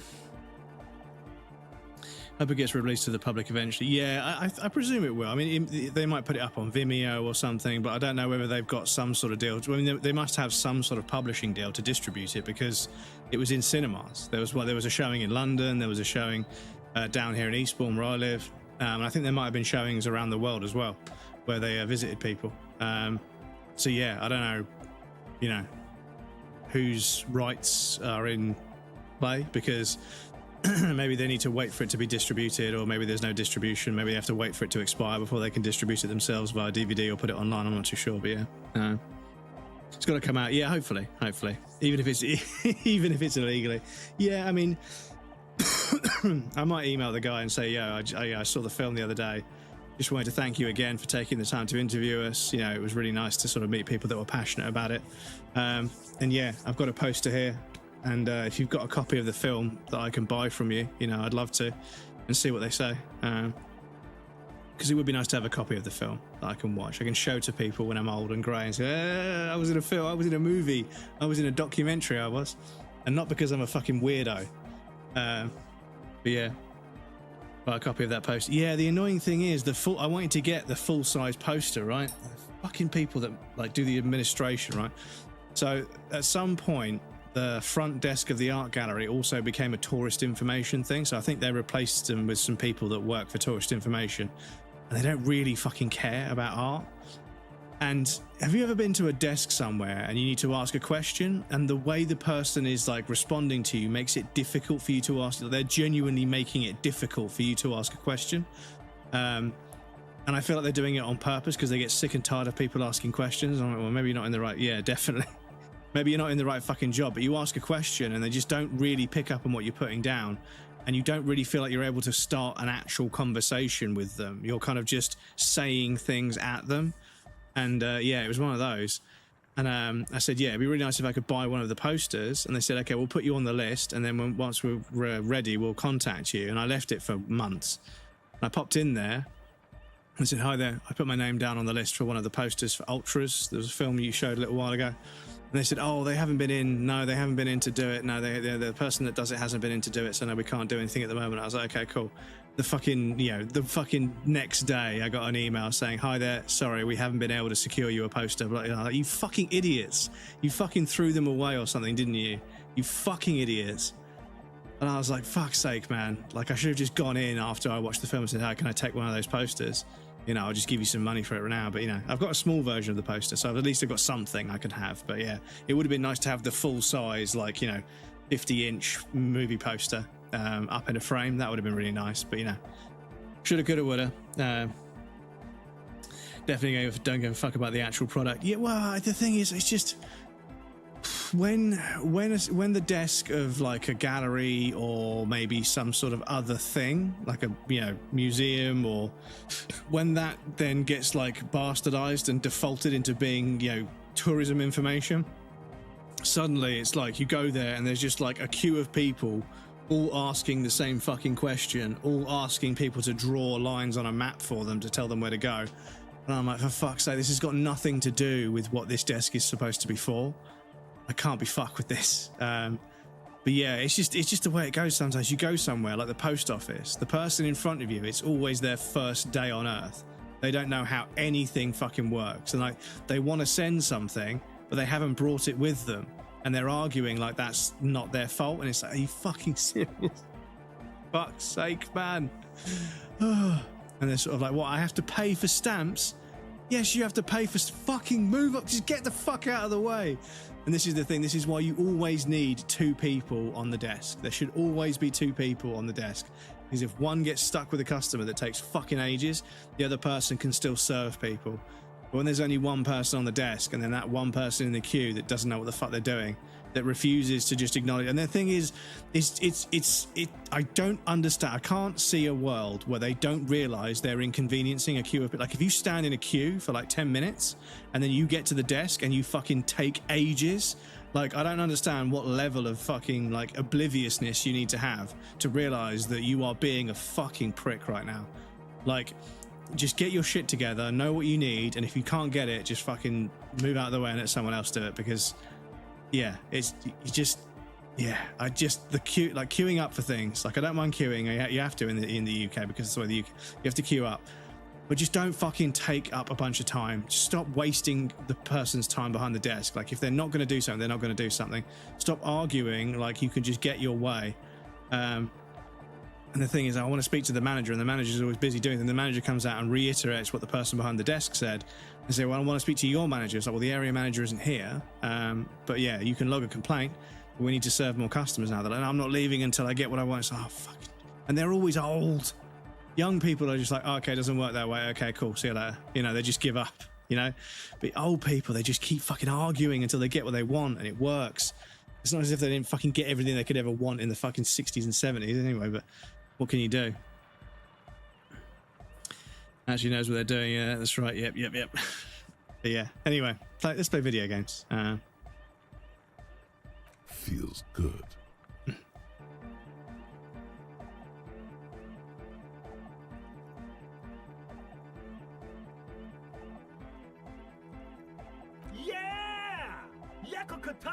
The place to be! He seems ecstatic that you share his vision of pericarnassianism. Do it for the masses. Do it for the crew.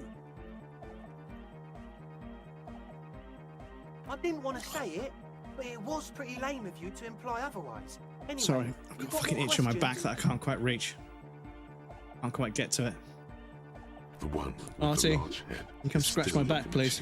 Nodding his head, waiting for your. Because I would legit buy that fucking poster. Yeah, I wanted to keep one just as a keepsake, you know. And if they were ever visiting, I would say, would you guys mind signing it, just so I've got like a piece of signed memorabilia for the film. But yeah, it is what it is. I've got a poster, you know. I managed to get a poster. Let the disco happen. Bring the disco into this. Best in a back scratcher is a way. Yeah, I probably should. But I got this. It's like a brush that's two-sided. It's like a thin plasticky brush with a rubber handle so it doesn't slip in the shower. And it's got like a stiff brush and a soft brush on either side. Well, one side's stiff, one side's soft.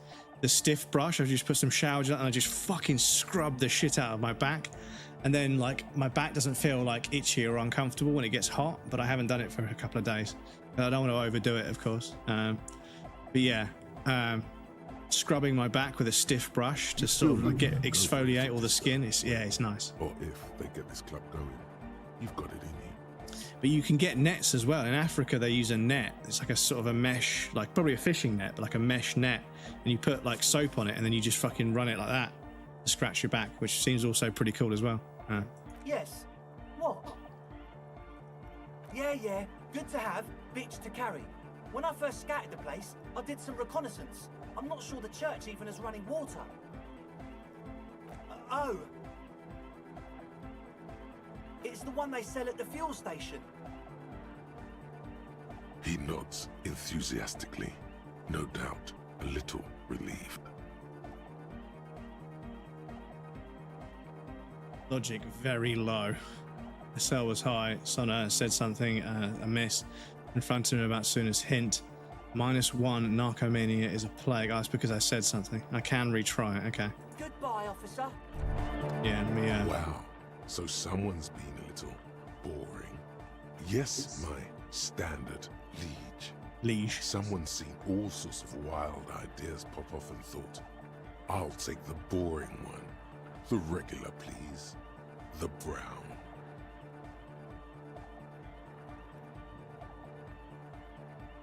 Of course you do. Let's get right to it. My lord's copper type is regular cop. I'll let everyone know. I'll send out a telefax.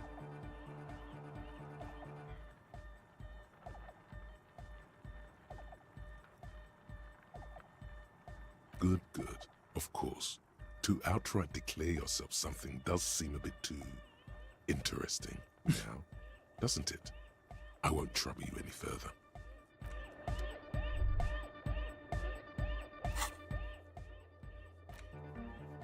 Incident to cooperate with the Ravers or a Victor. Okay.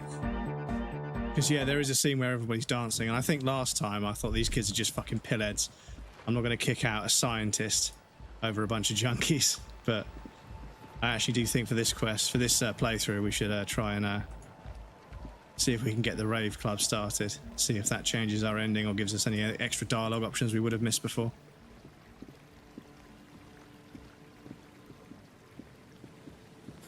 Red, how long are you on for? Probably another hour or two. I usually do about 6 hours. But yeah, I mean, depending on how often we get fucking disconnected.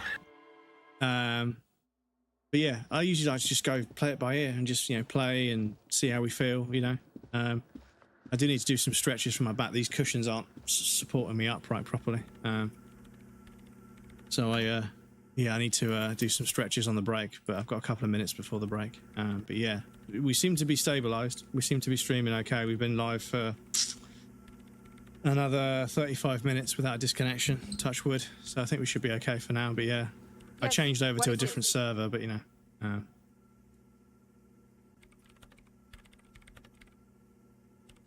I don't want to make anything work. Yes, anything. I don't want to make anything work. It's not the anodic dance music that's made her bitter. It's the failure of Fortress Accident. That's right. If we couldn't get our Welkins to happen, I don't want anything to happen. Ever again. There's not a trace of irony in her voice. She means it.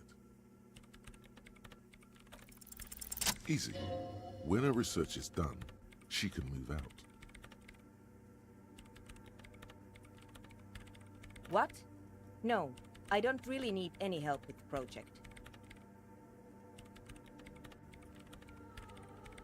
She thinks about it. A glassy look in her eyes. A gust of wind brings more snow in from the broken gallery. It touches her hair. All right. Bring me the game's off-site copy from my old workspace, if you really want to help.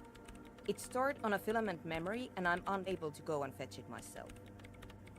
No, that's the production schedule you stole and accessed without authorization.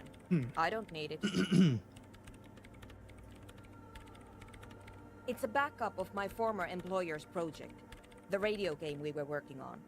It's stored on a filament memory, just like the one inside this radio computer. The backup itself is destroyed now, but I'm hoping to use what's left of it to pinpoint the exact location of the anomaly.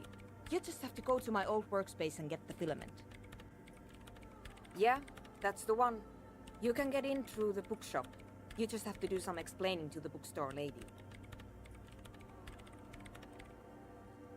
There's this giant ice bear fridge in the building's cellar. It's there.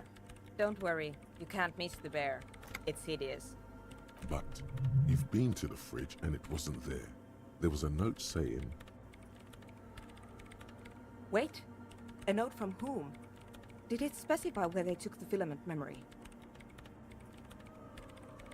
Jawiza. Of course! Our project lead, Suliswov Jawiza. God, he was always so hell-bent on keeping the copy somewhere safe. That feature creep and the Valley of the Heads. Right, chat, I'm just double checking. Everything's still connected because I'm all paranoid now. Like it would have made a difference. The offsite copy was perfectly safe when the data loss happened. That data loss was anomalous. And the heads... I won't even get into the heads. Millions of them. Go find that copy from that ice cream maker, will you? Thanks. Valley of 1,000 Heads. You like the sound of that. This is getting ridiculous. Can't you just defrost it? Or, I don't know. I don't know about the ice cream maker. Just figure something out. There's a solution, but she doesn't want to hand it over to you yet. It's a thing. Something she holds dear. Thanks. And here's my Kvalsund multi-tool. You might need it to hack loose some ice. There we go. It opens everything. If Cool. you get me the offsite copy, then you can keep the Kvalsund.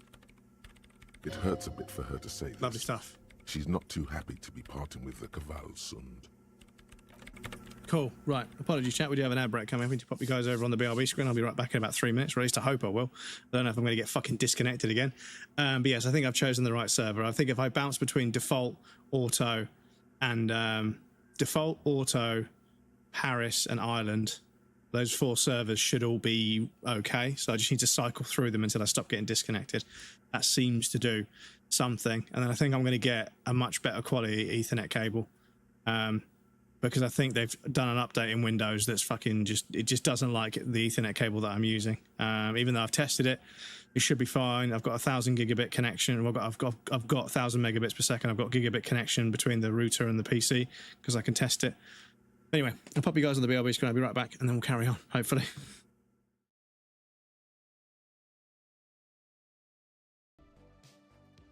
Oi!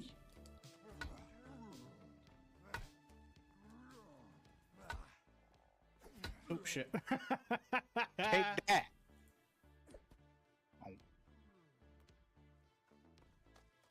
Oh, I don't think she enjoyed that.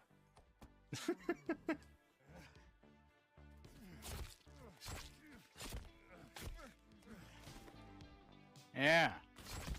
What you get for fucking with waifu. Piece of shit.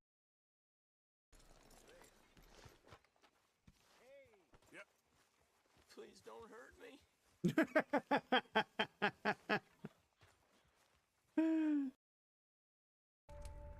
From the dungeon. And they're human. If we make the dungeon thing human, hold on.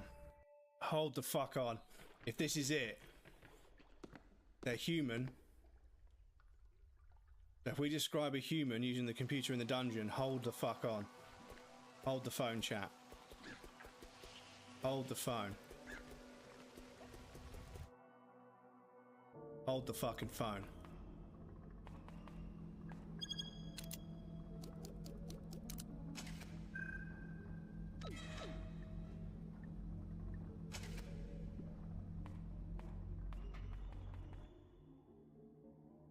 Hold the damn phone.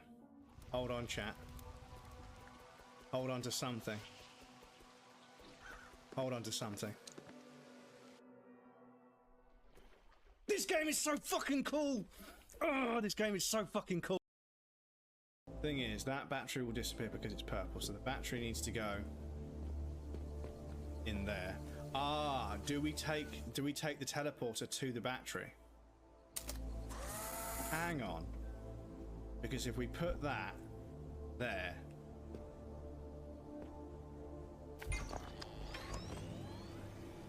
dudes, this game is so fucking cool. This game is so fucking cool, dudes. It's so clever.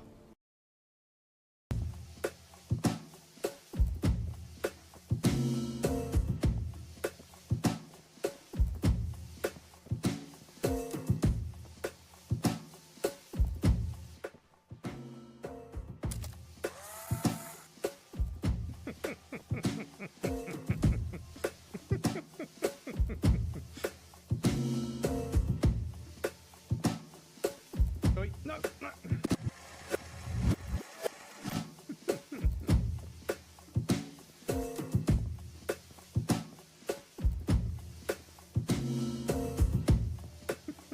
No.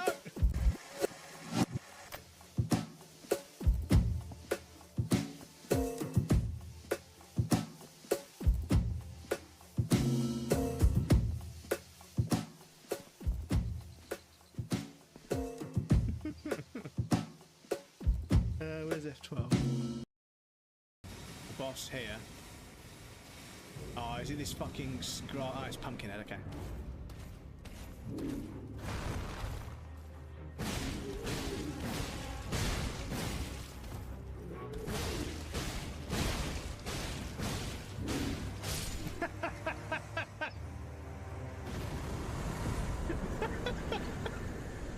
Okay, so yeah, maybe Ashes of War are worth looking into.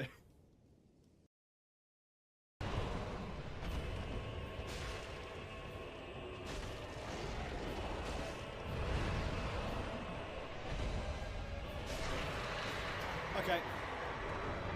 Okay. Yeah, this island is definitely the way. This island is definitely the way. Orange charred ring. Nice. Okay, souls? Do I get any fucking souls for that? Yes, thank you. You know, for a second then. Come on, give me the fucking souls. GG's, thank you so much. Thank you so much. Very kind of you. Apologies about the delay, I had to work it out. Oh, you fucking bellend. No, God! No fucking health. Nice ring. Okay. There's all sorts of scary Cronenberg monsters and jump scares and everything, but we all know the scariest thing about this game is first-person platforming. And fucking grabbing with a mouse. It's so strange. But also, I want to be careful not to destroy this boat, because we are going to need it to jump in and fast travel.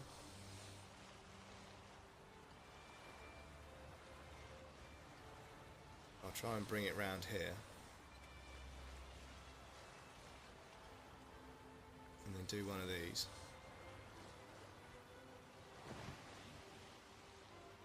This chat, look at this.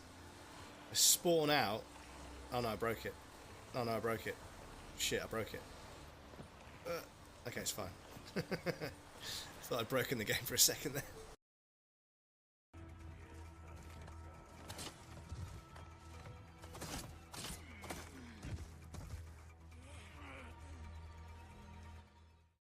Welcome back, everybody. Thank you for your patience. I appreciate that. Sorry, I took an extra minute or two just to fucking scrub the shit out of my back. No soap or anything, just the brush. Just brushed the fuck out of my back. But it did work. Gamble, they call me the Gamble Master. Master Gamble. Master Gamble fits.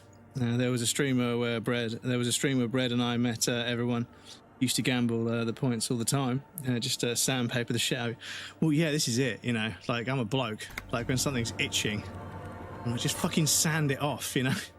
Like, genuinely. Open, find the right tool, ask for some... Yeah, we got that, cool. But yeah, like, I'll quite happily get, like, a fucking orbital sander, and just fucking grind the dead skin off my feet, as gross as that sounds. But yeah, it's just a quicker and easier way of doing it, you know? Obviously, you have to take breaks because your feet get a little bit hot. But yeah, it just works so much better than, like, anything else. But... I must admit, as I've got older, I have become more sensible, and I do have a pumice stone, which I can use to, like, rub the dead skin off my feet so that they don't fucking dry up and end up, like, because I've got, like, a laminate floor, and, like, if my feet are, like, really, really dried out, I slide around because I haven't got any grip because the skin's all, like, hard. Anyway, I'll stop grossing everyone else out with my feet. But yeah, being 41 years old... yeah, I can travel. Cool. I feel you. Hot weather will let you know if you need power tools for dead skin, like walking around on ice. Yeah, this is it. Yeah, obviously, I don't want to have a fucking accident, so yeah. I just got the orbital sander, turned it on and laid it on the floor and put one foot on there and then held my other foot on the heel and on the edge to get rid of all the fucking dead skin. It worked, you know, it worked an absolute fucking treat. Obviously, I threw that sanding pad away afterwards. But yeah. But I have got a pumice stone, and as long as I stay on top of it, I just give them a quick rub down every so often, and that gets rid of most of it. So I've got nice supple feet that actually work, and I can walk and feel things under my feet. But yeah, this orange machine is dead only still. Even. It has a hand crank ice cream churner. Yeah. And okay, I'm gonna make sure I've got a fucking save down because fucking hell.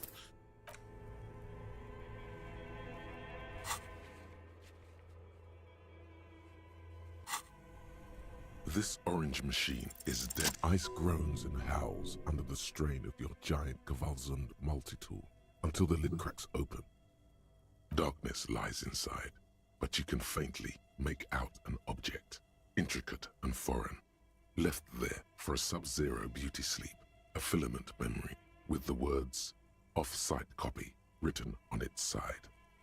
Disappointment washes over you as you stare into the almost empty ice cream maker.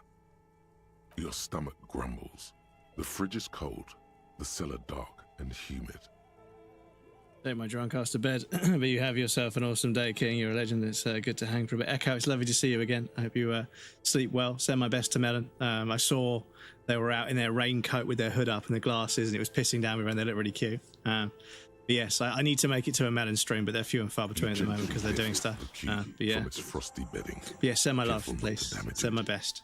I hope they're doing well. Yes, but aren't you curious to know what's on the precious filament? There's a radio computer upstairs.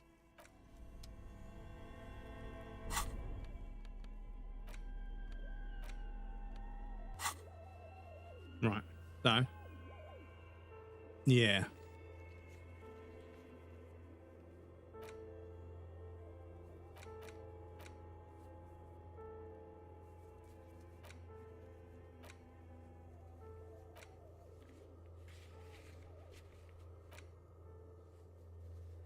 Oh yeah, I need to speak to the Whirling and Rags. Oh shit, is it after 2 o'clock? Oh, it is. Shit. Let me see if the chef is in. I think. Oh, I think it was 2 o'clock or 4 o'clock they close. Can't remember.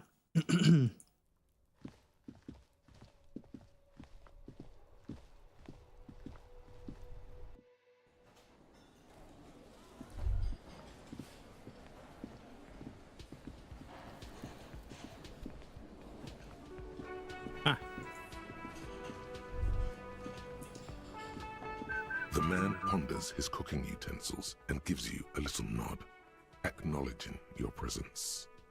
The man says a couple of sentences in that strange language of his and then seems to wait for you to speak. Just one word. Sounds quizzical. Then he awaits your answer with his brow arched. Horse need more vodka? Vodka borscht! I love it, Bratan! Turn it the fuck up and then ask for some yourself. Turning it up seems like a dangerous idea, honestly. The place is a powder keg. He smiles, nodding vigorously, then pours half a bottle of vodka into the pot. With a whistle, he stirs the brew.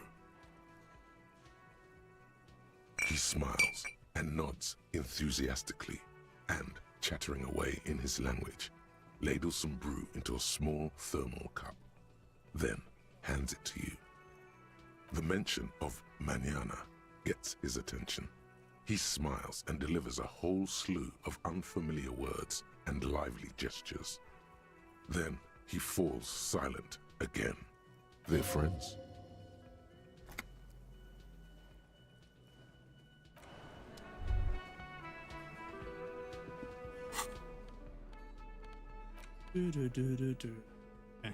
Alcohol, Goras's brew. -1 morale because it's alcoholic. +1 physique, and we get 4 uses. Lovely stuff. Okay, we're back up to 4 skill points, which is good. You see a heavy steel. Yeah, okay.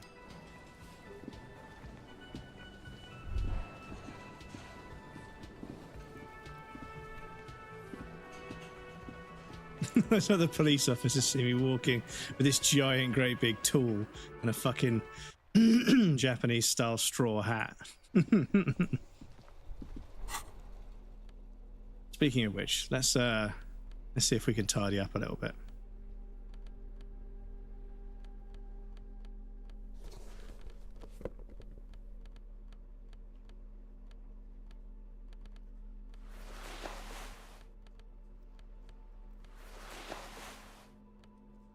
There we go. Now we're looking a bit cooler.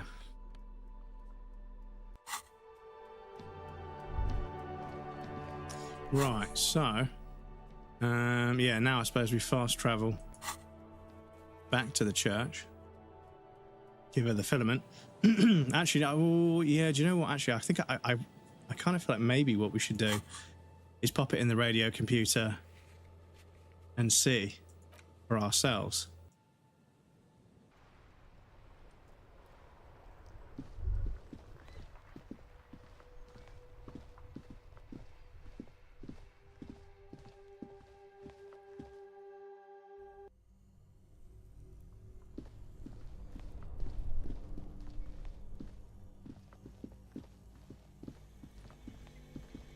The bear's eyes are still glowing red, watching over all the ice cream wrappers. Yeah. gonna see if there's any more dialogue because the body's out of there now.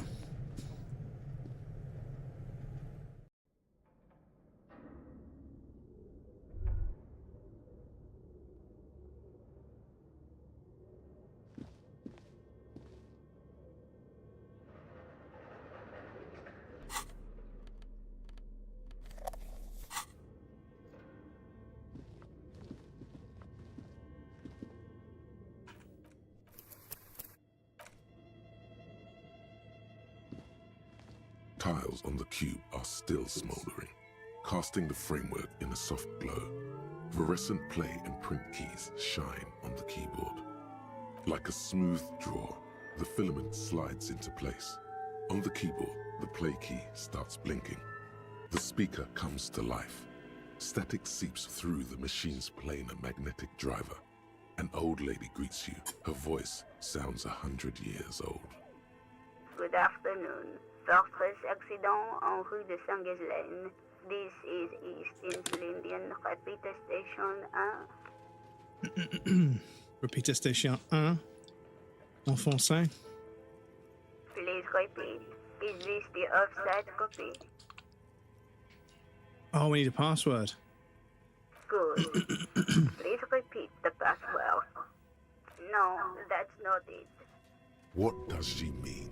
That's not it. What's the password then?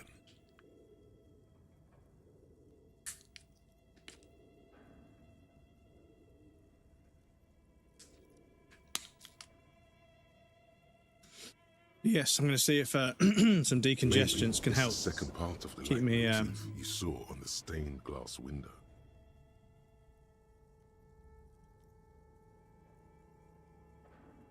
Good. I've unlocked the offside copy. After ending the call, please press print to access the filament. Okay. But yeah, I'm hoping I can leverage some decongestants every now and again to try and breathe a bit better. And if I can breathe a bit better, I might sleep a bit better. And if I can sleep a bit better, I might be a bit less inflamed. If I'm a bit less inflamed, I might have less stomach acid causing me to create loads of phlegm and congesting me. So I'm hoping I might have a way out. Thank you, and goodbye. Tiles on the cube are still smoldering, casting the It sounds like something cracks before the piece of paper starts filling up with pure black ink. The paper is soaked with ink, its monochrome darkness spanning from margin to margin. It's not possible to make out any information. Tiles on the cube are still smoldering. The filament slides out of its glowing nest. Right, does that mean I have the printout as well? No. Okay.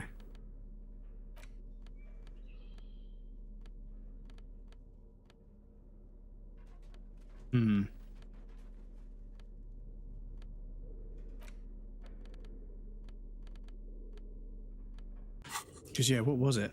Tiles on the cube are still... Nothing happened. Okay, right, let me create another save, and then... Tiles on the cube are still small, like a smooth... Nothing happens. The speaker... Good afternoon. Please repeat. Is this the off? Good. Good. Ka-ching. Fortress accident. Thank you. Tiles on the cube are still... It sounds like something cracks. The paper is soaked with ink. Its monochrome darkness spanning from tiles on the cube. Perception, chat.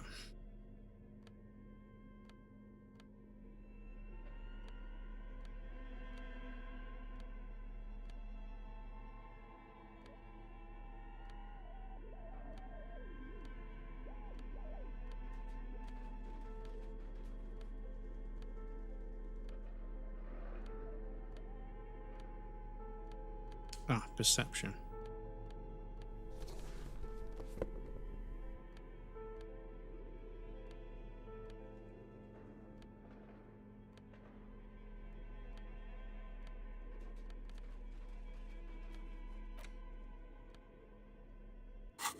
Okay, that gives us slightly better perception. Tiles on the cube I've got a save, still so it's fine. The filament Oh slides no, out shit. of it like a smooth draw. The speaker. Good afternoon. Please repeat. Is this the Earth's good? Good. Ka-ching. Fortress accent. Tiles on the... It sounds like something cracks. The paper is soaked with ink. It's monochromed up. It's just black upon black.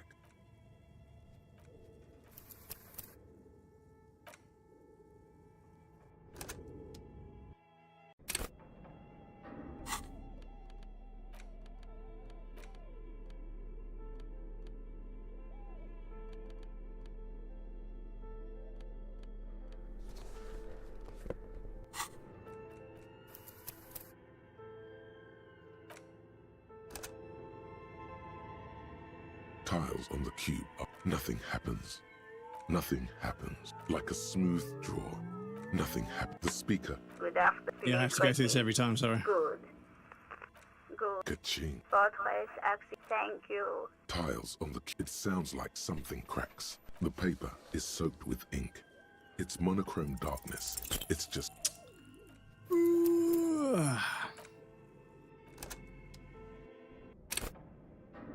Tiles on the cube. Nothing happens. Like a smooth draw. The speaker. Good afternoon. Please repeat. Good. Good. Ka-ching. Fortress accent. Thank Tiles on the... It sounds like something cracks. Before, the paper is soaked with ink. It's monochrome dark. A single speck of white shines out from the shade. For some reason, the printer decided to spare this one tiny dot of paper. Marked by the devil itself. Looks like gibberish. Better get running again. Tiles on the cube are still smoldering. Shit, hang on. Tiles on the cube are... The filament Nearly. slides out of its glowing Nearly. nest. Nearly, chat.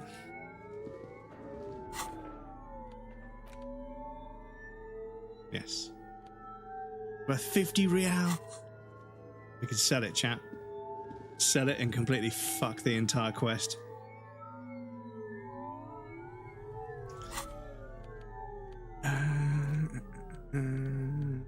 So why now?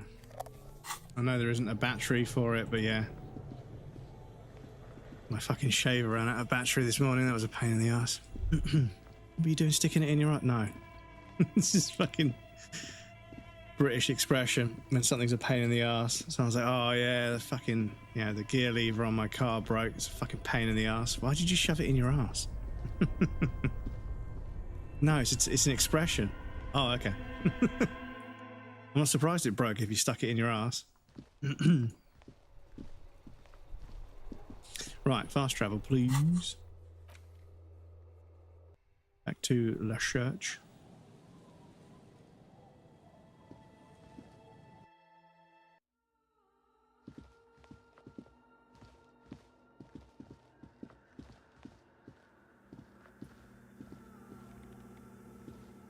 Yes, what is it? Yes?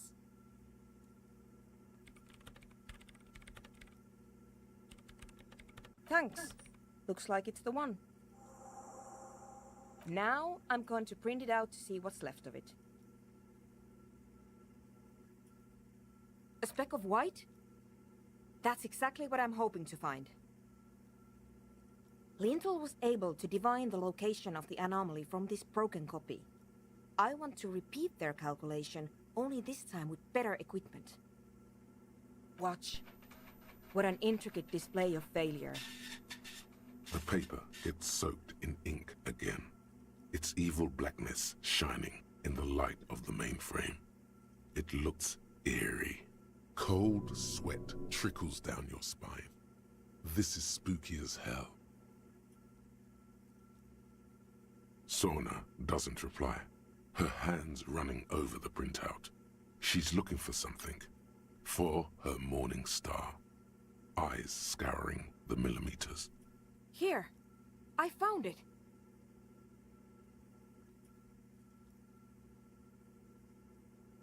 Hold on.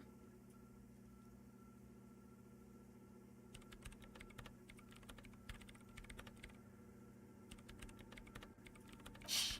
Just give me a second. I'm almost... done! I've got it! I found the location of the anomaly! I found the coordinates! She's beaming. You can feel it in your heart. Thank you! Time for a celebratory drink, perhaps. Just a thought. There. In the swallow. Think you can help me again? Do I have a I choice? need you to go move those water bolts for me. I need to double-check my calculations. Just walk over to the circle and follow my instructions. Move the third bolt 2 centimeters to the left, and the fourth bolt 5 centimeters to the right. This should do the trick. Thanks.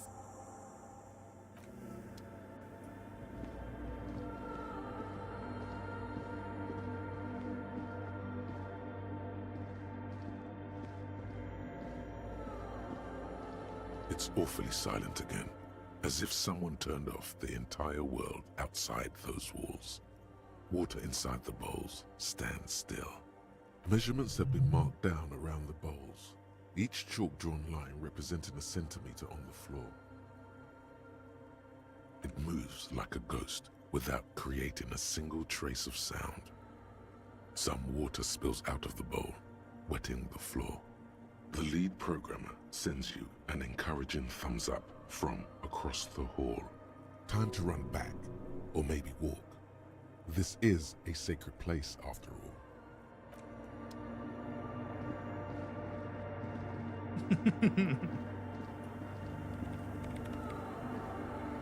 Yes, what is it? Great. Everything should be aligned now. Miss Know-It-All is hesitating. Yeah. Nothing. Now the only thing left to do is to unmute the headphones. If we got the location right, we should then be able to hear whatever sound this anomaly makes. Honestly, I'm a little scared. I don't know. That's what I'm scared of. I don't know. It could be anything. I mean, what sound does the nothing make? How can you even listen to something that doesn't exist? What if silence is only what surrounds it, but the swallow itself is... I don't know. I'm just scared. Maybe it's going to be something terrifying. Maybe it's going to tear the world apart.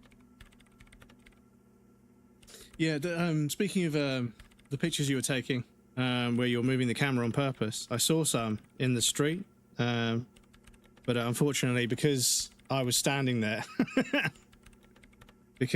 come on, zoom in camera, because I was standing there, you kind of got a bit of me as well. And it's funny that we were talking about reflective screens as well, and I was like, yeah, so yeah, but there's sort of exposures that show like movement. That's West Pier in Brighton, and the other one is Eastbourne Pier. But yeah, you know, do you know what? Just then when I zoomed in and cropped it, so you could see it was me taking a picture and you could see it was me reflecting, but there was art in the background. I suddenly just thought, you know what, that would make a pretty cool profile picture. But yes, I saw those and I was like, oh yeah, that's the stuff that QFits does. And there was a reflection. I thought, oh, there's a reflection. That's a shame. I was like, we were talking about reflective screens the other day. But I did see a Samsung Odyssey, which I think uses the same panel. But a Samsung Odyssey 4K OLED. But I couldn't see if it was QD or WOLED. But yeah, I'm in the market for a new screen chat. That But, filled the printout, erasing coherence and meaning. Maybe. Maybe I'm just tired.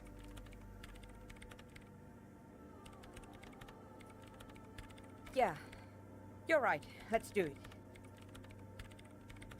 And then, nothing.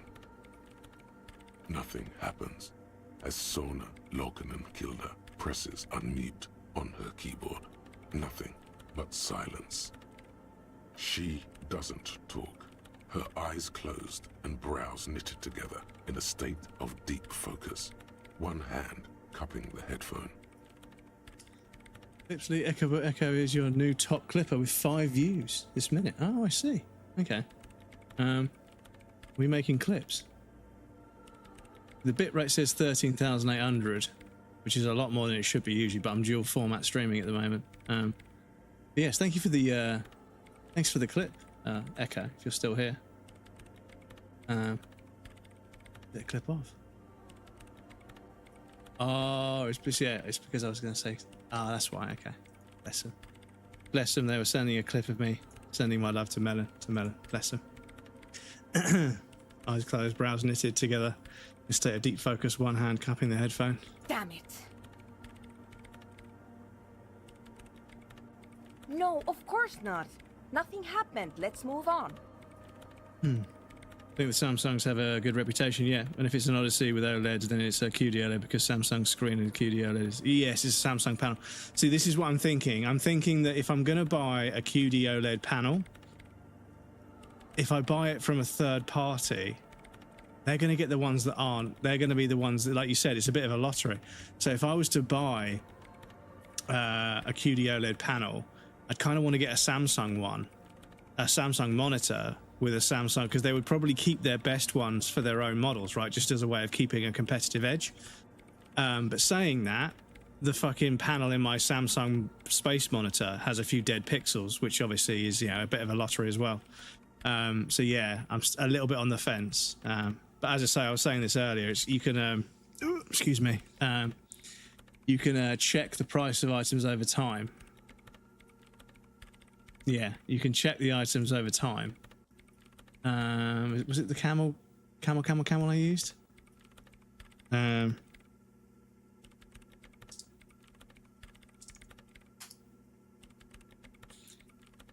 So that's the 27, that's the 27, that's the 31.5. Yeah, so I'm looking at something along these lines.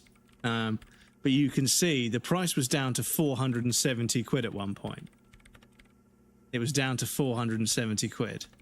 So it's obviously at the moment quite artificially inflated. It's going to get up to 800 quid before Prime Day. And then when Prime Day hits, I'm hoping it sinks back down to 460 quid. Because I think 460 quid is a fair price to pay for a good monitor. 800 quid or 700 quid, it's a bit much. It's a bit much in my opinion. So I don't think I'll be biting just yet. I can wait. I've got £600 saved up for a new monitor, and it's just sitting there in the other account, so I can wait. But yeah, I'm starting to think that maybe it might be the best thing to do, because if LG and Samsung are the ones actually making the panels, then maybe it's best if I go with one of their models. Because if I can get all the features, because it only needs to be I don't need 360 or 540 hertz. That's completely useless for me. But yeah, QD OLED seems to be the one to go with, because I do have control of the light in the room, which means I don't have to have it cranked up brightness-wise so that the blacks turn purple and red. I can have it on a lower brightness setting so that doesn't become an issue. But going from that LCD space monitor to an OLED is going to be a big jump anyway, but also it allows me to game at my desk, and I might at some point move the streaming setup to be at my desk. I might bite the bullet and do a desk stream from now on. Because yeah, sitting on this sofa for long periods of time, it's nice to watch a film for an hour or two, but streaming for like 4 or 5 hours, 6-7 hours, it's not ideal. Despite her fear, she was hoping for something extraordinary to take place. What do you mean nothing happened? Did you find the swallow? Actually, for WLED, I go Asus or Gigabyte. LG's own monitors doesn't come with that well optimized, and they can also use an active fan to cool the panel, whereas Asus and Gigabyte just went with bigger heat sinks. No fans, I see. Bioptimism calibrated. Ah, so they take the panel and they do a bit more with it. Okay. Oh, there's so many fucking considerations, dude. It's so annoying. No. But yeah, I mean, from the picture I showed you, I like the lighting in this room. I could just not have desk lamps. Because the thing is, if I could sit there without lamps on at my desk lights, and just have the screen on, but because it's an OLED, it's not super bright. But it's got really good contrast and everything. Maybe I don't need to have a desk light anymore, and I can control the light that way. No, and obviously there is a blind at 90 degrees, so the sun doesn't really hit it. But yeah. Something, if I got the coordinates right. Like I said, silence is only what surrounds it. Asus and Gigabyte does, yeah. So I mean, the ROG Strix one seems to be like the one to go with. I don't know whether there's any secret, like, you know, underlying kind of factor that because I've got a ROG Strix GPU, if I get a ROG Strix monitor, that's going to notice that and be like, okay, we can tune in super like But this super well, if that makes this is sense. just Because every now and another again you notice that silence sounds like silence. That's all it is.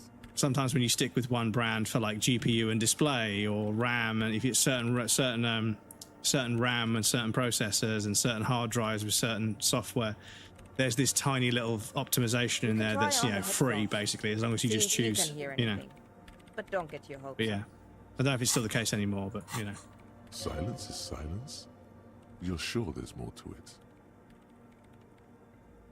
Perception, hearing 3, and that's a white check.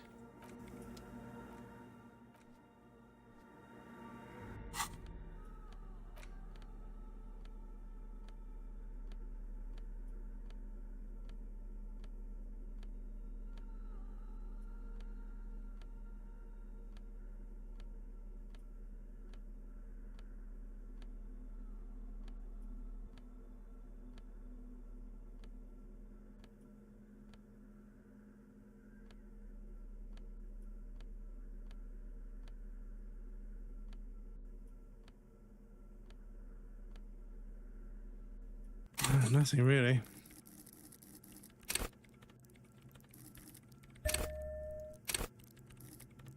Oh, no, not 2.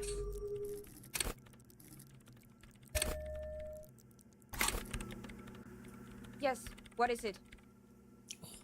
Still a bit low, isn't it?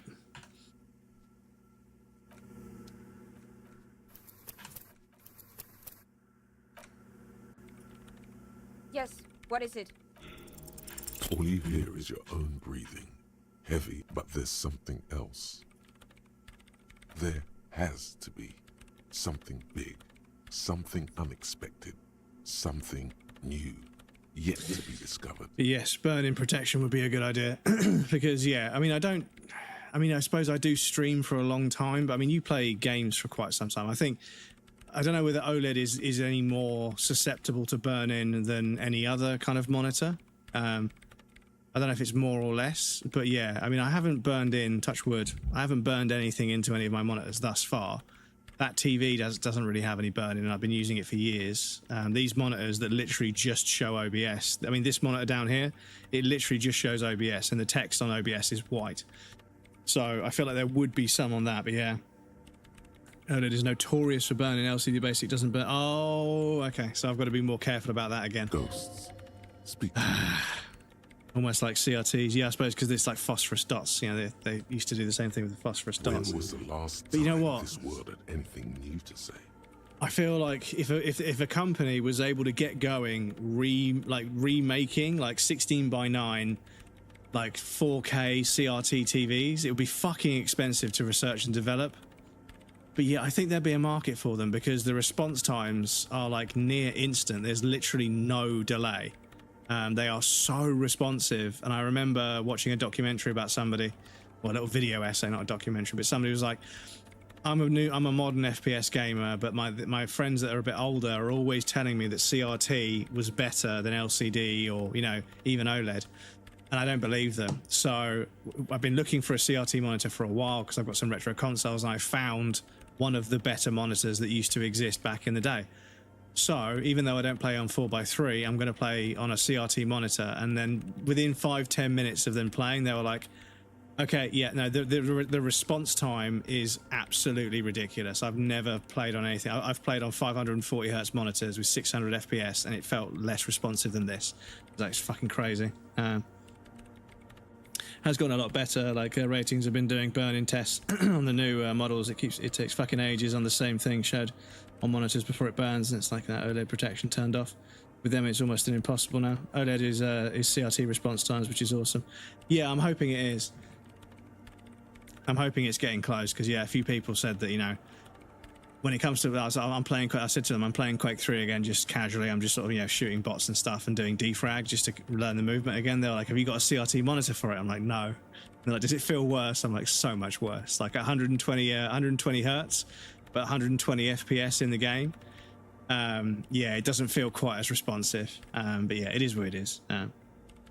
0.03 response time on OLED. Yeah, I'm not too sure what the CRT at like 125 hertz, what the response time was. Yeah, the LCD was never going to be quite as good.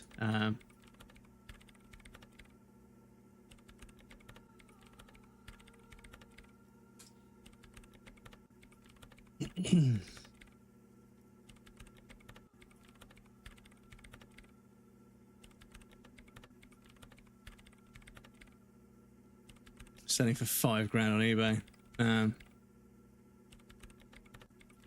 But yeah, I don't know if anyone's ever done any actual testing. But yeah, this was this is one of the TikToks that I saw. The clarity is ridiculous. Like a CRT clarity is just unmatched. Like you just can't get 60 hertz CRT versus 120 hertz OLED. It's they just produce a sharper, clearer image that's better in motion. So I do feel that if it was possible, it'd be nice. But I mean, the High Vision Muse is obviously this is the GOAT TV that I maybe one day I could find one. But yeah, the High Vision Muse is a 16:9 1080p CRT TV, and yeah, it's as good as it gets. That's as good as it's going to get for like get modern games on a CRT. But I don't even want to know how much they fucking go for. eBay. I don't think there's any for sale at the moment. But yeah, with the price of other CRT, the thing is, I had a bunch of old CRT TVs I've thrown away over the years. But yeah, they're not cheap anymore. But yeah, for playing old games, there just isn't anything quite like a CRT. Because yeah, Awega Trinitron was pretty good. 400 quid. It's got some light damage. I could polish that up. That'd be fine. I could respray it. Whether it works or not, but it's only 28. But yeah, there's a few of them out. There's a few that I need to do a bit more research, but there's a few TVs out there. But the High Vision Muse would be end game. That would be the TV to own for the rest of time, to have that as like a retro gaming TV, but also to use it for FPS games sometimes. So I'd have to find somewhere to put it where I could have a mouse and keyboard in a normal, because you wouldn't just be able to mount it on a fucking VESA mount. It's going to have its own shelf that's really fucking reinforced, because it's not only really expensive, they weigh an absolute fucking ton, because they're just a giant piece of glass. But yeah. Whereas the fastest LCD design, you have a pretty good Philips CRT TV when I was a kid, and I used to put my cheek against the glass to feel the buzz. Your cheek against the glass. Which cheek? Oh shit, no, wrong button. Well, did you hear anything? Which cheek? Yeah. No, I don't think there's anything there. Maybe the Speed Freaks can help you with this. Go talk with Andre.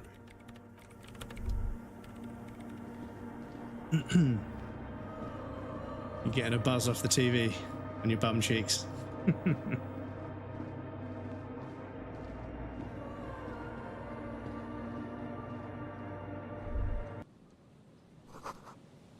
Kick drum past the music is coming from somewhere on the ice. Yeah. Oh yeah. It's letting, just in case I haven't been there. It's telling me where to go. But yes, a High Vision Muse. And the thing is, right, I feel like if I was going to stream retro games off of a CRT, would it be better, rather than capturing the signal and then streaming it from OBS, if I had a camera pointed at the screen and then I mucked around with it? Because if I could get a camera that gives me complete control over the refresh rate of the camera, you can synchronize it to avoid the banding with the desync of the refresh rates of the two things that are capturing and displaying the image. And you can get, like, because I have done it before. Somebody was like, I want to get a CRT effect in After Effects, in Premiere Pro, but I just can't seem to get it to work. I can get a dot matrix overlay, I can get bloom and glow, but I just can't get it right.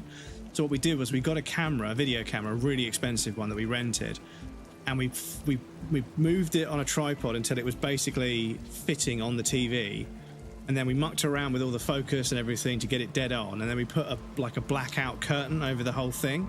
So the TV and the camera, we put a flash on there to raise the cloth off of the camera lens. And then I mucked around with all the exposure and everything, and we just filmed a TV playing the footage to get the footage that we wanted. And that was an easier way of doing it. Was to capture, so play the video on the TV and use the camera as a capture device in Premiere to record it, and then we color graded it to look like the rest of the footage. And I was like, damn, that was a fucking cool little project that we did. But now you can just apply filters. But I'm thinking, like, if I could do that where I could see the screen myself but focus a camera on it and just make sure it wasn't too bright in here, that would be really cool as like a kind of immersion for you guys, where you guys get to see the TV. That would be really cool. But yeah, I'm not going to go spend, because the thing is that you can't even, they're not even available. So if one came up, it would be an auction and it would be thousands, because that's the TV. But yeah, one of these days I'll be helping a friend empty a garage, and there'll be one. Maybe, who knows, in the future. It's a dream of mine to come across one, just like with an old like tarp over it, and sort of dust it off and be like, damn, this is a really quirky, weird, obscure TV. Do you mind if I keep this? You know, I'll get it out of your hair for you, and then get one. But the trouble is, I think if I get one, I'll have to have it serviced, which means sending it off to be regassed and recalibrated, and having all the fucking caps and other bits and pieces replaced. And they've got to tune the fucking laser photon thing that shoots at the screen. They've got to tweak it and get the phase and pitch and everything right, so you get a nice clear picture across the whole screen.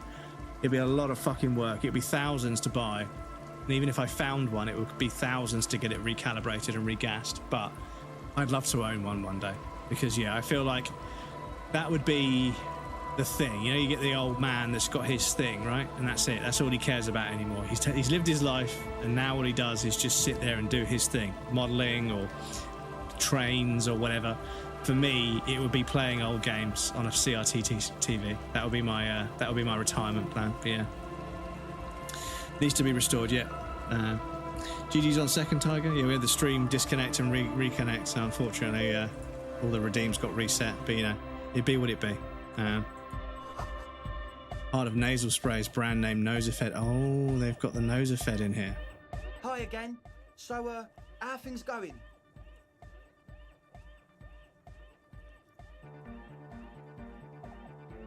Yeah, let me save this.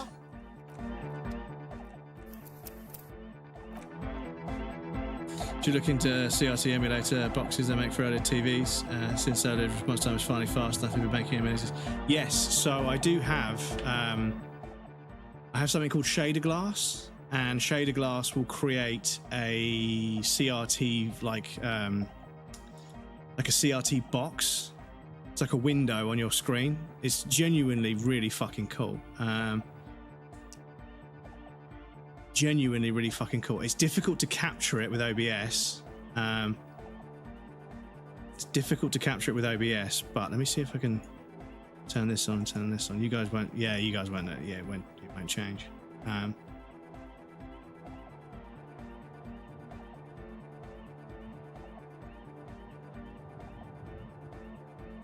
But yeah, I can create like it even adds blur and everything. But yeah, all the shaders, I can change the shader to be basically whatever I want. And there's a few different options for the shader itself. But obviously, that's really useful for come on, brain, for retro games. Excuse me, what? But yeah, shader glass, super powerful little tool. Even emulate the characteristics of doing a proper scan lines. Yeah. It goes through the dedicated physical device that people use them to play. Yes, yeah. I use shader glass. You can full screen it so that it captures just the. So, for instance, I have Zelda 3: Link to the Past. No. Yeah, A Link to the Past. Yeah. Fuck, which one? Yeah, I think it's Link to the Past. Fuck, my brain isn't working today. And yeah, I can pipe that as a soft piece of, as an application. I can pipe that through shader glass and full screen shader glass to get 4:3 CRT, ghosting and blurring, pixel shift and everything. Yeah, it's perfect. It's fucking perfect. But yeah, fake news, Dane Krill, welcome in, dude. Good to see you. How's it going? But yes, Shaded Glass. Shaded Glass is the one. You have to pay for it, but it's 100% worth it. 100% worth it if you want to play retro games on a modern display. It definitely creates that feel. How things going? Okay, so the Speed Freaks want to start a club for dance music. That much. This frigging guy. Duel, welcome in. Good to see you again. You feel as though you might have liked music more when you were young, too. But you digress. Indeed. So one of them came upon the abandoned church. They want to turn it into a club for dancing. To see through shady glasses. Agents of narcomania overrun it. You shudder to think of all the narco they must have already consumed in there. Narco is bad. Narco is bad. Feel bad for the ones that pay for Game Pass. Yeah, I mean, Microsoft is fucking shooting itself in the foot. Sony's shooting itself in the foot. Nintendo's shooting itself in the foot. And dare I say it, Steam, like, actually doubling down and actually releasing the Steam machine with hardware prices what they are at the moment. Yeah, it's fucked.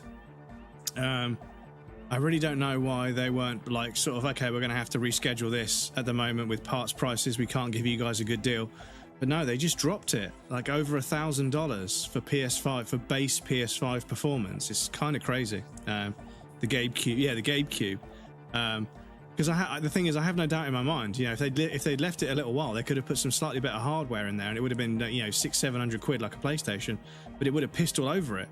It would have pissed all over a base PS5 for sure. And obviously with Steam, the library being there, yeah, it would have been like a really resurgent kind of like, you know, not resurgent, it would have been a surging move into the console market because, yeah, it's backed by a massive, massive library of games and it's Steam OS, right? So they own the OS as well. They can control everything. But yeah, it just launched at like the worst time, which is crazy because Steam don't usually make those kind of mistakes. But yeah, they're not getting rid of Game Pass. Well, I heard rumours that, you know, why is there no official statement from it? Well, yeah, I mean, they put the price up and then they put the price down, and then now there's rumours that they're going to sort of can it. But yeah, I'm not sure. Goes good, just prepping food for grilling. Are you going to have a barbecue today? I hope it goes well. I need to get the barbecue out. I really do need to get the barbecue out. It has been a long time. Rumours ain't the truth. Yeah, that doesn't mean they're getting rid of it. Maybe they're going to change it or something. I made a post and almost everyone came back and said, wow, Tiger was right. Yeah, I mean, I haven't heard anything official, but I have heard lots of people talking about how Game Pass seems like it's going away. But again, people make stuff up on the internet all the time. But yeah, this Brits. But yeah, I think the pricing changing up and down, and yeah, they're a little bit confused about what to do with it. And I think that the idea was to get people into the Xbox ecosystem by providing them with good value for money, because, you know, if you get an Xbox and Game Pass, over the course of a year, you're going to pay like £100 and something, but you have access to like 50 games a year or something. It's crazy. So it's like, it made sense. But I think now that they've kind of got people into the Xbox ecosystem, the long-term plan is to phase Game Pass out or make it so expensive nobody has it. But yeah, sensationalist titles and thumbnails, possibly, or TikTokers with brain rot, possibly. Yeah, I'm not sure. Obviously, I feel bad because I haven't really used Game Pass for that much for very long. But anyway. Plus, and it has to be considered, you can't invent the future of dance music in this smelly old tent. Imagine if you had the church. That settles it. Analysis complete. Their story checks out. All in all, you really can't tell what that mean programmer grandma was talking about. Right, so this is Logic. Yeah. Goodbye, officer. It's Logic, isn't it? Game Pass is all the Xbox is now. It's not going away when Xbox dies. Then Xbox dies, that's not happening. Yeah, well, I mean, I think that like both Sony and Xbox, I mean, Sony have been upfront about not doing physical discs in the future. I think Xbox will follow suit. And I feel like I understand the outrage, and I'm not trying to play devil's advocate, but I think we're getting angry about the wrong thing, because losing physical isn't the only threat to the ownership of media, and this is something I do want to talk about. Fact is, because of online only and DRM and a few other sort of server authentication things, even physical games can be shut down remotely. So it's more to do with what I think is consumer rights focused, in the sense that when you purchase a license to experience a piece of media, that should be a lifetime ownership that is the responsibility of the proprietor to provide access to that media indefinitely, right? So if I buy a film, if I buy a game or whatever, I should always be able to get access to that game. Maybe not the oldest version of it, but the modern version of it that works on modern hardware, because ultimately that's kind of what it should be. Like if I buy a DVD, I can always whack that in a DVD player and watch it, you know? It's a lifetime ownership, right? And if you want to take away physical, you are limiting the way that you do that, which is why I agree we need to fight for physical, but I think also we should really be attacking the actual issue here, which is the concept that in a world where Spotify, Netflix, and various other everything as a service subscription models exist, if we don't start using the European courts of law to mandate the ownership of, you know, a piece of media is a lifetime license to access that media, albeit, you know, if I can't put it in a DVD player, I should be able to put the code in online and stream the film from one of the services that offers it. You know, there should be a code for every film, every game, and I should be able to access that information ad infinitum, and that code is my code. It's up to me and my responsibility as the owner to keep that code, but that grants me access to that media for life. And if we can get that mandated by law in the UK Court of Law, consumer rights for the entire world, if everybody votes that in, then it's fine, because if they take away physical, games aren't going to fit on a disc for, you know, Grand Theft Auto 6 is going to be what, 3-4 discs. Red Dead was 2, you know, and they're dual layer, so they're 50 gigabytes each, I think. Video games aren't going to fit on discs anymore. We're going to end up with 5, 6, 7, 8 disc games, and that extra production cost is going to be passed on to the consumer, which is going to make games even more expensive. And we're already worried about seeing £100 games because of GTA 6 doing it. So I don't think the loss of physical is the biggest issue of this. I think it's actually much more about the rights of the consumer. And yes, physical does enable rights for the consumer, but even physical games can be turned off remotely because of the nature of how video games work. Always online, DRM, like I mentioned. there's already ways to take your game away, even if you own it physically. So yeah, I think we should be more focused on the consumer rights of the situation than just the actual media delivery mechanism of the media itself. I think actually we need to start looking at the consumer rights more.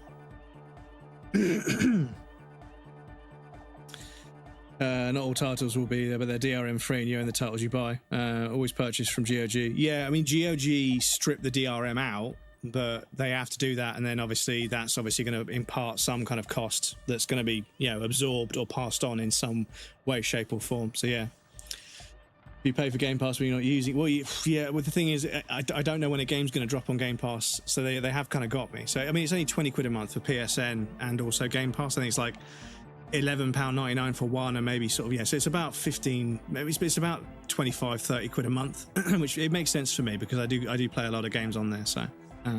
But I haven't used Game Pass for a while, just PSN. Spotify Swedish, so EU. Sweden is EU, probably EU, probably not a law. 120 for dual layer, I think, not 50.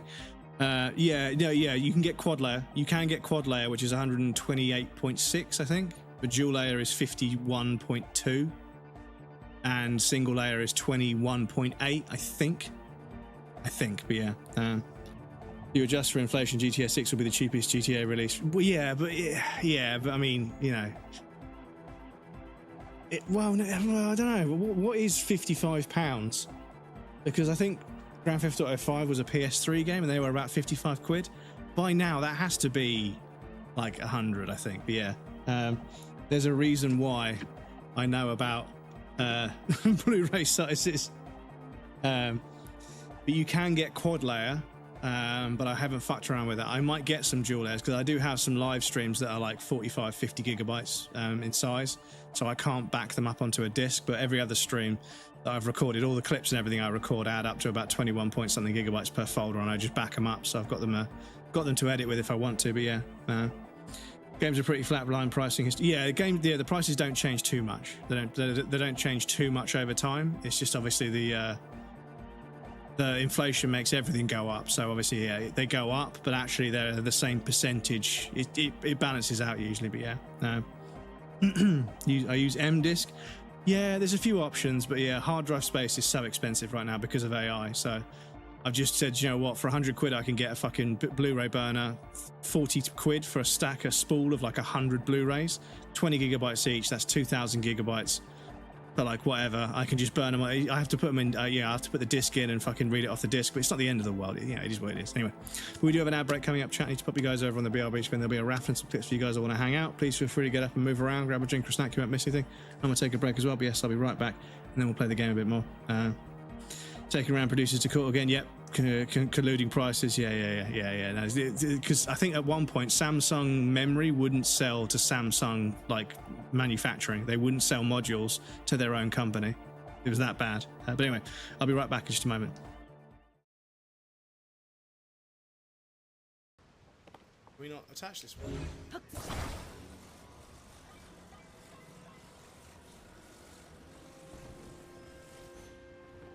Ow! That's what I get for fucking around. Fuck around and you find out, chat. Fuck yeah, dudes. Fuck yeah. Fuck yeah, dudes.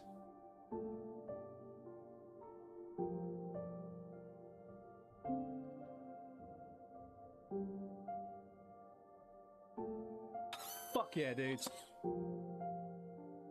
Fuck yeah.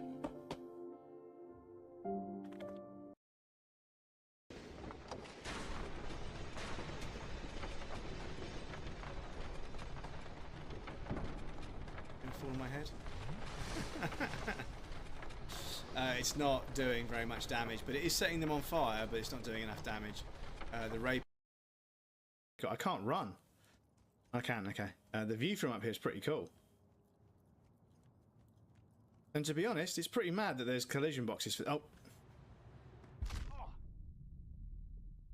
I was literally just about to say, it's pretty mad that there's collision boxes for a bunch of this stuff, because you're never supposed to be up there, but... Yeah. Need more get... Yeah, replay, but yeah, exactly. Okay. So yeah, it's not that bad. But...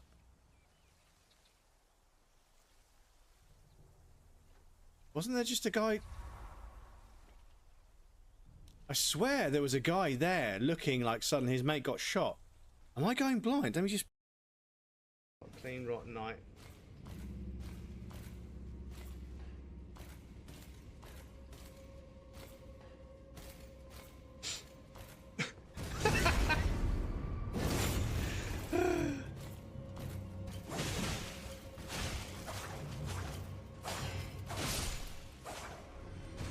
This game, man. This game is funny in places.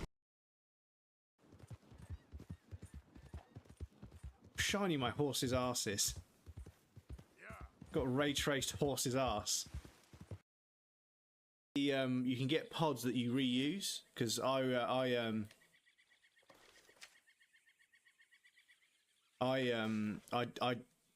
excuse me. Invisible Kid is not locked up, which I think... Oh, Elden Ring installed. So I think you guys prefer it if Kid is not locked up, right? Someone redeemed a visit. Did they?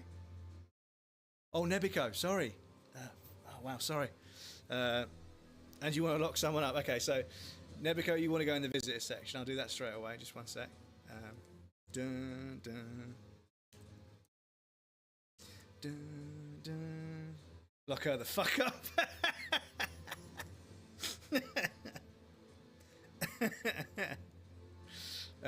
Right. Gladly. We'll pop her on the bottom of the list. There we go. The boss here. Oh, is it this fucking scroll? Oh, it's Pumpkinhead, okay.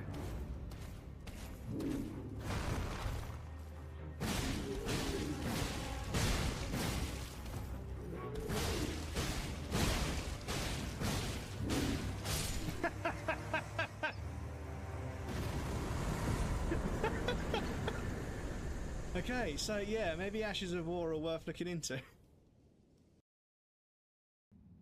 Yeah, I mean, it's kind of mad that this game is set underwater and there's so much bureaucracy. because it's bureaucracy. Amazing camera, and then he went and got like this crazy expensive camera. I can't even remember what one it was, and had a built-in ring light, and it never focused because his room was so dark. Yeah, exactly. And I just thought, like, what have you done? Like, and then he quit streaming probably about 3 months in, and never streamed again. And I'm just like, you just bought this insanely expensive camera without doing your lighting setup, and it's just like, you've wasted your time and money. Fuck me, Sumerian Descendant is fucking so hard. They're so brutal. Right, so I just grab. Welcome back, everybody. Thank you for your patience. I appreciate that. Oh, you guys arguing over the gambles again. You have won one gamble all day, and the next one it will take it all away, so you can't make me do it. Right, so Hi again. So, very low logic. Okay. Goodbye.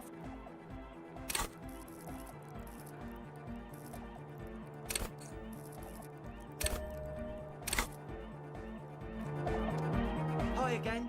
So, how things going? Still very low. Fucking hell, dude. Goodbye, officer.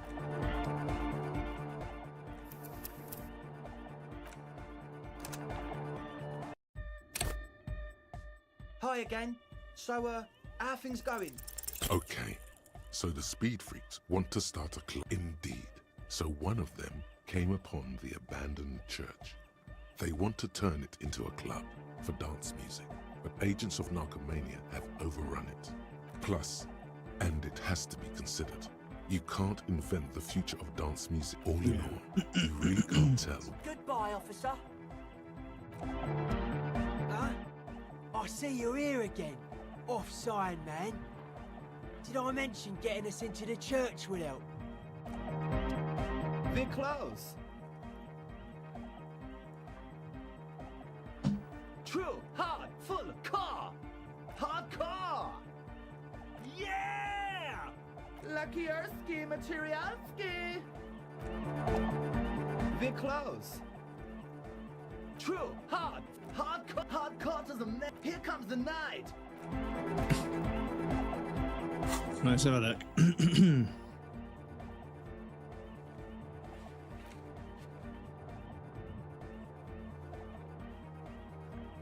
Yeah, it is. Yeah, you got to find your way out of his maze, out of this maze of things to say. So yeah, I think you've just got to memorize what you chose. True, hard, it's hardcore. Skibbity, skib. Your cop training did not prepare you for this. What to do? We're close. True, hard, hardcore.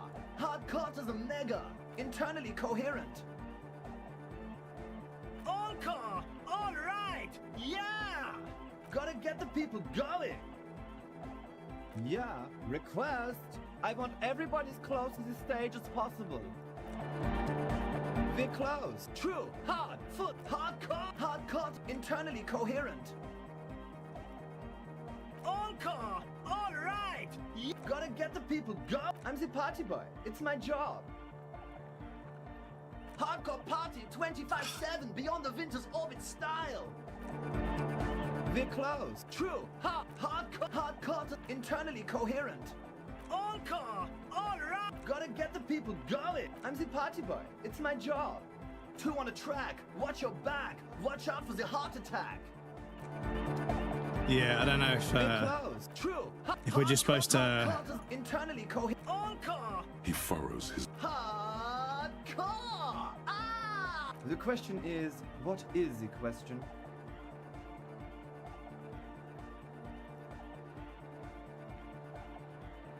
But there was no question. But there's no question. Hardcore. Yeah! Luckier. Right. We're close. True. Hardcore. Internally coherent. All car. He furrows. Hard. Is it though? One mind. We're close. True. It's hardcore. Skibbity. Your cop train. Yeah, I feel like I can't quite always figure out when Yeah, it doesn't quite line up with where the cursor is, which is a shame. Hardcore to the mega, internally coherent. Encore! Gotta get the people going. I'm the party boy. It's my job. Hardcore. Yeah, but there is a maze of things. I think I've just got to figure out and strong arm the conversation until I get what I need. Because he does say, how are you going to figure your way out of this maze of choices or words? Yeah, that's what they're implying. Right, okay, so you promised to help sooner with their project before the Ravens can move in. Yeah, that's what we've done.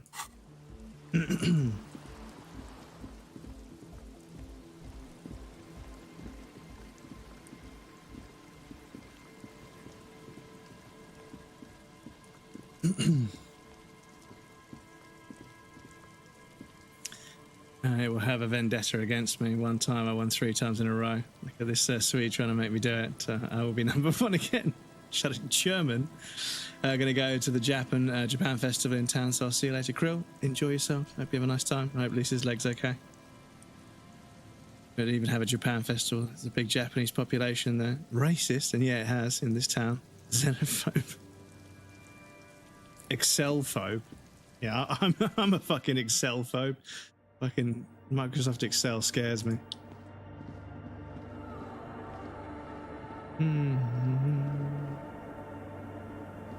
Yes, what is it?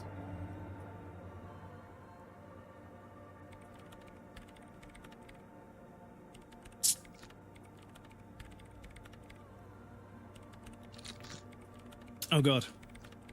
What happened? Was that a win or a loss? Doesn't tell me. Ooh, you won. GG. GG. Oh, excuse me. Just making sure that's all still connected. Because you never know. Okay, so now I don't really know what I'm supposed to be doing because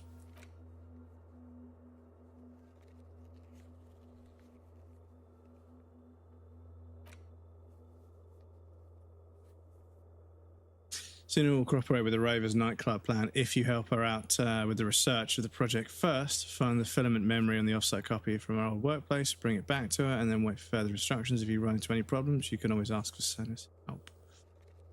The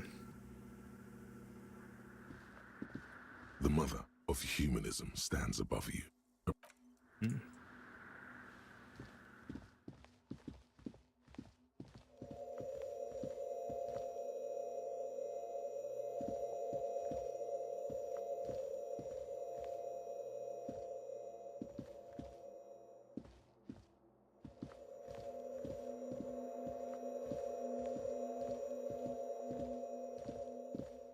What's that?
Because, yeah, those guys wouldn't really talk to me.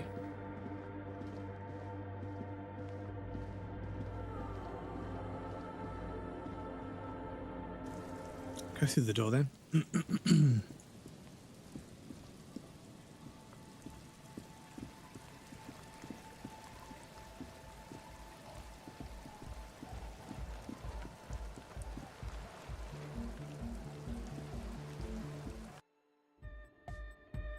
We're close. True, hardcore. Hardcore to the internally coherent. Encore! All right! He furrows his... Hardcore! Is it though? one mind, one...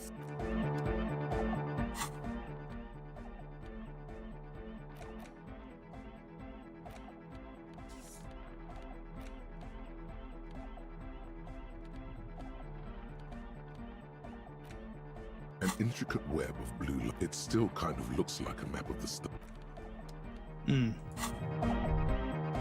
Hi again. So, how are things going?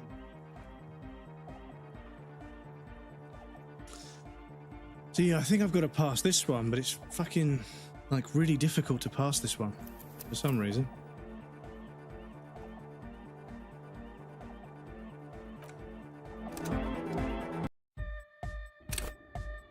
Hi again. So, how are things going? Very low.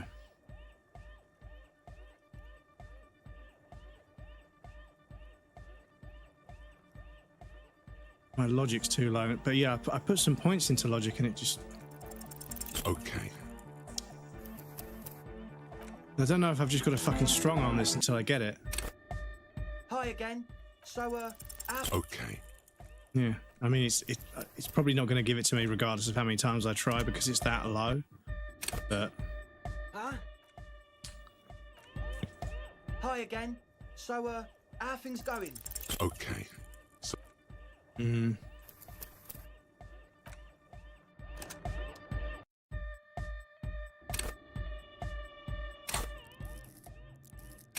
Yeah, I am very low on logic, aren't I?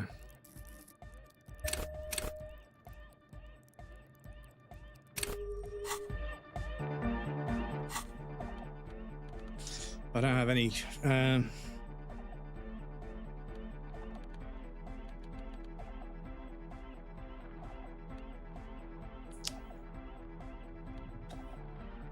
don't think I've got anything that improves logic at all. Oh, hang on. Yes, I do.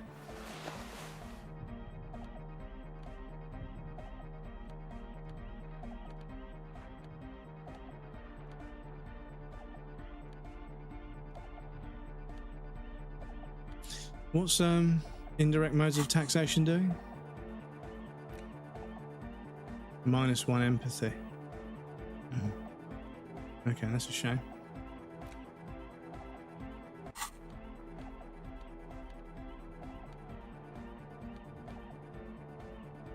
On logic.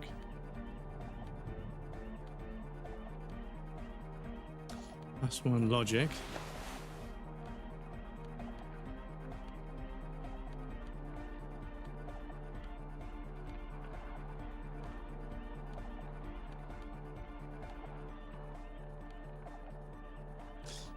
On logic.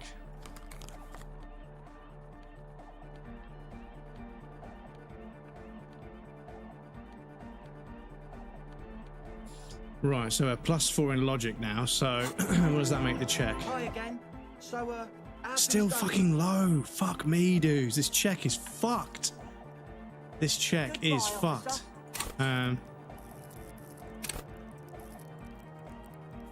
Suppose I could whack a point in it as well.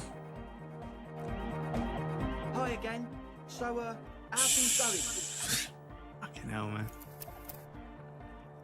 Goodbye, officer.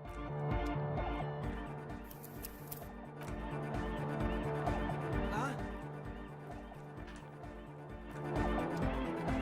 Hi again. So, how things going? Okay. So...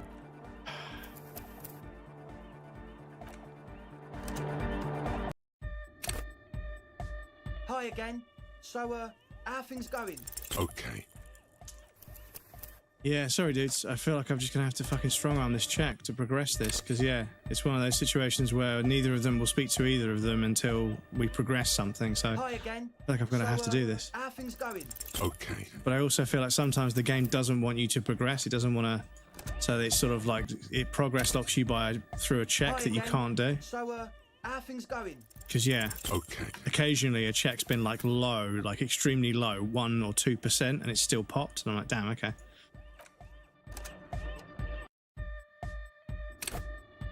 Hi again. So, how things... Okay. But yeah, I mean, if you try it like 6-7 times. If it's 28%, there should be at least a 1% chance in there. Because if you do it 5 times, you've done more than 100%. So, Hi again. So, but yeah, it's not quite how the law of averages works. But Okay.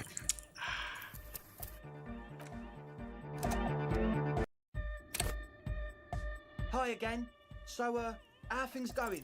A number of things don't add up. Let's take a look. What things? He senses something is wrong.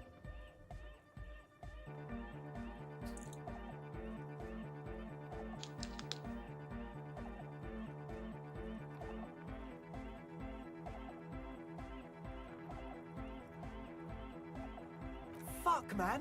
It's difficult to get along with some people, but we're trying to make an effort. We are on a mission here. I have no idea how you arrived at that conclusion, but it's wrong. Look, we even have speakers. One speaker. They have one speaker.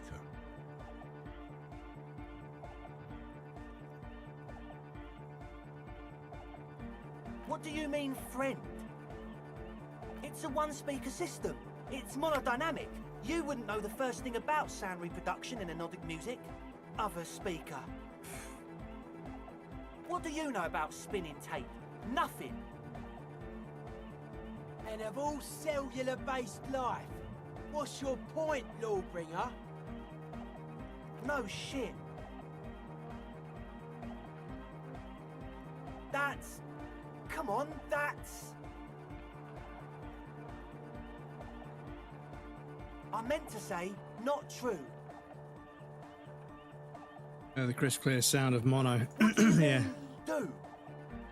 There's resignation in his voice. He's almost ready to drop the act. It wouldn't take a lot of pushing. The optimal way to go about this is indifference. It begins by you telling him you don't care about any of this. Enjoy the points, dude. Time for a threat. He can't handle the pressure.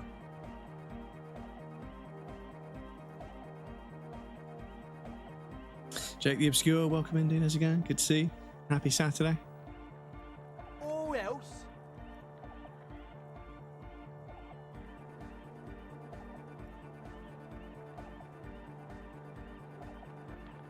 Okay, man. Okay. It was just impossible. Look at us. How are we going to pull a club out of our arse? I am the Sparta chat. Capital, that's all. We were totally going to turn the church into the wickedest club for anodic music Happy in, Saturday. like, ever. How's it going? In the fucking world, man! Just like, before we do, we need to earn a bit of dough. Do some real work. Get things going, you know? Get our fucking foot in the door. Get our fucking foot in the door. Sell some fucking speed, okay? Produce and sell speed. Exactly. It was going fine. A month ago, the place was empty. Then suddenly, it's all spooked up. No, man. They're spooky, all right. It's just that they would also probably call the police if we started cooking speed in there. But the sign was way off, too. I couldn't feel the love at all. Whatever you think is right, sir. But please, we were only trying to make a living. This is it. Judgment time.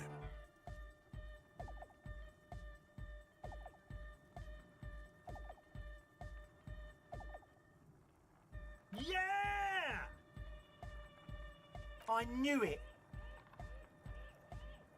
It's impossible now. No, Andre, it's harder now. This hard cop has come to show us how much the fish is, and the fish is always so much more.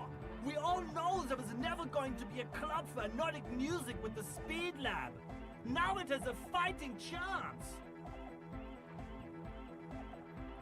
There needs to be a club for anodic music in there. Needs to. Everyone hates each other.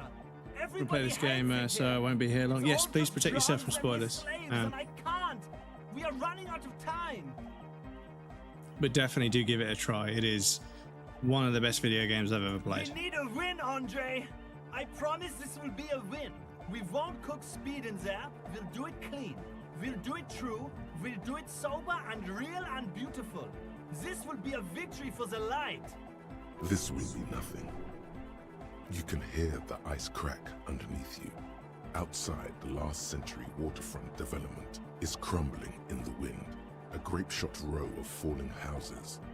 And so is Rue de Saint-Giraud and all the houses on Main Row. The old cinema is sinking underneath Villa La Bosse. What? Okay, we'll try to do it without the drugs. We'll do a straight club up in there, spinning the maddest reels, and nothing. All right, how are you? Have a good stream. Cheers. Thank you for hanging out, Jake. See you next time. Thanks for stopping by. On, it'll be straight all the way. Goodbye, officer. We're close. True. Hardcore to the neck. Here comes the. We're close. True. Hardcore. Yeah. Lucky Earth. We're close. True. Hardcore. Yeah. Spinning out lyrics since the day I was born. And the amount of lyrics I got is against the law. We're close. True. Hardcore to the. Here comes the night. Yeah. Still don't know what we're gonna do with that guy. Or that guy.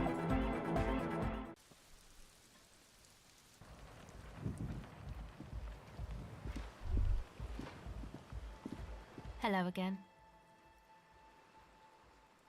I did, and I'm sorry. For what it's worth, which isn't much. You don't get to choose your posse, they choose you. Mine are idiots, but they're mine. I tried to talk Andre out of it. I even tried not to lie to you.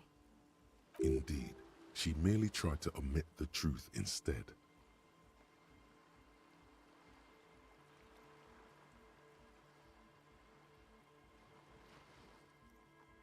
I know, but I knew you'd see through their plan too. I'm not an idiot. I should have been able to control them, and I will in the future. I promise. May I ask, what did you tell them? Thank you. I'll get them under wraps, I promise.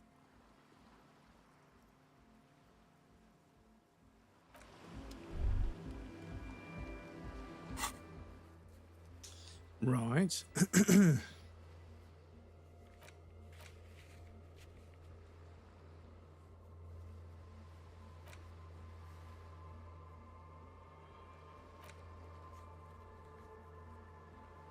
At 22. What time is it now? Oh, not far away. Not far away. So we need to fast travel from over here.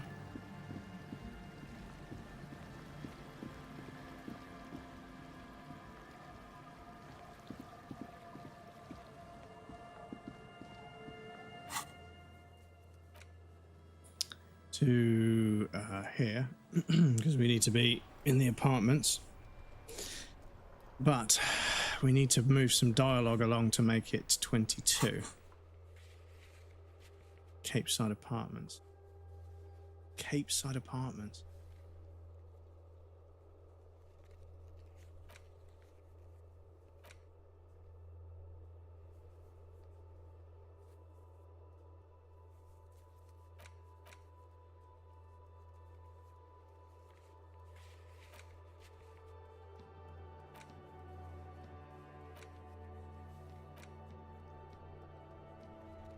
Has to be some way to talk to this person. You just haven't found it yet. It's definitely not about signs. What if you just try again, find your way out of this maze of things to say? So yeah, I think you need to just strong arm what they're saying, and I suppose, yeah, solve the AK puzzle, because there might just be a sequence I need to work out, and obviously I could work it out, but I also feel like I don't want to fucking bore you guys to tears any more than I already do. So in here. Solve.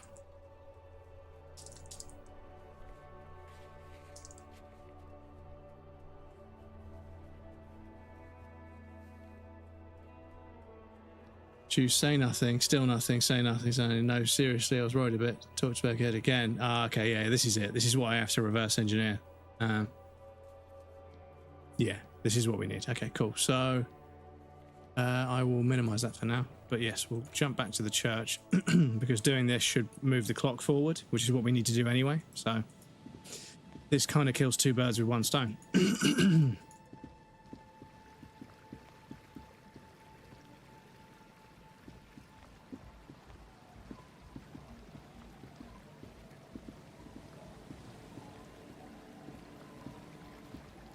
But yes, everybody should play Disco Elysium at least once.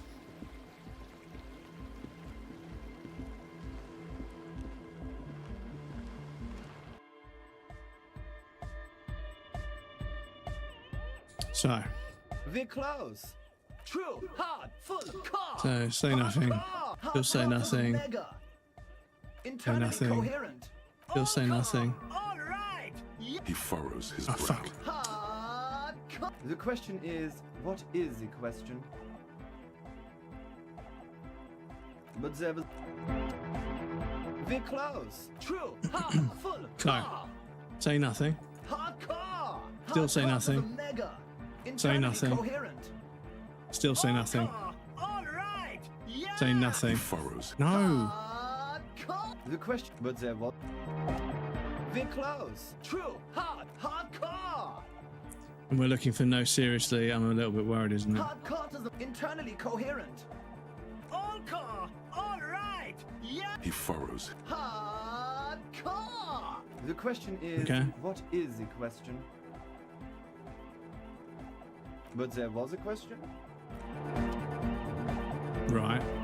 We're close. True. And now, hard, full, car. Say nothing, say nothing, say nothing. So say nothing 5 times.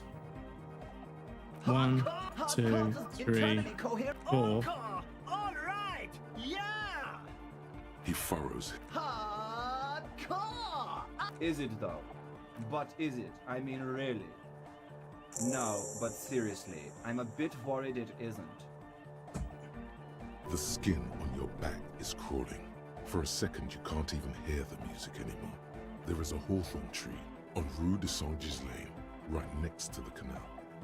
Don't be alarmed. Everything is okay. He isn't actually worried. Everything is still super hardcore. What he probably means is, it could be even more so. There's nothing wrong with it. I'm still in love with the hardcore. Sometimes I just feel like anodic music is in its infancy, you know? For example, take this Arno van Eyck jam I've been pumping for the last months, and will continue pumping for the rest of 51. Isn't something holding it back from being hyper? It's like it's only ultra. I think it's super hardcore, but you're right. It's not hyper hardcore. If anything, it sounds a bit proto, like it's not fully formed yet. You might be a moribund alcoholic and a failed cop, but you are pretty certain a thing cannot be both proto and hardcore. Wow! Culture cop! I think you might be right. But how could it become hardcore then? I know it in my heart, but cannot think it in my head. If this is not hardcore, how could anything be? I just remembered something. I am the police. Sounds suspiciously like a question. I thought the question was, what is the question? No! This is the answer! What? Guys, there's something happening in his head. As your mind works, the beat recedes from your ears. You hear your own blood pulsing through your head, nourishing your thoughts with oxygen. The rhythm is familiar. Well, pulsative tinnitus, and it's very strange. I've experienced it a couple of times. You can hear the blood rushing through the blood vessel behind your ear. Every time your heart beats, it's like shh, shh, shh. It's weird. Oh yeah! He's doing it! But you're not.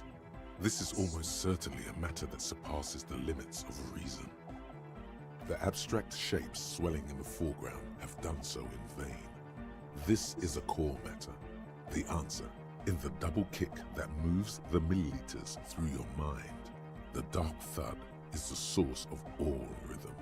The inspiration behind mathematics. The hardcore. I know! So does mine! But there's something else that hasn't failed you.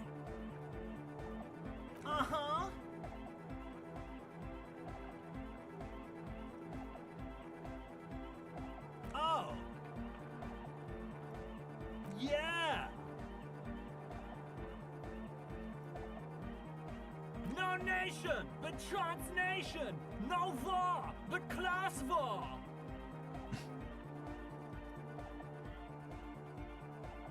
He's not a communist. It's just something he likes to yell. He picked it up from a tape jockey at the Elysium. She was a communist, though. Ah, then now we know somebody to go speak to. With the rebel yell! Don't be a lunatic. Of course he isn't. Germania just yells random things. Odds are, sooner or later one of them will come off as fault reading. Yeah! Revolution imperative! Unless you were thinking Revolution imperative right now. Anyway, I've had a similar thing happen with eggs yelling. I know what you mean.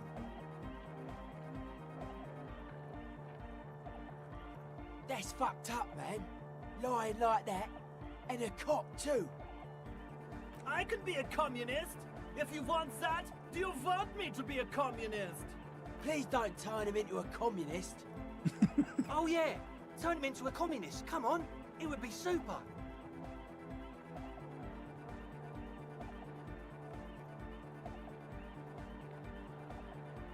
Aye! Communism rules the nation. Here comes the sun. You know it in your lungs where the pressure should vibrate, in your heart that's alone, and in your solar plexus where the head should land.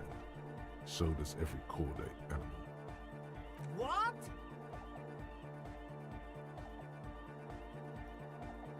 Wow, okay. We should start with the melody. But where would we get that stuff from? I'm sorry, I don't know anything about Nordic music. I'm just the party boy. I get the people going and say it's hardcore. He feels ashamed he can't be of more service to the future of dance music.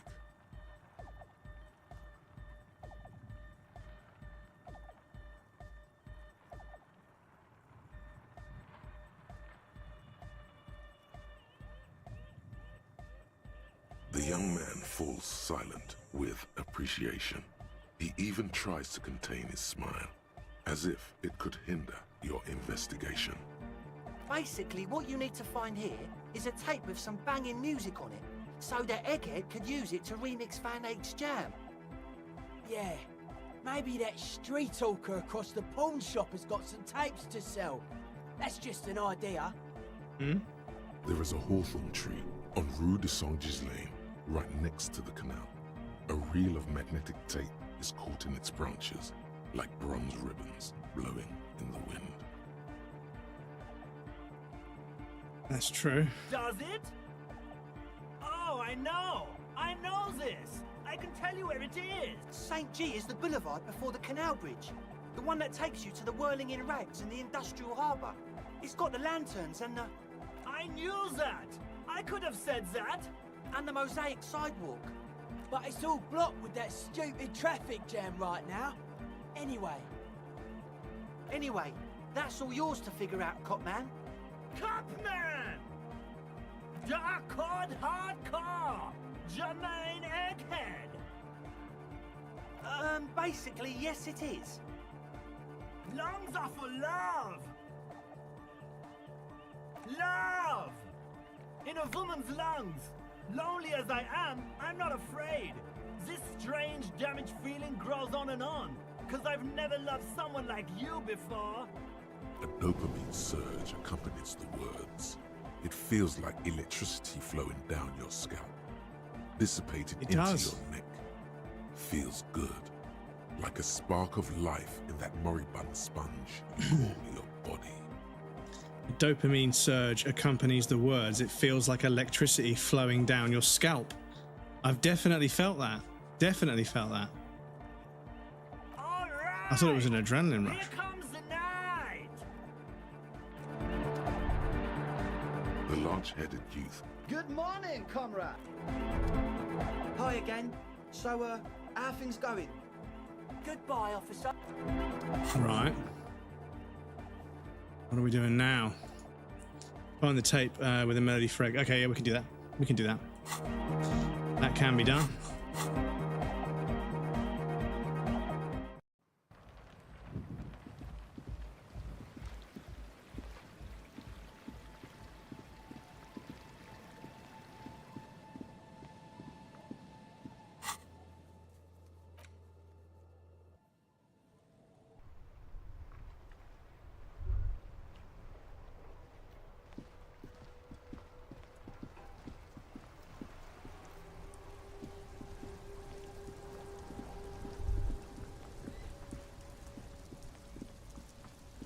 Have you got any... Oh, hang on, what's this?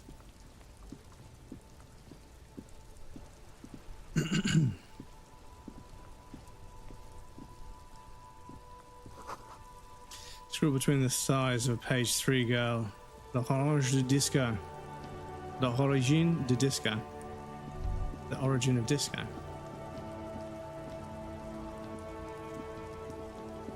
The birth of disco.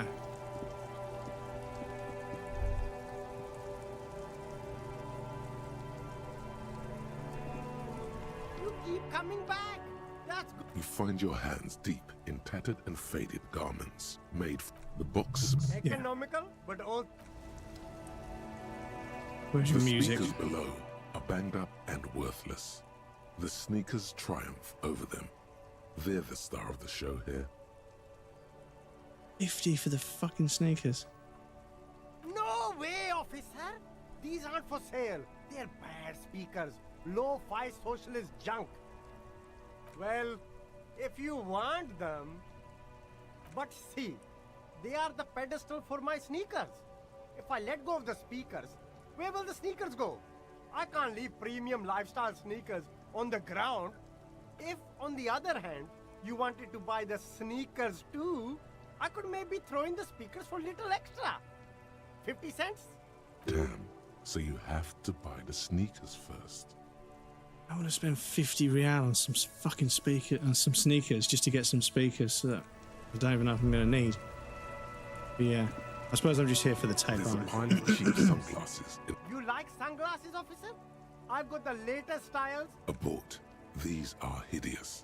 What's more, they don't even fit your face. You can feel them pinching your nose and chafing against your brow. Damn, officer! You look like a mega secret spy. Very secret. They're practically made for you. I'll let you have them for 2 real and 50 cents. They're perfect for concealing your bloodshot and baggy eyes. Yeah, we've already got some glasses that do electrochemistry or something that does. These are all boring. Boring third-rate ho-hum sunglasses made of cheap Syrahese plastic. The kind of plastic that melts in the sun.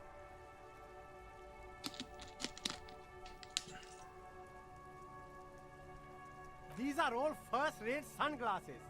Premium design, superb material, very cool. UV resistant.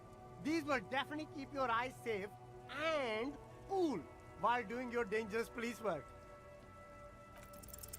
No luck. All you find is this lime-colored cellophane visor, produced by a bargain sportswear brand called Amphibian, apparently. There's a malformed green frog on its bent cap. Oh, that visor is perfect for you, officer. It'll definitely keep the sun out of your eyes while you're shooting criminals. Bang, bang! And all for a mere 6 real. Everything's still cool here, officer. Tapes? You mean like music tapes? No, music is out. Don't listen to music. I sell extremely cool sunglasses if you want to get your mojo going. Tapes? Tapes are everywhere. They're worthless. Kids throw them in the trees. There's one in the bushes, right behind this lorry. No one would ever throw a good pair of high-quality plastic sunglasses in the bushes, mister. To the west, dark brown ribbons of tape hang from the tree, flowing in the wind. No need to dress this one up. Just tell him what you want. Oh, okay. But why, officer? But, officer, bribe you to do what? You see, I'm an honest entrepreneur. I can't help you if you don't give me a good reason as to why I should. Sorry, detective. Excuse me.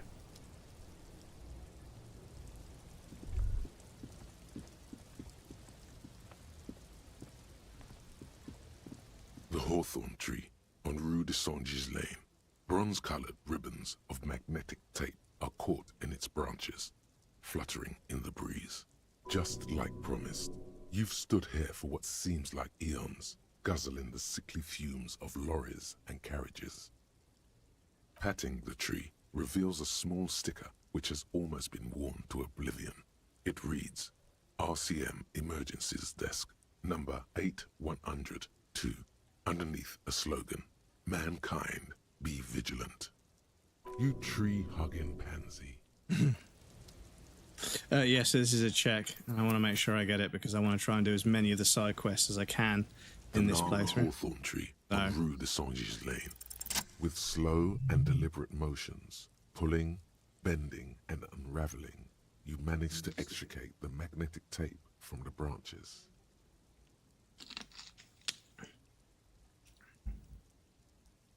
It curls up into a mess inside your pocket. If only you could find a way to re-spool it, so that you could hear what's on the tape. Maybe Roy from the pawn shop can help you with this. The Hawthorn tree is disappointed by your betrayal and psychopathic tendencies. Also, your fist hurts a little. The pain, it is nothing. Revel in it. Absorb it. Gain power from it. Good. Everyone must suffer.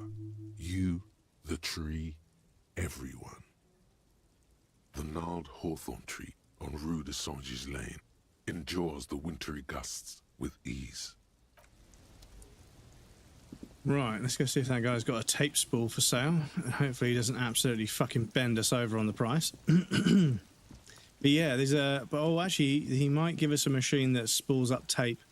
Might be a machine that does it, because we've got some spooled up tape in the hotel room. I think there might be an achievement for spooling that up and listening to it again.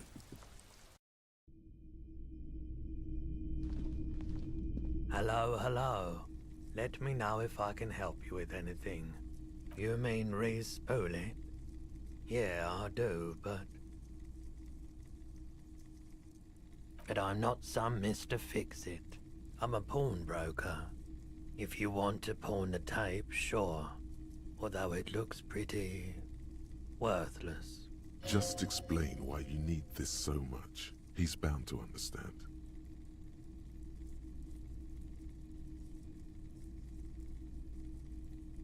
No, it's different. Those film tapes actually mean something to me. But this is just a worthless bundle of old tape. Huh? What do you mean? Yes, what about it? Going to do a nightclub and play some weird neo-disco beats there. They call it Adonic music. I promised them I'd help with that. Is it any good? The music, I mean. No, that's the thing. You can't believe how unbelievably thin the beat is. There's nothing to it, no bass. It just goes bzz, bzz, bzz, bzz. The tape couldn't make it hardcore. No, not very. I need to funk it up. Man, you're really invested in this. Okay, I'll help you out. It's going to take a moment, though, so just sit back and relax. You take some time to look around the store. The play of visuals all around the pawn shop is mesmerizing. Suddenly, Roy turns back to you with a reel of tape in his hand and coughs. Yeah, my pleasure. I do what I can for true passion projects. Just... Oh shit, sorry Roy. Right. Cool.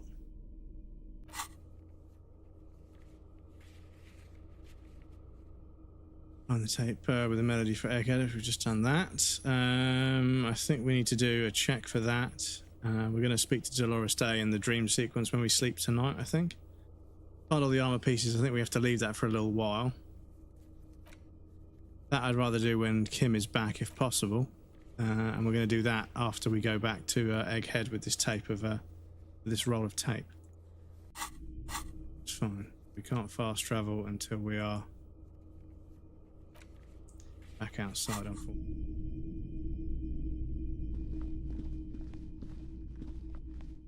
Thank you for the 5 stream streak, Duel. I apologise I didn't see that. I think I might have been on a break. And yes, Gigi's on 2nd and 3rd. Tiger and Crow. But yes, I seem to be okay disconnection-wise. I think maybe in future what I should do is I get disconnected, just change to one of the other servers, and then just keep doing that, and then eventually you'll find one that doesn't disconnect you.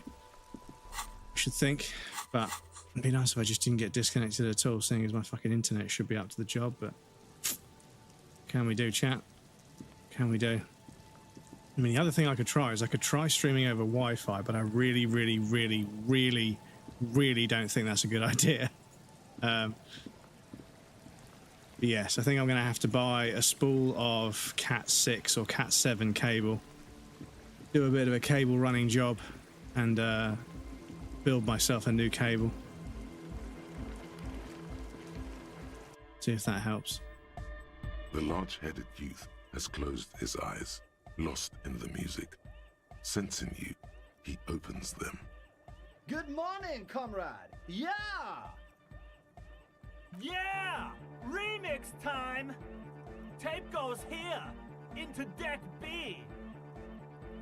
A hand on his ear, he listens to the audio through his headphones and shouts.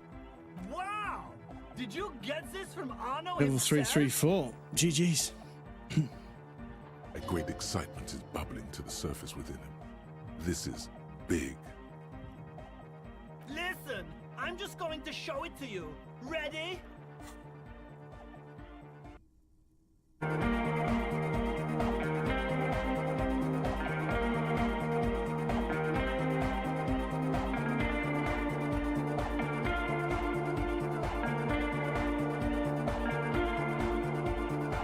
Wow! Here's that! The signs match perfectly! Now, if only we had the beat for the full assault, it would be unbelievably hyper! Intriguing. The way I see it, Van Eyck based his remix on some famous original piece, like a folk song, something local. Seems you found an initial part with the main melody. I think it's just happenstance. Chaos in action. Contingencies of our limited existence. That and Egghead's fantastic talent. No, this is definitely part of the same song. Something cut from it. It fits too well. Something mysterious is going on here. Be how it may, if it fits, it fits! Bring up the volume! What about the bass?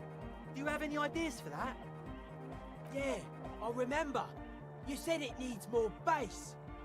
You can't just leave it without a bass track. Yo, the warrior! The warrior of dance music! Don't be too hard on yourself if you don't figure it out. I think the jam's already pretty ultra.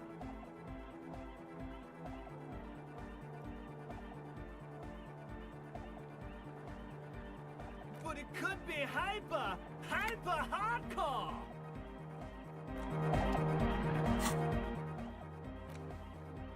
Okay, with the beats, this may take a while, okay?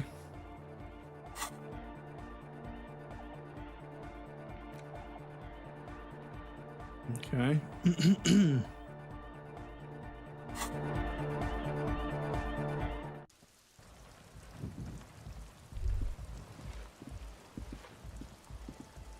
Hello again. Come on, I can tell. But, okay. Be a boyadero about it if you want to. You sure?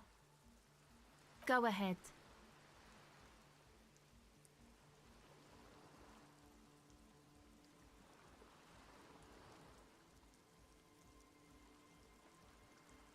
Oh, really?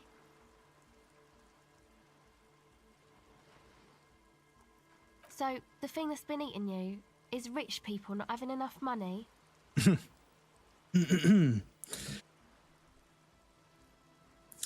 They did it epic, added Elton John's Rocket Man as a jam track, and there you go. Because, yeah, you guys can, like, do little dances and stuff, right?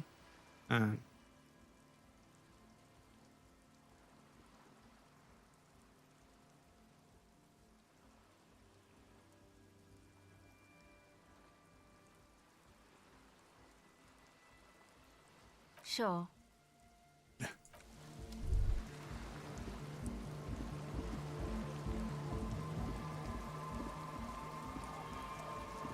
Because, yeah, isn't there one like a 1920s swing jazz? Let's all go to the lobby, and everyone like is doing this like jolly walk, when somebody gets downed, like 3 or 4 people were walking in a circle, like, let's all go to the lobby, let's all go. I was like, fucking hell. They're mocking that poor person. Holy shit. Brutal. Yeah. That's a bit fucking brutal, but yeah, fair enough.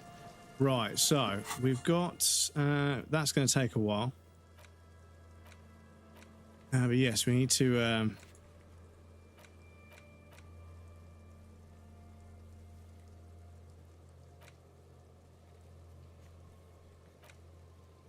yeah, can I do anything with Suna before I travel away from here? Back to the lobby. Yeah, this is it. I saw somebody was playing Battlefield. They were like, this bitch about to get sent back to the lobby, and fucking shotgun them in the face. I was like, damn. Yes, what is it? Ah, perception. Okay, so if I try and strong arm this, I think we might get it. So I'm just gonna save the game here. Yes, what is it? Everything disappears. There you go. You are draped in silence like a drowning man staring into his puny little headspace. And then the pressure changes.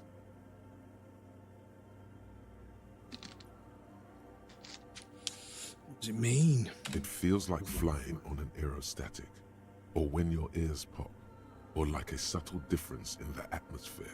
Excuse me, Mr. Fur. Hanging in the air. What if the sound you're looking for is too low for you to hear it? A better sound system? All right, but where would we get one? Suddenly, a rhythmic beat permeates the walls, causing a small patch of decorative stucco to crumble onto the wooden floor. You mean the Speed Freaks? Of course, the Speed Freaks. They have a fantastic sound system. And you think they would help me?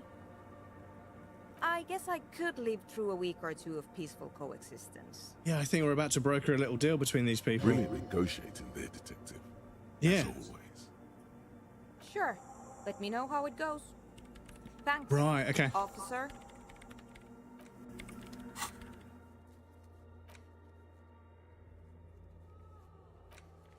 Okay. A little bit of brokerage there.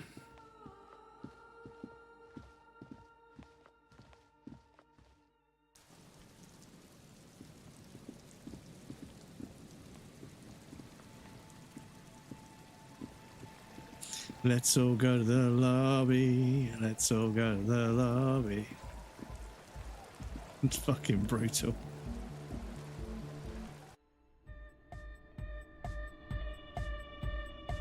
Huh? Oh, hi again. So, how are things going? Goodbye, officer. The large-headed youth has closed it. Good morning, comrade. Yeah!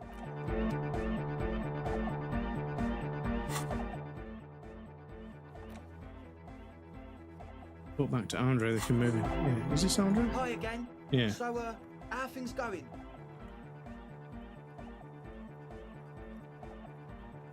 Yes. What? The what now? Oh, the old Ultra. I have a major sinus infection. Stuffy nose. We all do. Shit's all blasted up. Winter. Can't even breathe. Yes, that's all Nosafed's doing. Without the Noser, I'd be drowning in shit right now. Nosafed is the shit. Yes. What? He nods enthusiastically. Yes? What's the deal? Right, apologies, chat. We have got an air break coming up. Happy to pop you guys over on the BRB screen. There'll be a raffle and some clips for you guys that want to hang out, but please feel free to get up, move around, grab a drink or a snack. You won't miss anything. I'm going to take a break as well. But yes, I'll be back shortly, and then we'll carry on.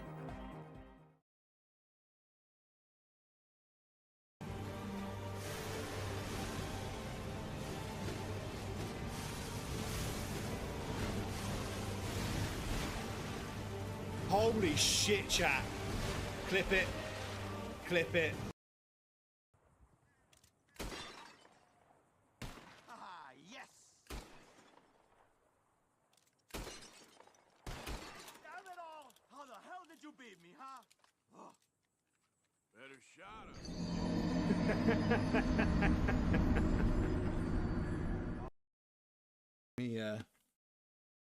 It's not even responding when I push buttons.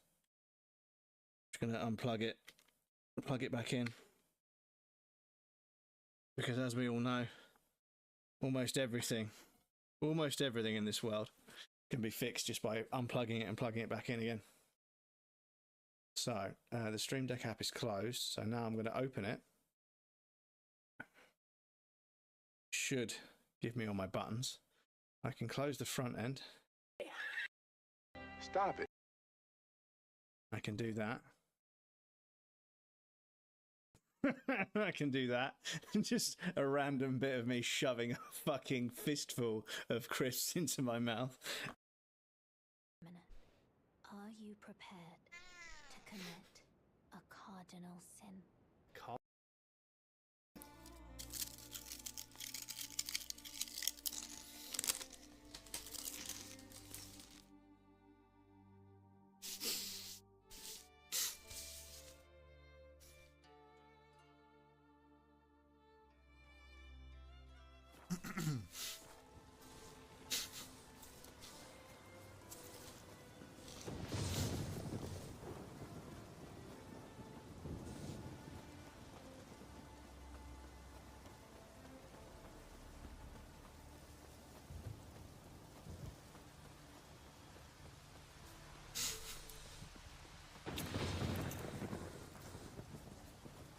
Do you know what? I don't know why I just stuffed literally the most crisps in my mouth as I could. I sometimes forget I need to eat like a normal human being.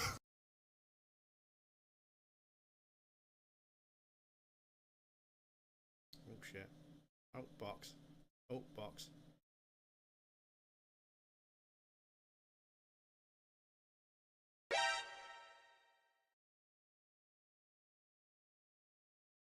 You motherfuckers. You motherfuckers.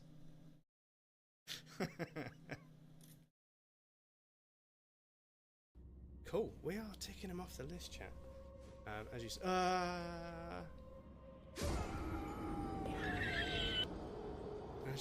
as I was saying, chat, we are fucking ticking them off the list. Just ignore that. It's fine. I was just testing something. Right, let's not fucking yeet ourselves off the edge this time.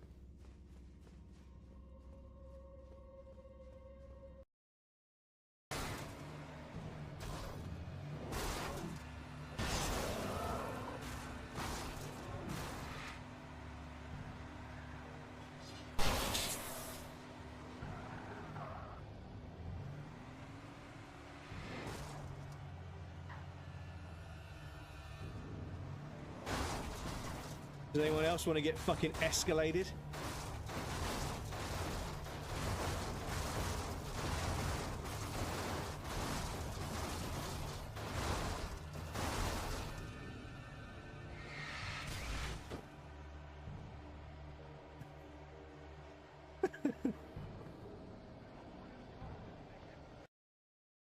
There were still moments in Elden Ring where I was like, holy shit, this is concept art.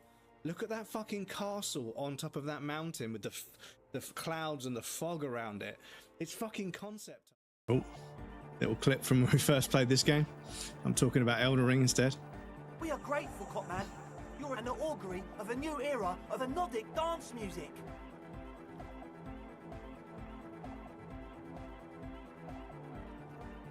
That's fine. We can manage.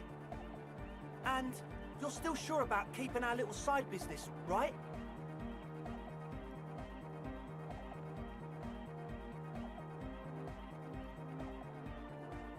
Fine. We can make do. It's going to take us a bit to move our stuff inside. A couple of hours, maybe. Come check back later. Let's get moving.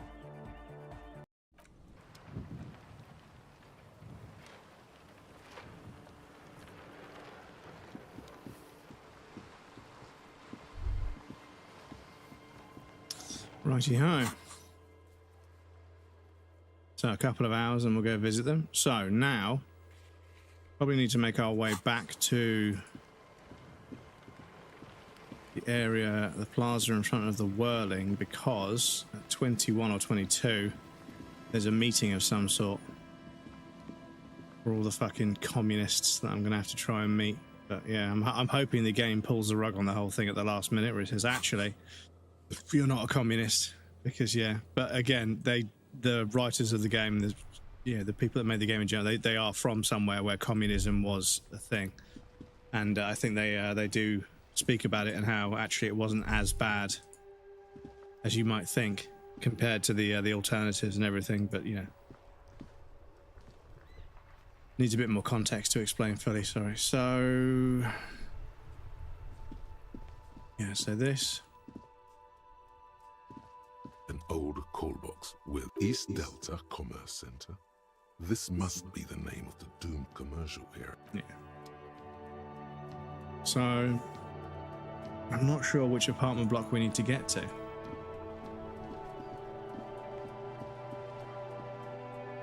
Hello, sir. How is the investigation going? Found any curses yet? Oh, that's great! I hope exciting adventures lie ahead. And maybe you can help Mother become less afraid. The lights are so pretty when it gets dark. Yeah, there were some other things I could have clicked on there, but when I clicked one, they all went away. But yeah, I think I need to fill... Oh yeah, can we... Because Kuno kicked the helmet into the sea, didn't they?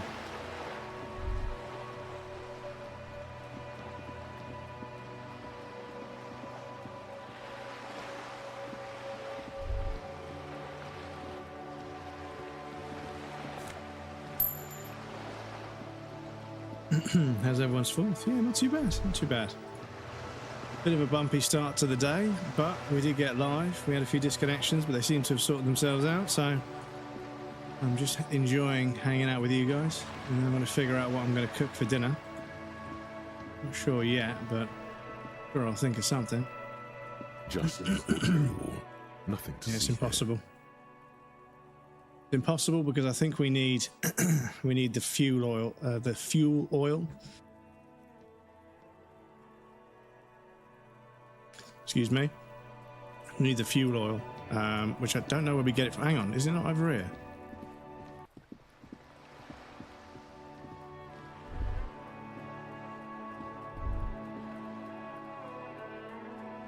Hello again, officers. Have you come to admire my mural? What do I care about some fucking tin eggshells? Ugh, alright, sad piggy. I'll give you this one. I saw a little girl in the fishing village running around with military-grade handwear. Look cute as hell. Could that girl have been little Lily? It's not a bad place to start. Could have been her. Small kid with giant white armored hands. If you've seen one of them, you've seen them all.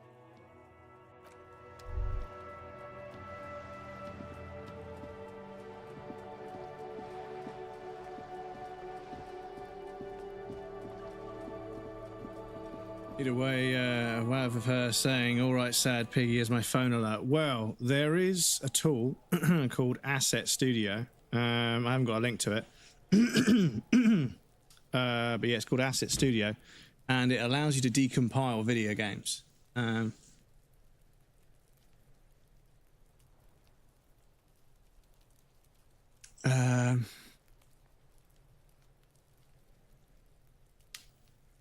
Is that what I was looking for?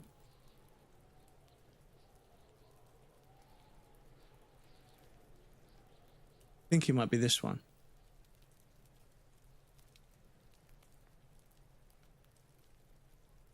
I think it might be this one. Chess.com. But yes, Asset Studio. And I think for Unity games, for Unity games, you can decompile the libraries, which I have done for this game because there's some beautiful artwork I want to use as my wallpaper and stuff. And there's also a few bits and pieces in the game files that never saw the light of day. There's a very different whirling in rags. Yeah. I speak to that lady again.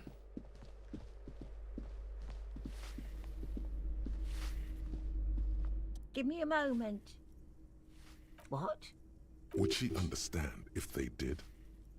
If it ain't my business, I think we'd all be better off if people kept their noses to themselves.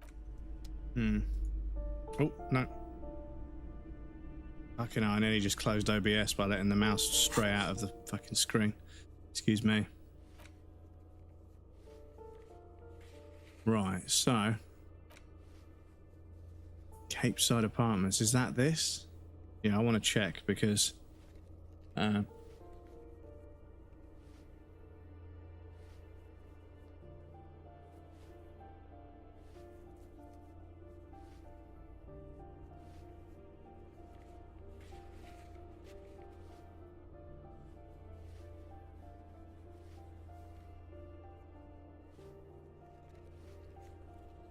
yeah. I mean, there's a few of them have been uploaded already. I mean, I don't really agree with uploading it, but yeah, it is what it is, I suppose. Hang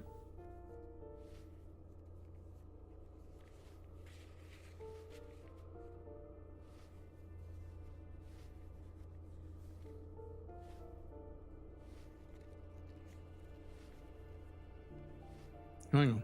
Is there an interactive map for this as well?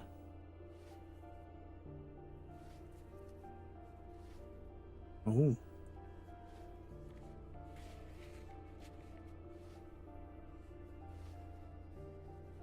Yeah, it's here.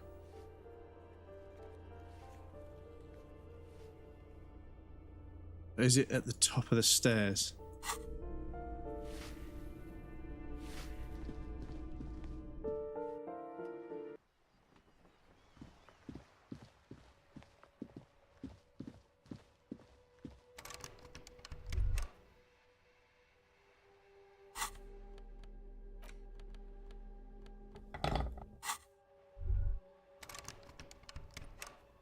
Hmm.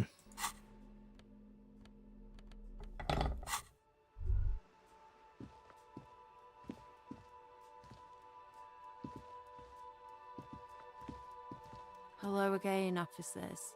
The lieutenant is desperate. Hatred, the woman on the boat. That is on her. Someone's got to keep an eye on a first-name basis with her, are we? Piggy's moving up in the world. Have you got a crush on her? Aching for an opportunity to defend her honor? Yeah, whatever, Cindy. So let me just go to the other balcony because I'm not sure.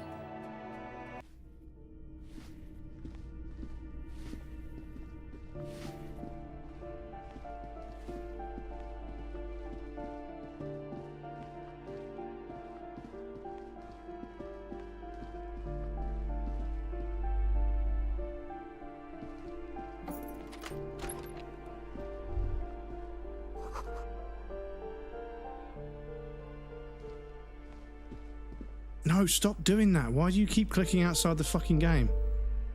Sorry. Yeah, we are still live. Sorry. The mouse drifts in and out of the game, and occasionally that leads to clicking on OBS because it's below the game right now, and the fucking the close button's right there. I want to be a bit careful. Curtain shifts just a little. Someone is watching from within. Oh, yes. Okay, so can we go up there now? Because that was, I remember it was 20 something. Yeah, there's something going on in there. This door is made of metal, and no one answers. No one.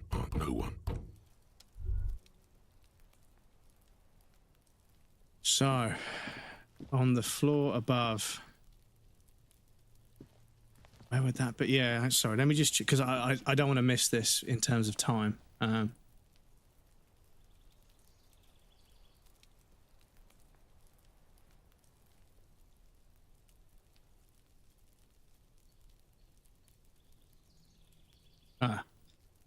Pop out using the door into the nearby doors furnace. Pull on the harbour jeans. And, after accepting to get yourself organised, it would be possible to enter a communist meeting room on this site of the building. Okay, so I think it is where we were a second ago. Yeah. Yeah. Okay, so it is the other side. Excuse me.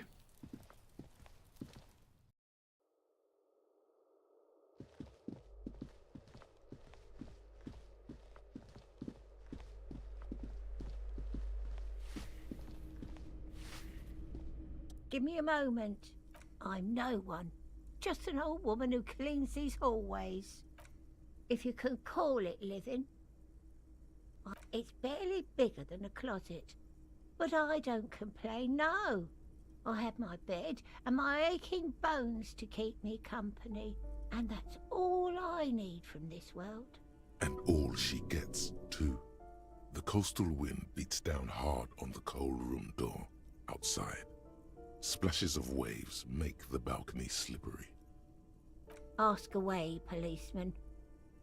The hell am I supposed to know? Another nut job, I assume.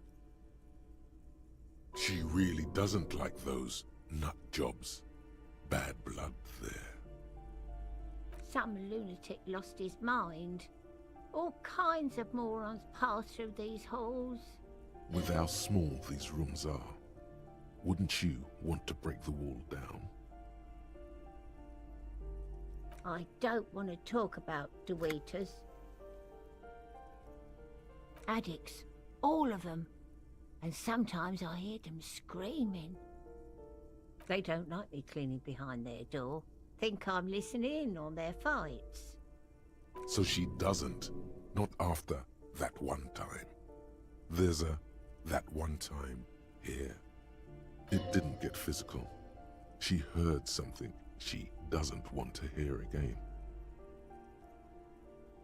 No one likes them in this building. It's only because of the kids they haven't been thrown out. I don't like talking about those people. The artiste? Nothing I can do about her, I'm afraid. She ruins the walls faster than I can clean them. Still, she leaves an old lady to her business. More than I can say for others. She mumbles some kind of a response, then hacks something into her handkerchief.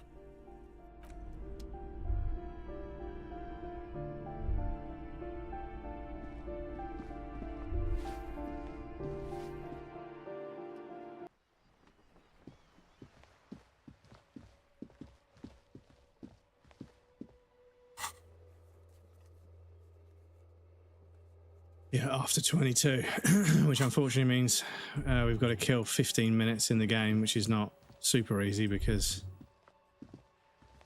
it's only really dialogue that makes the clock move. Have you come to admire my mural? Oh, not only have you found my address, Fisher Shishito. my biggest secret. I'm a coal miner. A coal miner, welcome in. Thank you so much for the raid, and how was stream? What were you playing today? Welcome in, Raiders. Oh, it tells me. I changed it so my bot tells me. You're playing Assassin's Creed Odyssey. I hope you're enjoying it. Get out the tartar sauce. It's a Fisher's raid. Yes, fish and tartar sauce. We love it. Is it okay if we do a shout out for you with a clip? Or would you prefer a non-clip shout out? I don't mind either way, whichever one you prefer. Or no shout out. That's also valuable. That's also valuable. Valid as well, is what I'm trying to say. Welcome in, Raiders. It's lovely to meet you. Those of you that haven't met me, my name is Breadcrumbs. I'm a variety game streamer from the south coast of the UK. Currently on my second playthrough of Disco Elysium, going for the 100%. This is probably one of the greatest works of fiction I've ever experienced. I'm so glad I found an excuse to replay this game. Good, it was super fun. Either shout-out type is good. Wonderful, there we go, we'll do one of these. Non-raiders, please feel free to say hello to our lovely friend who just raided, playing Assassin's Creed Odyssey at the moment. And attacking scorpions. Are they scorpions? But yes, I hope you're enjoying it. Thank you so much for the raid. I have to get some food. Yes, if you need to raid a run, I completely understand. Thank you for the raid, I appreciate that. Hopefully we see you again soon. She does have eyes that seem to be smeared with coal. Yes, I keep hoping a shaft will collapse on me, but somehow it never happens. Does anyone in a city like this? If there's pain about any particular home she's lost, she's buried it deep, fortified herself against it. It doesn't have to do anything at all. Nothing does. Like me. Right now, I'm doing nothing at all. Nothing at all. Shoot, Piggy. It's what you do, isn't it? I don't believe it. I've never known those boys to have manners. The bemusement in her voice doesn't fully mask genuine tenderness. There'll never be skulls, but their hearts are in the right place. She throws you a conspiratorial glance, then presses her finger to her lips and squints up at the sky, as though straining to hear something in the distance. Have you noticed the quiet? Every so often, you might hear a gunshot pierce the air somewhere in Jamrock. But in Martinez, no gunshots, no sirens. The people are languishing in boredom and complacency. This place is a sepulchre. We'll paint it red. We bring the raucous. You bring the sirens. I don't believe... The bemusement in her voice. There'll never be skulls. Thank you for passing...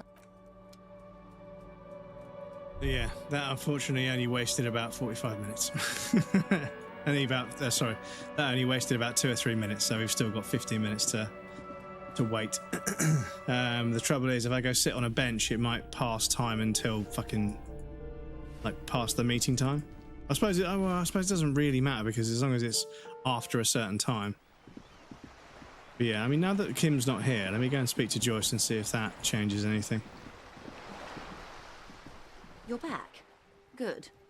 What can I help you with? Yes, my eyes on the harbour have sent word to that effect. What have you discovered? It doesn't really matter, and I do apologize for the surveillance. Wild Pines can't afford to be blind at a time like this. In any case, it's a relief to know someone has looked into it. If I may ask, will there be an official investigation? I assume you discovered there is an operation. Ah, good to hear. I wouldn't want to pry into a confidential police matter, but in the event you'd like to share more, I would like to know who it was. Clever. Few suspect a woman in this sort of skullduggery. Good move on their part. A runaway. Good work. This is a tangible lead towards solving the whole mystery. We contain multitudes, do we not? It might not be pertinent to her profession, but who knows? It may help you find her yet. She means you know her closer now. In some way, you know her soul a bit. That speaks of the vastness and sophistication of the operation. Were you able to examine the radio?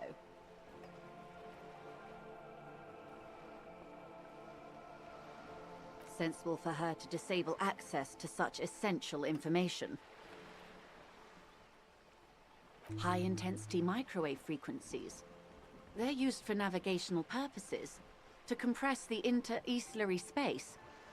They may use it to communicate with incoming freighters. As the shipments approach Revachol?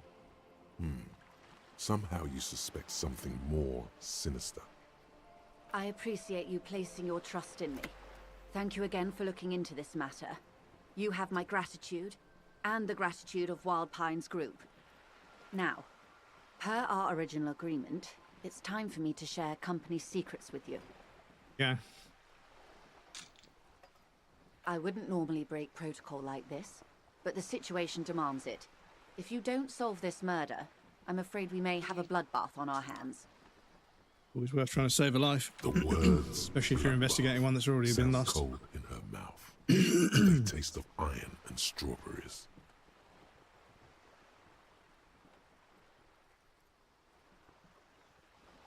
Yes.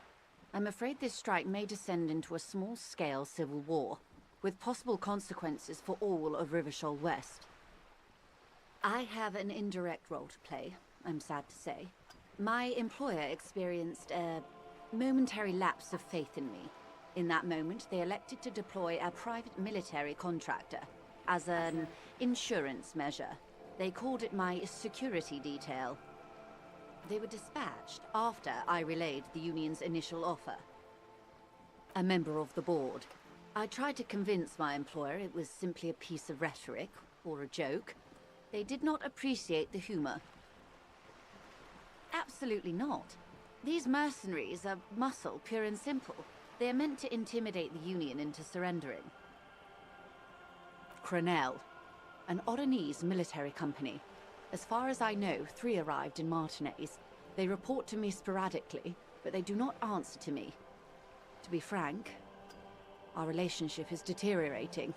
They wear ceramic armor, have semi-automatic weapons, and years of combat experience. They also have trauma and stressor disorder, and no idea how to conduct themselves in an urban civilian environment. Yeah, a lot of people that have been in, like, severe combat scenarios abroad, they come home, and it's not necessarily, like, PTSD. It's, like, they're surrounded by noise, and that is forever unsettling, because normally they're surrounded by, like, you know, derelict buildings in a war zone, and there's no noise. So when they go to like a place that's like a city, even though it's not derelict, the layout and the sort of encroaching feeling is still there.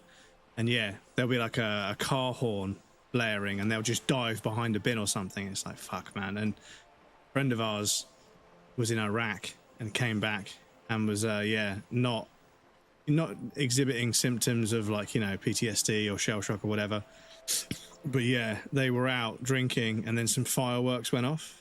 And this guy literally just dove behind a car and then, like, got back up and was like, lads, I'm really sorry. They were like, it's all right, dude. We get it, you know? Do you want to go home? He's like, yeah, I think I want to go home. And I was like, that's fucking harsh, man. But yeah, like, it went off in the sky, and apparently it was like a blur, and he was just on the floor behind a car. Ugh. The story is, Poor guy, one man. of them, the colonel, I don't know his real name, sexually assaulted a local woman while he was drunk and separated from his unit. This allowed some of the more militant Union members to subdue him. He was taken out behind the whirling in rags and lynched last Sunday night. Nothing. Mr. Clare refuses to let me into the harbour. I have not been able to discuss this matter with anyone there. The remaining 2 Crenel contractors carry out their orders, for now.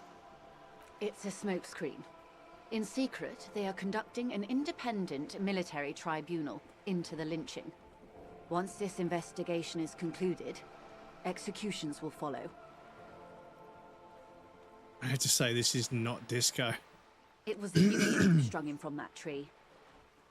My hope is that you provide a single concrete suspect before Crenel indiscriminately pick theirs. Simply put, if you don't pin this on someone good and do it fast, they will identify and execute everyone present at the lynching. This in turn will force the Union to respond. They would have to project strength and power. The Union has over 2,000 men.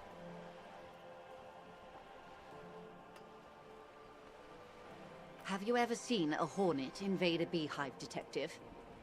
It's not pretty. These men work in tandem using semi- and fully automatic firearms.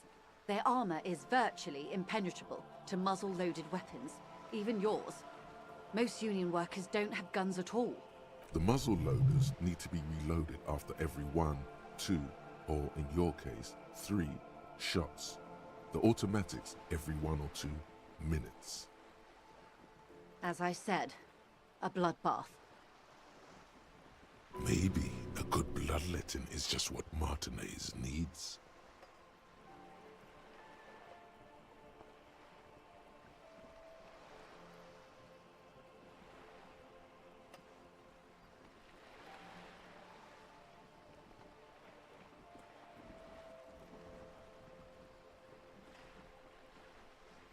Many bleak scenarios have already come true. Lieutenant W. Frater Dubois. All we can do is keep the rest from following suit. One single, concrete suspect delivered into civil court, and I may be able to defuse this situation. Not much. Their public resume is relatively good, as far as private military contractors go. I believe they were once called Downwell. Down a deep, Black Well? They boast a long list of clients. Saint-Baptiste, Welchman Lorenz, Eintracht. A warning sign, however. The operations concerned all take place in third or fourth world countries. Guarding facilities, escort missions and such. I wouldn't go as far as to use that term, detective. Yes. Feels like there's a good response here, but you're not coming up with one. Carry on. Sadly, no. Before this happened, I had little interest in them. Now that I do, I don't have the resources. If you still have access to the ICP's database, you could run a better background check than I ever could. It may take some time, though.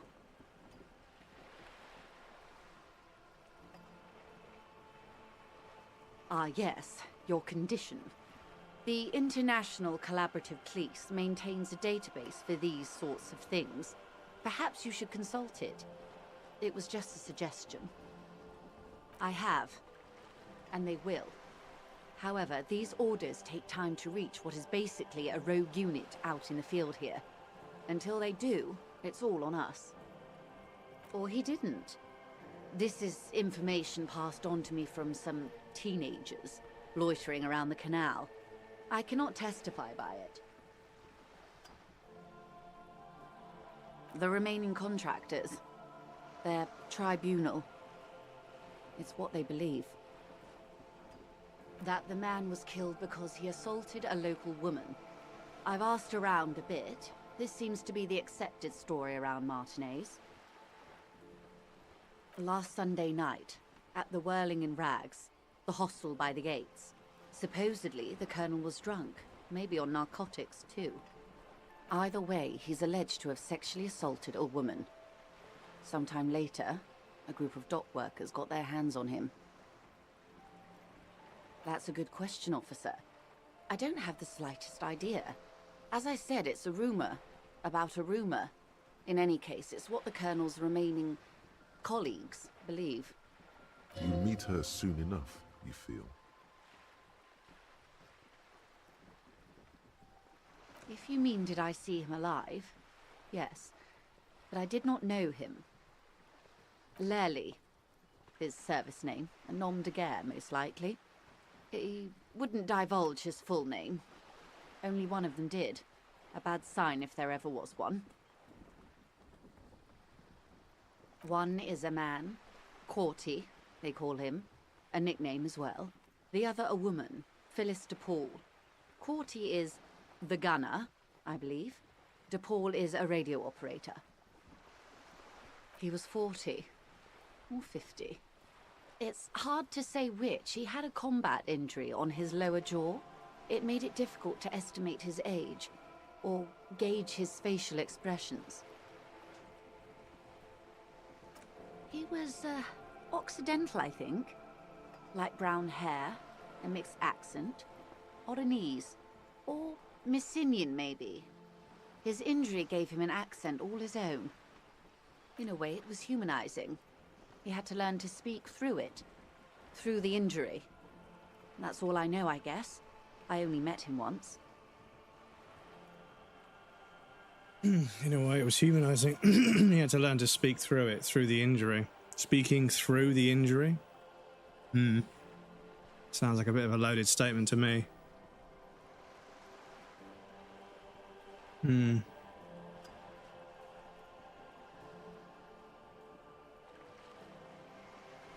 They've gone to ground, as it were. I don't recommend seeking them out. For one, they're almost certainly armed to the teeth.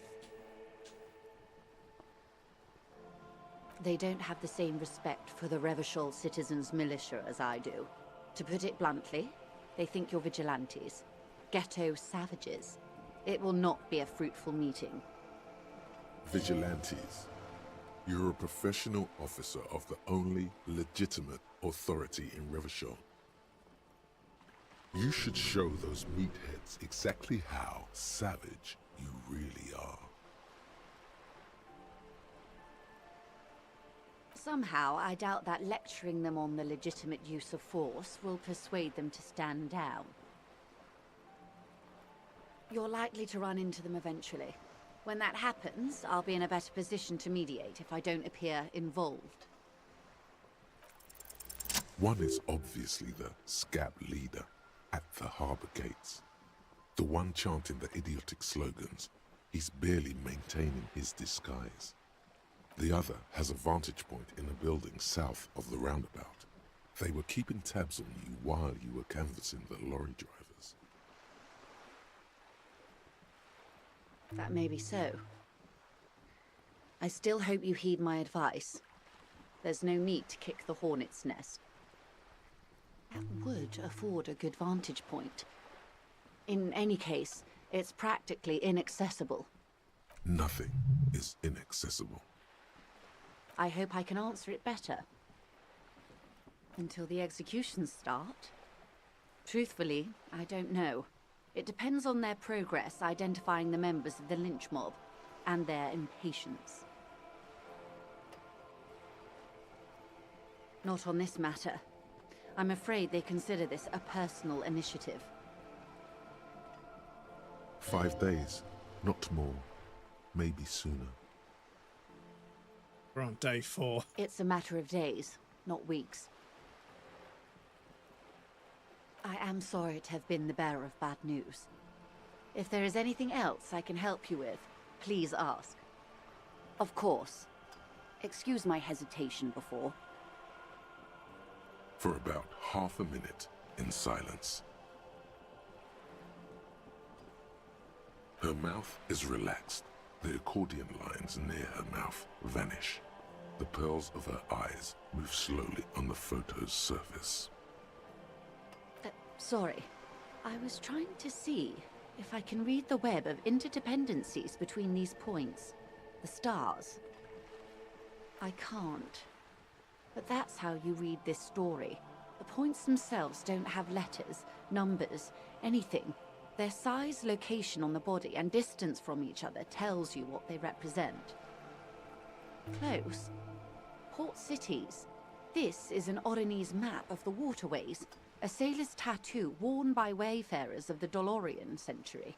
Over 300 years ago, the sailors would mark their bodies to map their travels. The sailor's soul would use it to fly back home if they should die abroad. This is a sort of contraption to be reeled back in by. The silver cord, they would call it. Where is he now?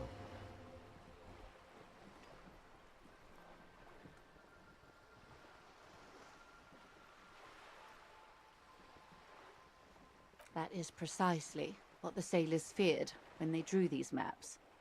A fear of drowning within one's own corpse. Dialogue, dudes.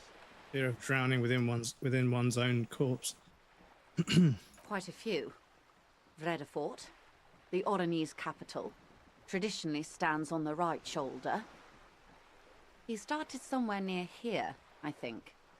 Then he made his way to the Pretto Grande, through what I think must be the Stutz Canal, an artificial channel through the Occident. From the Pretto, he sailed to the Insulindic Ocean, first the Semines Islands, then this. Revachol. Those are the two constants. Vredefort on the shoulder, and Revachol in the heart. They started the tradition of these maps right after the discovery of Insulinde, at the dawn of the Interinsulary Age. The old world passing by, and the new world already here. I can't. This man was no sailor, and these are no ports. I can understand geographic fragments, but not their meaning. His platoon members? The other contractors, though I do not suggest you go and show them that picture. This man was their friend and comrade. Challenge accepted. I say we do it.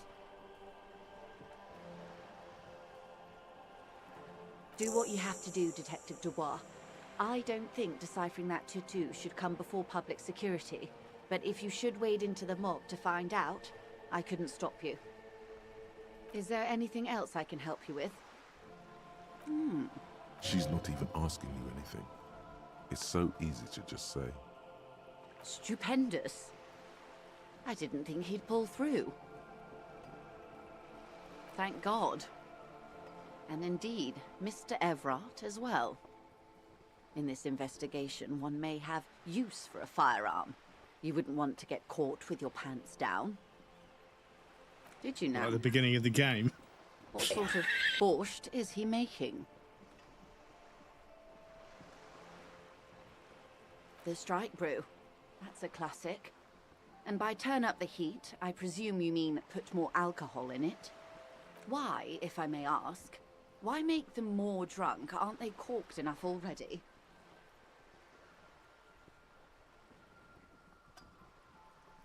Very curious. A very curious thing to do. What else? A referral, you mean? I take it this was for someone in the RCM. Don't answer that. Oh my. A real door. My. What I'm hearing is you inspected a premises because you suspected that it was involved in the narcotics trade. And in the process, you turned up some information relevant to your investigation. Only from Everard, surprisingly. Her bartering mind cannot fathom that you didn't ask anything in return.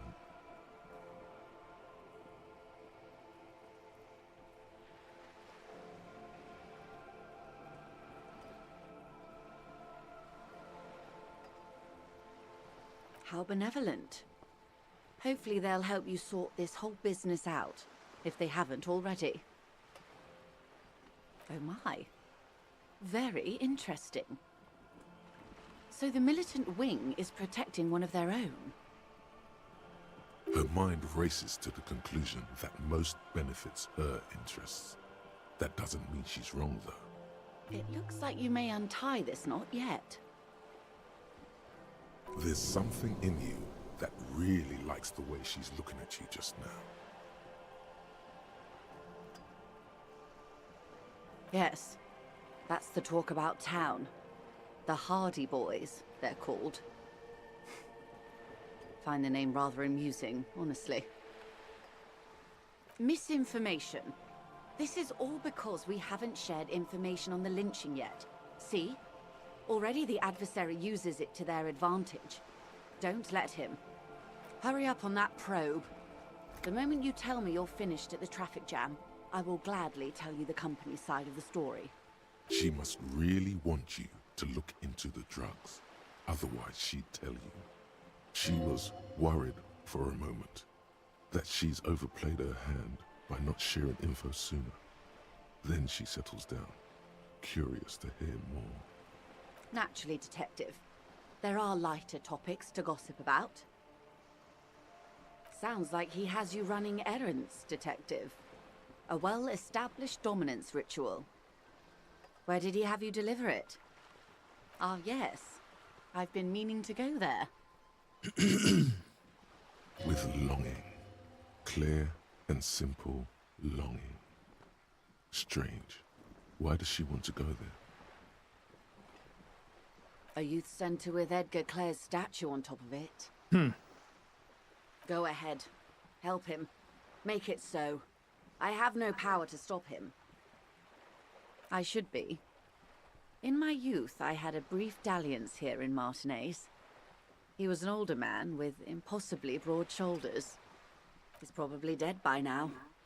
Even his shack is long gone. Not that it matters. These buildings are all carbon copies of one another. Yes, I was slumming it with some girlfriends of mine. We had boats and... Don't hold it against me. My paramour certainly did not. Slumming it with boats. Really? Not overly so. It's not like this was the only place we visited. Me and my girlfriends from Azon with our shiny boats. Like reavers. We told ourselves we were the worst thing to happen to the coast since the Coalition landed in 08. Imagine. He tosses her head. She's sentimental, all right. You don't know enough about her to find out why exactly. She will keep her secrets for now. Yes. I'm sad I'll never have the time, Detective. I've always wanted a dilapidating fishing village. She is more defensive about it than usual. Full of ghosts and ancient memories. Has this errand yielded you any information? Of course, Detective. You can always drop by later, should something come up. Now, what else can I do for you? Right, so ask the scab leader about the tattoos. Ask another about the tattoo's possible meaning. We've only got 2 things left from Monday to that's going to take a while, and that one I'm not sure. That I'm going to do a bit later. Right, but yourself organised. We're going to do that in a moment. Hunt Hardy was to do that later. Find all the armor pieces. So we're going to go to the fishing village to pick them up because the young girl's got them. We might have to barter with the young girl, but I don't remember having to do that before. We do that in a dream sequence. We need to find another tape somewhere. That's where we're going to find the gloves. Cool. Okay. Back up to 4 skill points, which is good.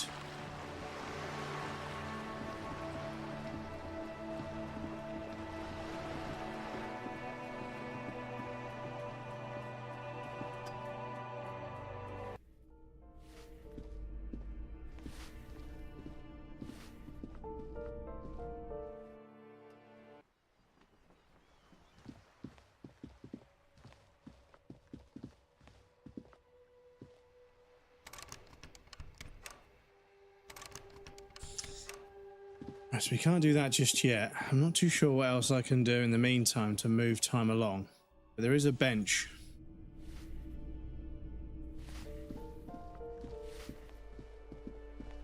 In the courtyard, in front of the whirling. I don't know if I can choose how much time to spend. I don't know if that's possible.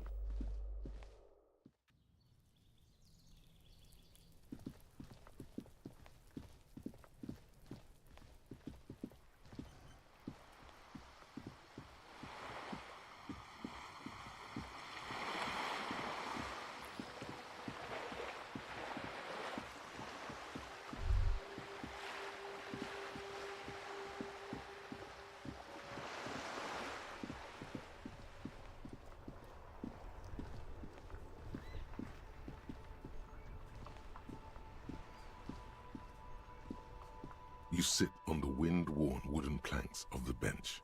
Your feet ache. The twiddling barely keeps your hands warm against the frigid wind. The twiddling barely keeps your hands warm against the frigid wind blowing from the coast. After a while, you've had enough.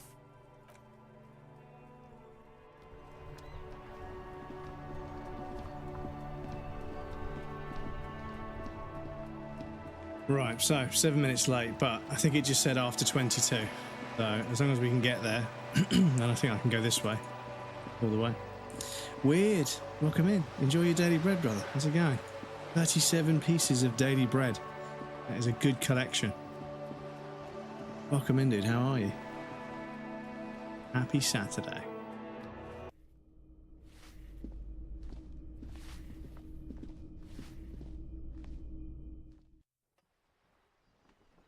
Ah. There's a red light. Roxanne. You don't have to put on the red light. Do you think that's what it means?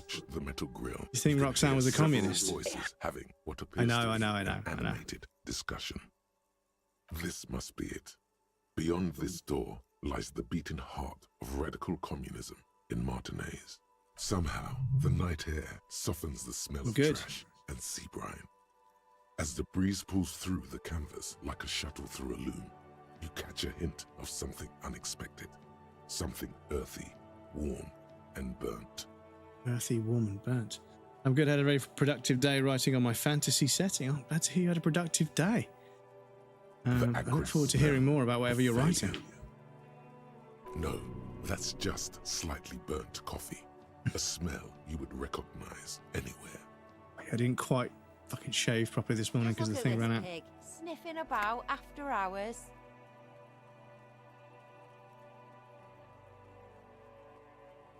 Must have slipped my mind. You know how it goes. Lackadaisical thing. Lackadaisical shrug. The metal grill is cool to the touch. You can make out at least 2 separate voices. 2 voices, both male, approximately early 20s. Careful with those now. I have it. It's going to work. I can feel it. The clang of metal reverberates all along the scaffolding. The voices coming from the other side fall silent. Just a little TTRPG setting for myself and a few friends, just a hobby, nothing which will ever be published. There's actually a bunch of elements stolen from Disco Elysium. Oh, I see. Oh, yeah, fair enough. Yeah. I mean, of all the places you could steal from, this is probably one of the best. Yeah, this is probably one of the greatest works of fiction I've ever experienced. I think this is... Played the game and I've done nothing but like be just enamored with the thoughts of it and just reading into it, looking at other people's artwork and everything. I'm like, yeah, it wasn't just me. That was genuinely a very special game that a lot of people appreciated. Steal from the best. Yeah, this is it. It's not where you get an idea from. It's where you take it to.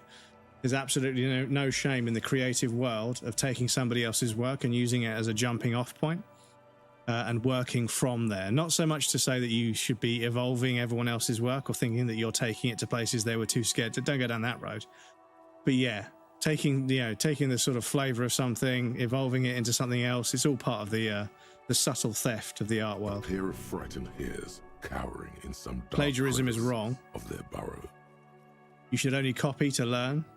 You should create, create to yearn, I suppose. But yeah. Who's there? Is that you, Maurice? Who said communist? Did we say communist? Get out of here. For a moment, silence. What's the passphrase? You should only copy to learn AI dentist. Well, this is it. That's kind of, that's what they're doing, is they're copying other people's artwork, but then they're plagiarizing it and passing it off as their own. That's the issue.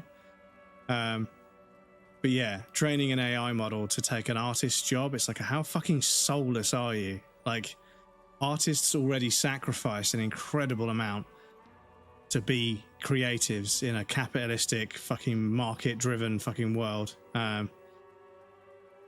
It's fucked. It's absolutely fucked. This generative AI stuff is so fucked. Don't get me wrong, like in the case where like you're making a game and you need a wood texture and you say, oh, just generate me a wood texture. Okay, now make it, burnt. I don't really agree with it because I think there should be an artist taking a photograph of some wood and everything. But yeah, I think that there's definitely like stuff that's completely trivial. Like, I don't know, like, let me clarify. It sounds like I'm trying to justify. I'm not. I think it's wrong. But I feel like there might be cases where something literally meaningless, like so meaningless, it doesn't even really matter. There might be an excuse for it, but I still think that the way it is at the moment is taking jobs away from artists, so it shouldn't be utilized. If you can get an artist to do the job, get an artist to do the job. If you can't, then don't do the job. But yeah, I feel like it's just, it wasn't ever sort of softballed into society. This is what I was trying to get to. Like, it wasn't ever softballed in. It's like, okay, so you need a few extra bushes to fill out this photograph. You've got a photograph, your subjects are off center, you want them to be centered, just generate some trees next to it to make it centered. Yeah, it's not the end of the world, is it? You took the photo, you're editing the photo, but no, instead, it's like, I want you to make me this piece of artwork using this artist's style, so it scrapes that artist, and then just fucking plagiarizing their artwork and then printing it on t-shirts to sell. It's like, no, that's fucking just flat out wrong. I'm sorry. Yeah. Meanwhile, software devs, my code, our code comrade. This is it. It's just sort of like, it's software engineers or coders are like, just chuck it on Git. Everything's on Git. It's like, I used your code. Cool. I hope it worked. Still 100% organic code from free range devs. At least they are free range devs get. Yeah. It's still human. Unfortunately, Microsoft acquired GitHub a little while ago, so it isn't quite as open source mean, it is. You can still go there and just download code and use it and stuff, but it's obviously being controlled by a company that's not that open source in the big picture of things, if you know what I mean. But yeah, I feel as if, like, you know, if AI had been something simple, like, oh yeah, you know, like this bench, we didn't have a wood texture that looked right, so we just generated a wood texture using some AI. It's like, well, okay, as long as you own up to it and everything, and obviously an artist was too busy working on the complicated artwork of creating characters' faces and stuff that actually matters. But we didn't get that. What we got was, you know, entirely complete pieces of artwork that should have been done by a human being sold for money. So yeah, I flat out disagree with it, you know, completely. I think that it's a very, very fucking morally bankrupt way for people with wealth to access creativity whilst preventing people with creativity from accessing wealth. I think that's what it comes down to. And yeah, that I fundamentally disagree with. You know, I feel like if somebody said to me like, oh yeah, you know, that sort of like concrete texture, yeah, that was generated by some AI rather than taking a picture of a concrete wall, putting it in there, doing the color grading, and then fucking making it into a low like optimized picture for a texture. It's like, okay, it's just a concrete wall. They could have gone out and taken the picture. Because the thing is, when a computer allows you to do something that you could quite easily do yourself, like easily anybody could just go out and take a picture of a concrete wall and make a texture out of it, right? It takes like fucking like a few minutes. If it saves like a few minutes work and it's something that anybody could do, that's, you know, almost passable. I still don't really agree with it, because I think if you can go and take the picture, just go and take the fucking picture. But yeah, I feel like we didn't get this kind of like, it's not stuff that everybody can do. The AI generative stuff immediately went after very specific artists that were very difficult to sort of, you know, copy, and it started making copies that you could tell were a copy. You know, any human being with an eye for art could tell that they were copies. But yeah, they were obviously done with generative AI, and it was like, damn, they're fucking like stealing from artists. And I know artists borrow things from each other. That's how art works, of course. But like I say, it's not where you get an idea from, it's where you take it to. But anyway, I don't want to come across as if I'm justifying AI. I'm not. I think generative AI art is just a fucking huge, huge insult to the creative world, and I don't stand by it at all. What I'm saying is that, you know, I think that there could have been a case for it initially if they'd been sensible with it, but they just weren't. They fucking went in there, went for everyone's throats, and yeah, pissed off a lot of people. But yeah. I'll literally trade you all of this TLS code in exchange for some Red-S templates. Maybe we should tell communists to get into CS. True communism, comrade, coders of the world arise. Well, yeah, this is it, you know, because the whole meme about, you know, like, you know, software engineers, like, you know, people in other trades, like, oh, I don't want somebody else coming in and taking my job. I don't want anybody else working on this. This is my job. It's my work. Nobody's allowed to take it from me. And then the fucking coders and engineers, it's just got the fucking Planet of the Apes screenshot. Apes together strong. It's just sort of like, yeah, the more people coding, the better. But yeah, the password is remember Debrivia and Avis. Yeah. There's no response. You begin to wonder whether they've slipped out some back way. No, they're still there. You can feel them back there. Alright. The key's taped to the back of the door frame. Just make sure you put it back when you're done, or we'll all be locked out. And do watch the concrete. It just kind of falls away, in places. Have fun at your underground meeting, pig. Hope it's a blast. Go to bed, Cindy. The two young men are either oblivious to or ignoring your entrance. Their attentions are fixed on whatever it is they're stacking in the middle of the floor. Matchboxes, it appears. I think he's holding Alexis. Not only about stealing though, it's better enough. You also train your texturing skills, that even though you make something boring like a concrete wall, if you let it do all that, yes, exactly. Yeah, that's the thing as well, is that not doing the work. Because the thing is, like, I remember like talking with a friend and equating it to the fact that me and him took loads of photographs of stuff to use as textures and, you know, shaders and brushes in Photoshop. And we would upload them to the internet because that's where we would get our brushes from. You know, we would make spray paint brushes and paint stroke brushes by painting some wood in art college or art uni or whatever, art school, and take a picture of it, put it in Photoshop, bump the contrast, cut it out, make it like a black and white, like, you know, shader type, a friendly sort of like shape and everything, and color. Come on, brain. You have to make it contrasty enough to make it cut out so you can make a brush with it. And then we'd use tools to make it into a brush. and then that brush we would share on the internet. So we would just share all this stuff anyway. But then there was this kind of moment where suddenly brushes were like, you know, you can only have this brush if you buy the pack, and the pack is, you know, £6, which back then was a reasonable amount to pay for something that was free up until that point. And then at one point we found some brushes that we'd uploaded to the, because this was quite, you know, before the internet was like it is now. We'd found brushes and we're like, I'm pretty sure that's the spray paint stain from outside college that we took pictures of, you know. I'm pretty sure that's one of ours. And yeah, we sent them an email saying, we think you're using our brushes, you know, and you're charging money for it, which we don't agree with, but we never got a response. And I was like, you can't really do anything about it because we uploaded it to the internet, right? But yeah, like now you see brush packs and there's brushes in there that I remember getting for free, but now they're part of a brush pack that's like £45. And it's like, what the fuck? I'm pretty sure I've got that brush on my old 20 gigabyte hard drive that I've got a copy of Photoshop that someone lent me, a disc that someone lent me so I could learn Photoshop back in the day. I'm pretty sure I've got that brush on Photoshop already somewhere. I could just get it out of the folder that keeps the brushes and move it onto my new computer. But yeah, I was like, motherfuckers, like they've fucking like taken all these brushes. Somewhere along the line, somebody's feigned ownership over these brushes and then licensed them to be sold by other people so they get a cut. And I was like, damn, there's like thousands of brushes here, and I'm certain most of these have been around for decades. And I was like, yeah, we used to just go online and just, you know, textures and brushes and stuff. And if the thing is, if you didn't find the texture you wanted, like I wanted a rusty, like a rusty steel surface, right? And I couldn't find one online, so I was like, oh, for fuck's sake. So I went to the harbour where I live in a seaside town, and there was this big metal box that they put over the top. It had padlocks on the corners that went over the top of the winching machine that pulled the boats in because they didn't want people fucking with it, yeah, when they were finished for the day. Because it would take your hand off. If you turn this thing on, it would winch, and it could pull a boat out of the water up the beach, so it was a fucking diesel generator like powered thing. And yeah, it would cut someone in half. It had so much torque, it would cut someone in half. But obviously this thing got battered by salt water. It was covered in rust. So I took pictures of it and I put all the different patches of rust onto a big piece of like a big texture, a big steel texture. And then I just did a few bits of shading. I created a silver, like a worn out rusty kind of steel plate texture, uploaded it, saw it in a fucking mod for Half-Life a few years later. And I was like, this is really compressed, but I'm pretty sure that shape there.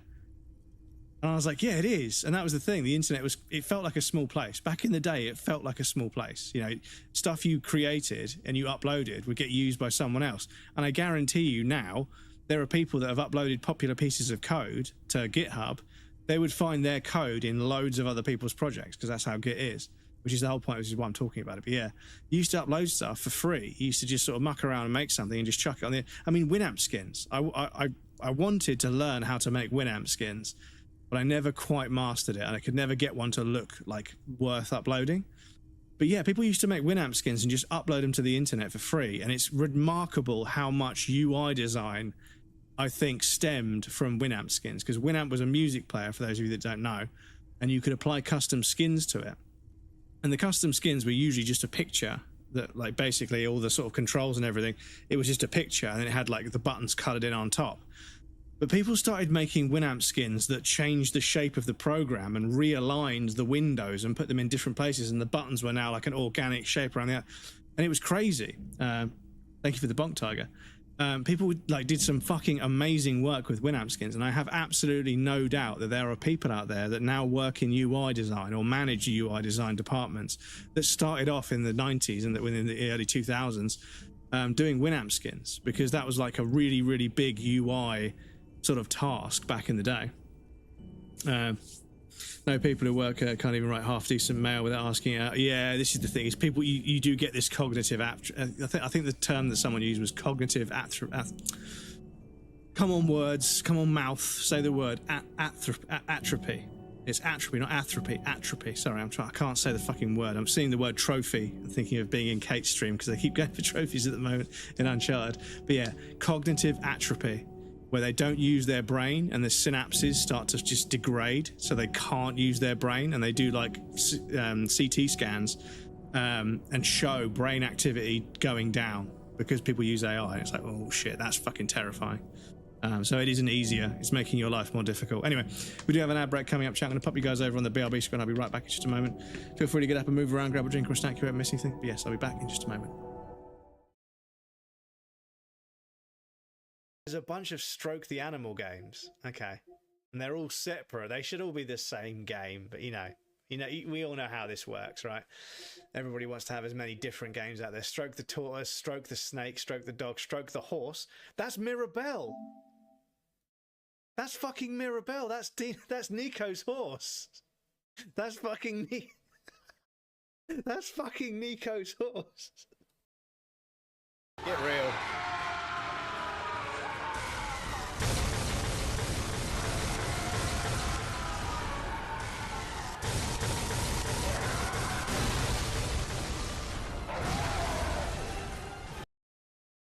Otherwise, so.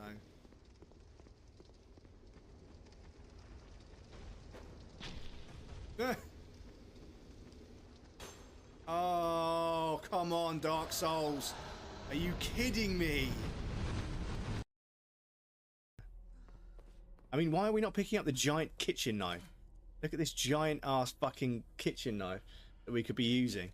Why the fuck? There's all this irrigation and stuff, all these fucking farmlands everywhere. Why have we not got a fucking scythe? Or a fucking a sickle? Or even a hoe? But I suppose that's realism, because I ain't got any hoes in real life either. Oh, that was a fucking stretch, breadcrumbs. Jesus Christ, excuse me. But also, I want to be careful not to destroy this boat, because we are going to need it to jump in and fast travel.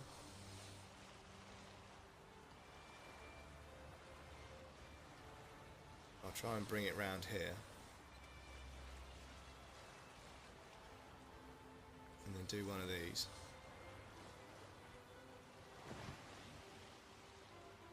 This chat, look at this. I spawn out. Oh no, I broke it. Oh no, I broke it. Shit, I broke it. Okay, it's fine. Thought I'd broken the game for a second there.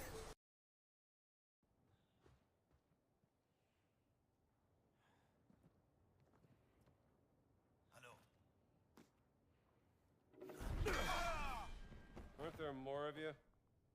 Buy one, get one free, chat.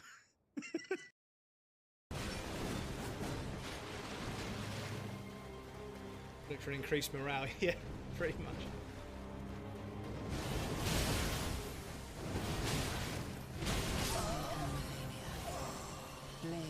Yeah, it means I can't tank any of that stuff.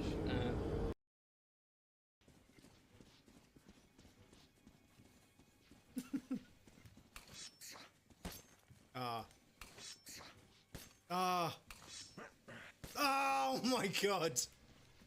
Fuck you, game. Fuck you. That does a fair bit, actually. Fucking hell. Excuse me. Hey, Siri. What's 289 plus 137? At 387? 289 plus 137 is 426. So that does 426. I set your alarm. 6 a.m. No, don't set an alarm for 426. Cancel that, please. I deleted your 4:26 a.m. alarm. Motherfucker. Bring it on.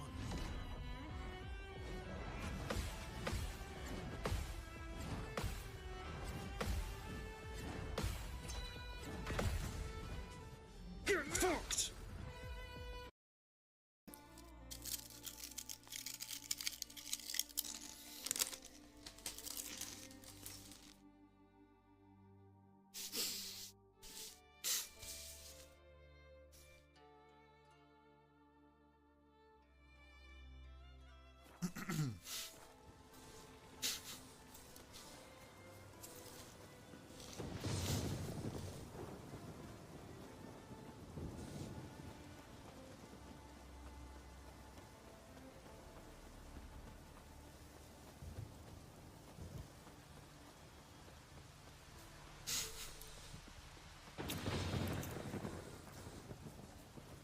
Do you know what? I don't know why I just stuffed literally the most crisps in my mouth as I could. I sometimes forget I need to eat like a normal human being.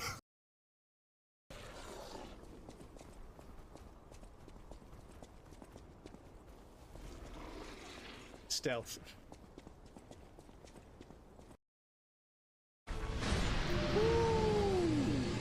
14% battery left to go.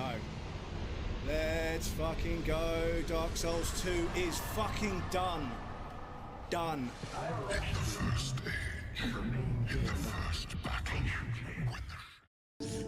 Welcome back, everybody. Thank you for your patience. I appreciate that. Made a new version of the N64, the analog 64. M64 model log by Retro is the new N64. Yeah, I mean there was the analog. There was an analog project. Because yeah, I think that's the one that uses the field programmable gate array. So FPGA, it's like an integrated circuit. It's like a chip that you can like program the gates, you know, as and when. Like, you don't have to pre-etch it, which means that it can emulate things at like a much deeper, hardcore like hardware level. Also a new Neo Geo, yeah, the analog pocket, and then the I don't know what the analog N64 is called, but yeah, they've been working on that for a while, where you can put an N64 cartridge in this thing and it will play, you know, N64 games, but it has modern outputs.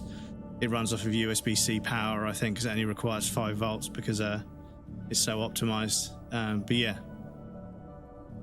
Still laughing at a clip, stuffing your face with crisps like I need to eat like a normal human being. Because the thing is, I was just like checking chat there, and I just literally grabbed, you know when you put your hand in a bag of crisps, right, and you just get a stack of like 9 crisps all together. I was like, oh baby, let's go. Oh. And then I realised I was going to be chewing on them for like nearly a minute before I could say anything, and I was like, for fuck's sake, man, you're live. There are people like hanging out in chat. Why don't you just be a normal fucking human being? No, very well. Is you put the fucking massive pile of crisps in your mouth, and then the phone rings. You're like, ah. But yeah, I remember once I took like a massive stack of fucking Pringles. I was munching away at them, and then a bit of the sort of flavoring dust, the seasoning, like I breathed in, and I accidentally caught a bunch of the seasoning on the back of my throat, and that made me cough. So I was like, ooh. So I just shotgun blasted, chewed up bits of Pringle out onto the fucking floor of the lounge. And I was like, God damn, I'm so glad nobody was around to see that, because that was disgusting. Man of dedication and grit, a lot of grit in my throat, yeah. It is. It's holding. It's definitely not holding. Those matchboxes are stacked so haphazardly, it's like they want them to collapse. Careful, careful.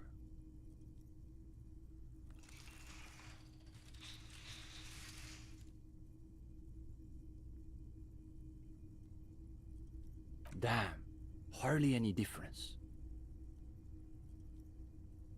You're late. You should know the meeting starts at 10 p.m. sharp.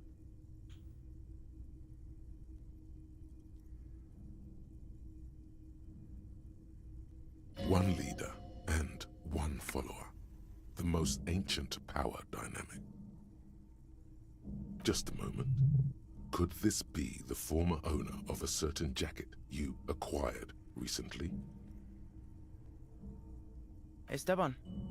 Isn't that your jacket? It certainly looks like my jacket, Ulexus. Where did you get that, gendarme? Confiscated? Nix is probably going to say it was civil asset forfeiture. See, Uli? It's just like Mazovrot. How does it go again? Those committed to the rights of property are those most apt to violate them. I assumed it was Maurice who broke into my room to play a trick on me. I didn't think I'd actually been raided by the RCM. There is surprise in his voice, naturally. But is that a note of excitement you also detect? I just need to fucking sneeze first, excuse me. Thank you for the hydrate. But yes, be careful when chewing large mouthfuls of food, because if you cough...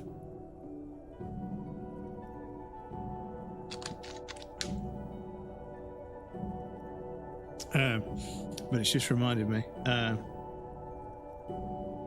It's rare. I don't know if this is going to work. I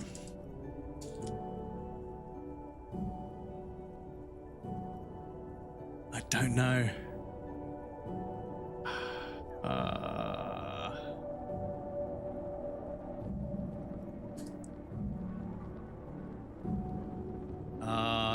There's two girls. They're having a coffee somewhere, and one of them has like a giant, great big hot chocolate with like the whipped cream on top, and they're sipping it. And one of them says something, and they go, and they laugh and just fucking spit foam all over the person with the camera who's just laughing about it. It was a good clip, but it's fucking gone to history now. It was a couple of months ago, so you won't be able to find it anymore. You're right. It's better. Can you imagine the look on Morris's face when he finds out the RCM has been kicking my door down? He'll shit himself. Positively. And now they've sent one of their agents to infiltrate our meeting. The RCM wants to join us? Interesting. Does that mean you've done the reading? Uh-oh. No one said anything about reading. You'll just have to wing this one. You have? Excellent. Let's hear your critique then.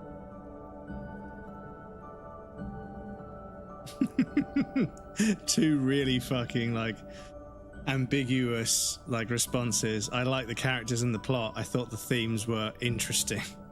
Characters? What characters are you talking about? It doesn't sound like he's done the reading, Steban. Well, this is getting awkward. I'm not sure what you're expecting to find here then. There's profound consternation in his voice. You suspect it's about something bigger than your not having done the reading. Maybe he can explain himself.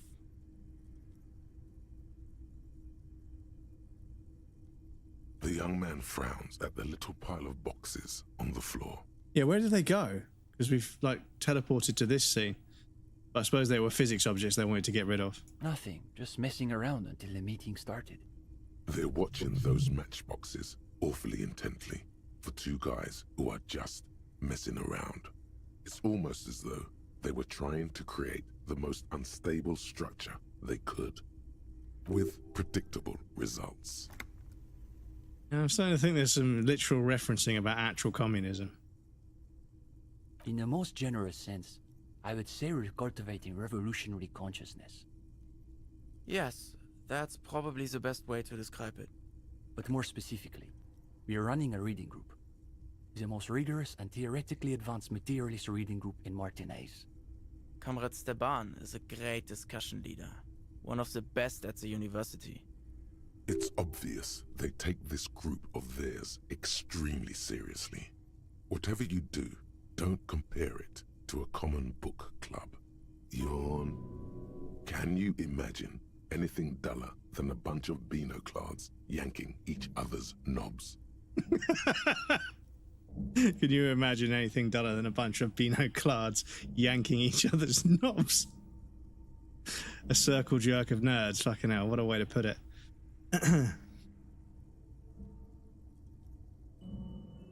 Is this where I can square off in theory combat? Sounds like a regular book club. That's our whole thing. The world is so shallow, all noise and repetition. We're interested in genuinely radical critique. Precisely. We are not interested in senseless parroting. We like to read critically. Bit of a nod there. Within the contours of Mazovian historical materialism, of course.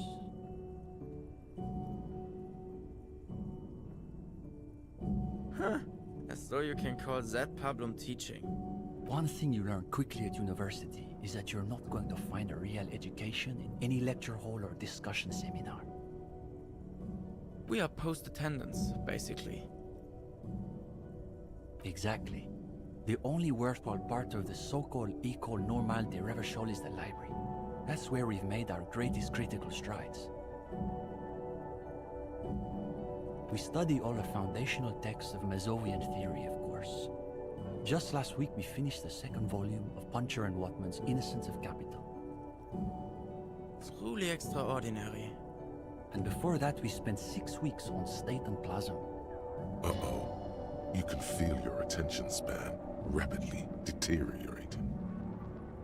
Your attention detaches. The voices of the young men fade away. It's a cool evening, you notice.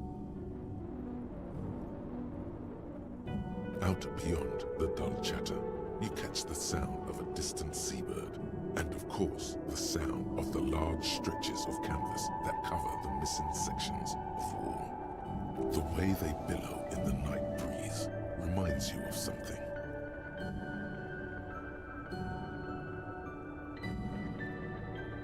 The thought is almost too much to bear.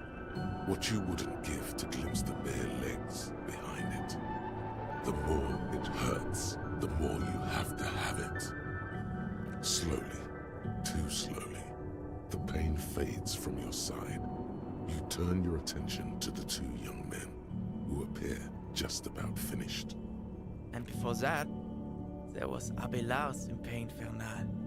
But, of course, our special emphasis is on the theories of Ignace Nilsson and his followers, especially the inframaterialists. You're not familiar with him? It's pretty advanced stuff. You may not be ready for it yet, Gendarme. Only Krasmazov's most trusted lieutenant, the evangelist of the revolution, and the founding father of the People's Republic of Samara. It's hard to overstate how unimpressed he is that you've never heard of this world historical individual.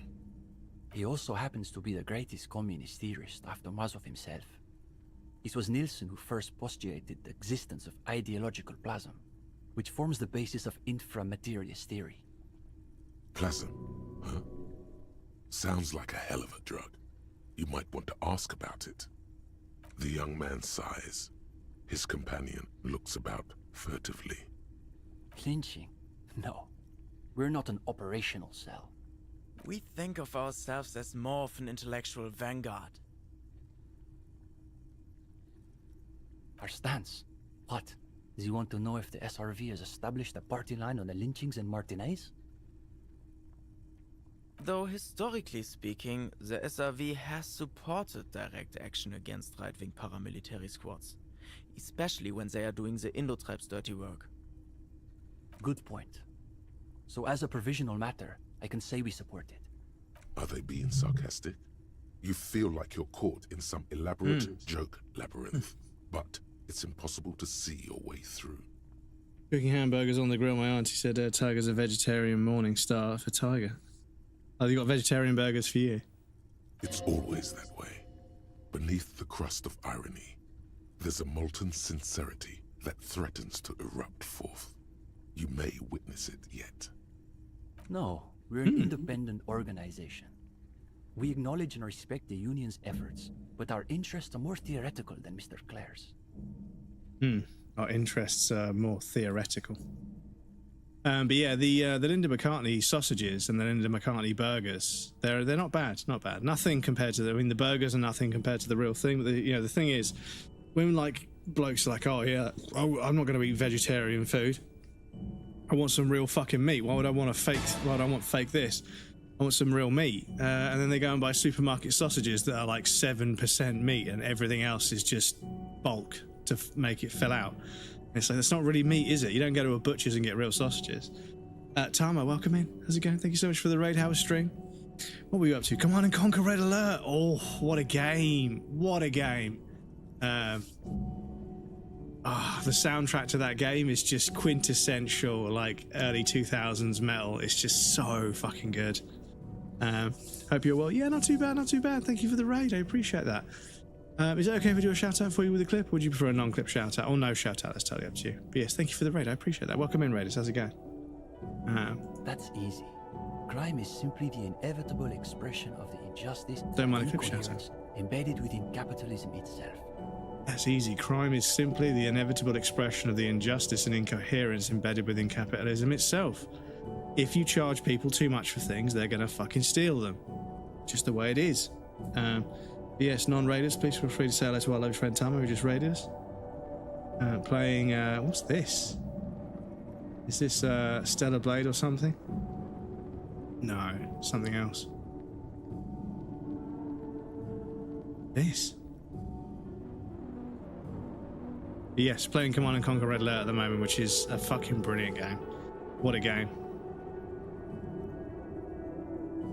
Do we just put a raw clip that hasn't been edited yet? Oh. Lots of numbers. Oh, you've got them stuck on the scenery. Slapping them around. Cloudheim, okay. Well, I hope you enjoyed that one as well. I'll just wait for the clip to finish.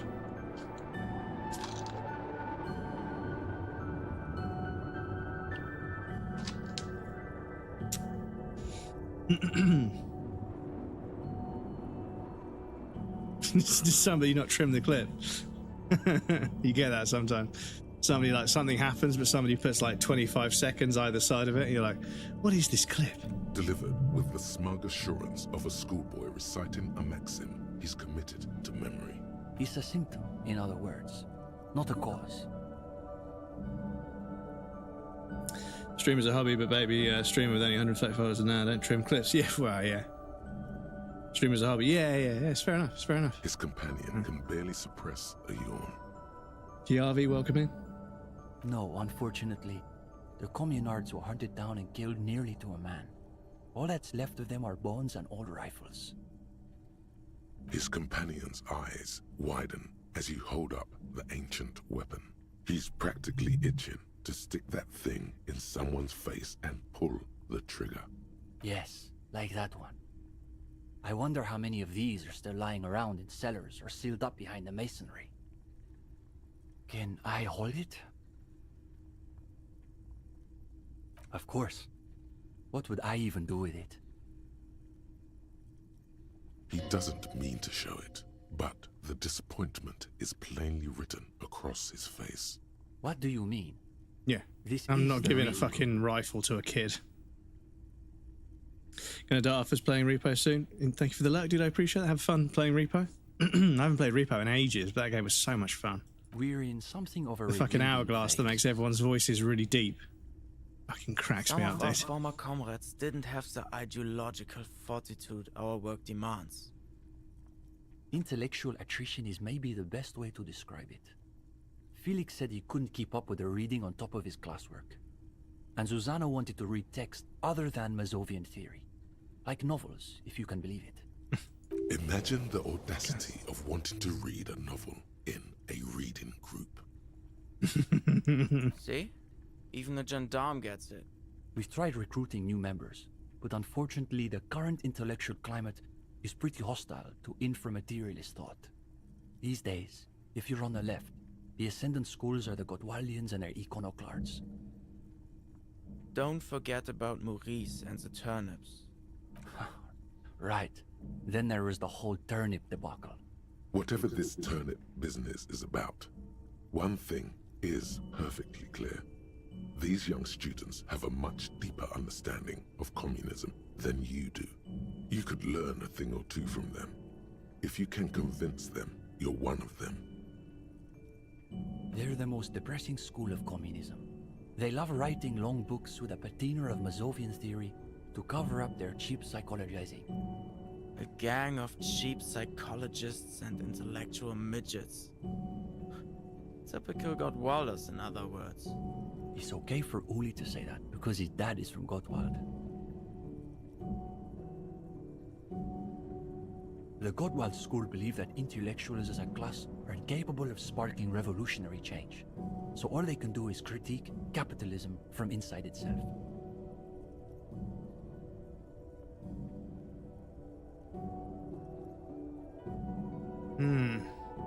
That feels a bit close to home. In other words, they have lost faith in their own relevance. That's why they spend all their time smoking cigarettes and writing long works of criticism that make you want to commit suicide. It is miserable. That's probably why they're always committing suicide. You see, the Gottwald school look like communists. They talk like communists. but scratch the patina and you'll see beneath that they're just depressed liberals who've read too many books. For starters, they love talking about beans. That's right. Iconoclasts are obsessed with beans. They love thinking about beans. They love counting beans. But most of all, they love building models to predict how many beans there'll be in the future. They're by far the most bean-centric school of communism. Are they talking about speculative value projection? Obsessed with beans. They love thinking about beans. They love counting beans. But most of all, they love building models to predict how many beans there'll be in the future. Yeah, I mean that would be speculative value projection, like trying to figure out how much money certain markets are going to have in the future, so you can invest it.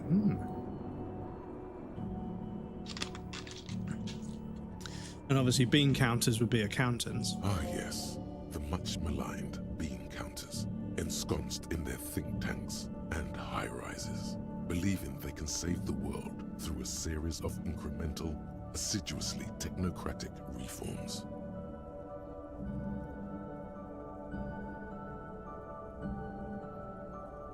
See? You're already falling for that scarcity logic. You start off assuming there aren't enough beans to go around. So naturally you want to cut the bean rations in half. And next thing you know, there are budget cuts, so now we've got to cut the bean rations in half again.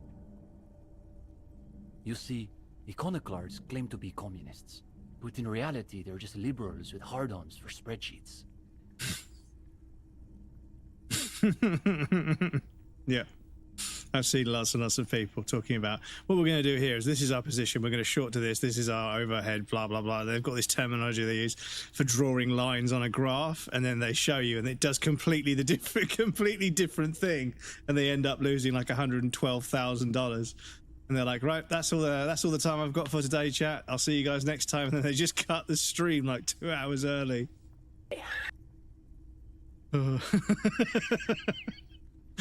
Luckily, some people clip it and download it before they fucking mark the VOD as whatever. But yeah, it's gambling. It's fucking gambling. There's a spreadsheet, and they talk about all these things, and then it just doesn't do what they said it was going to do. And there was some Chinese girl. I think maybe she's Korean. Sorry. And yeah, she lost her life savings like on stream. She just lost everything on stream, and she's fucking crashing out.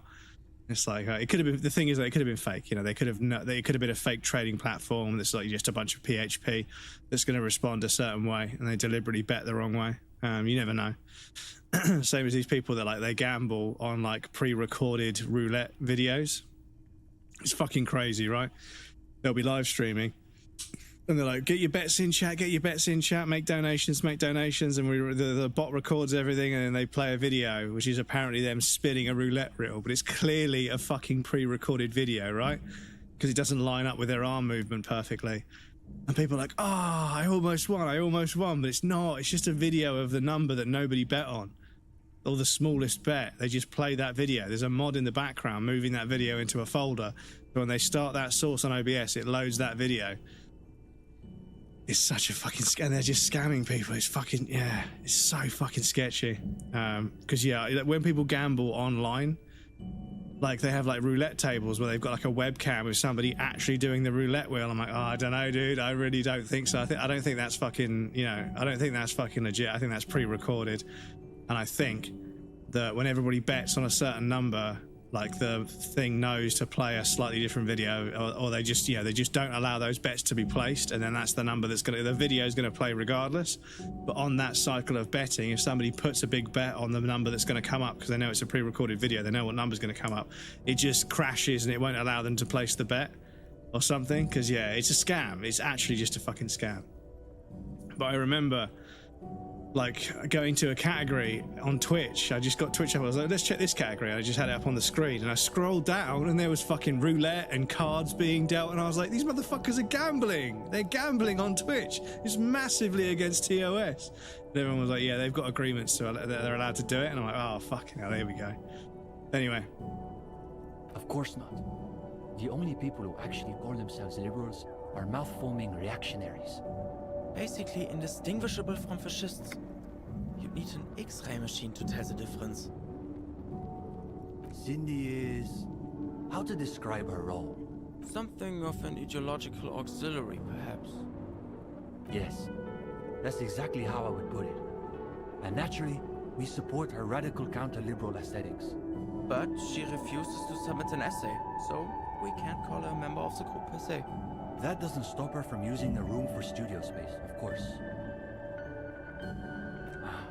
It's an unfortunate story. You see, our ex-comrade Maurice is something of an economist. He's studying macro and microeconomics. Right. So a few weeks ago we were discussing the extra-physical capabilities of the revolutionary state. And Maurice said... What were his exact words, Ulexis? It was unbelievable. He said, turnips don't care if they are grown by communists, moralists, or Vulcan. They grow just the same. Basically, he was rejecting the whole foundation of inframaterialist theory. What is this inframaterialist business they keep blathering about? You've never heard of anything like it. Simply that under suitably revolutionary conditions, crop yields naturally increase relative to non-revolutionary crops, which Morris somehow has the gall to deny.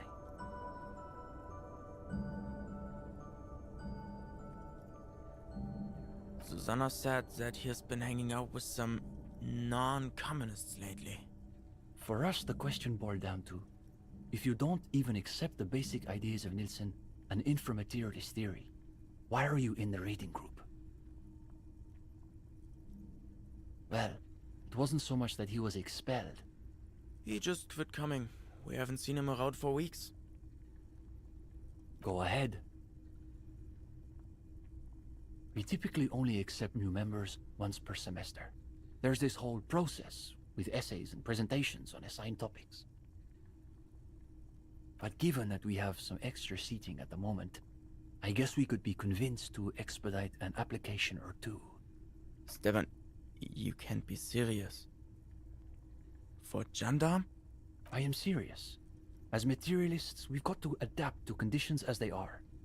Besides, he'll still need to pass the interview portion of the entrance process. Assuming he's even still interested, that is.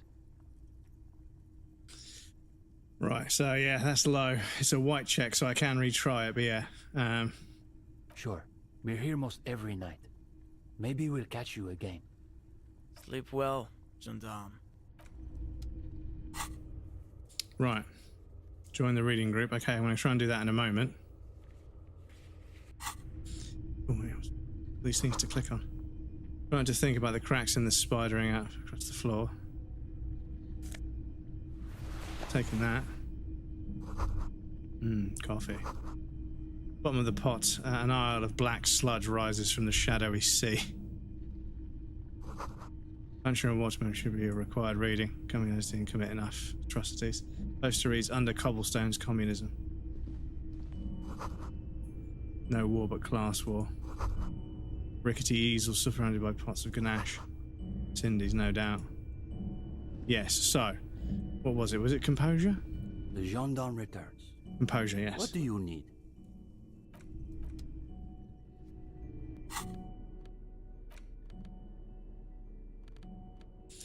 So, composure, composure, composure. +1 composure.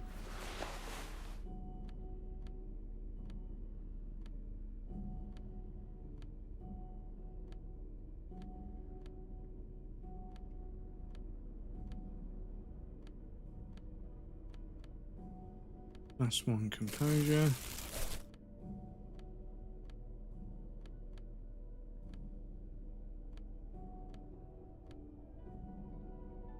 +1 composure.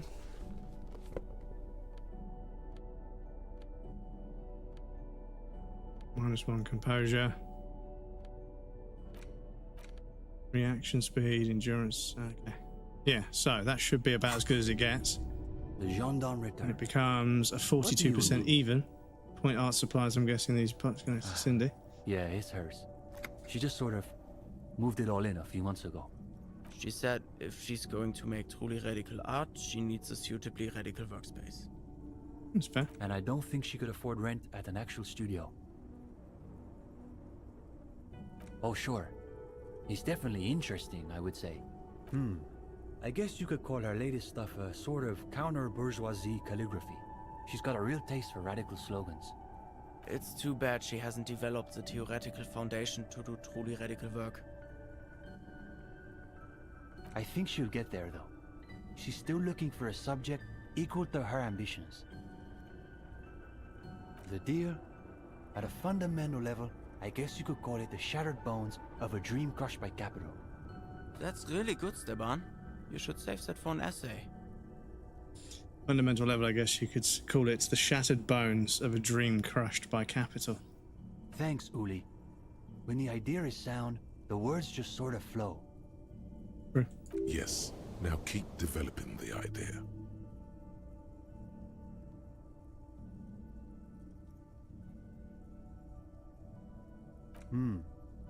Yeah, that's not bad. Not as good as Steban's original idea, though. Go ahead.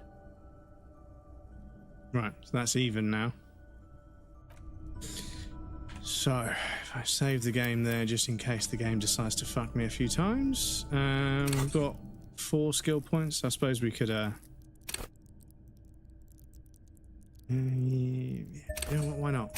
Why not? The gendarme returns. What do you need? Take a deep breath. You've done some reading these past few days, but you also know there's more to life than what you find in books. You've survived things these kids can't even imagine. They've got nothing on you. Now, I've seen things you people wouldn't believe. Oh, you want to start now? Sure, we can manage that. You've caught him off balance. The momentum is already in your favor. Go ahead and take a seat. Since we haven't had time to prepare an exhaustive questionnaire, I think we can keep this interview more freeform. Why don't you tell us a bit about the books you're interested in, and we'll just see where the conversation goes. Aha, a real old-school pedestrian materialist. All right, we'll play along.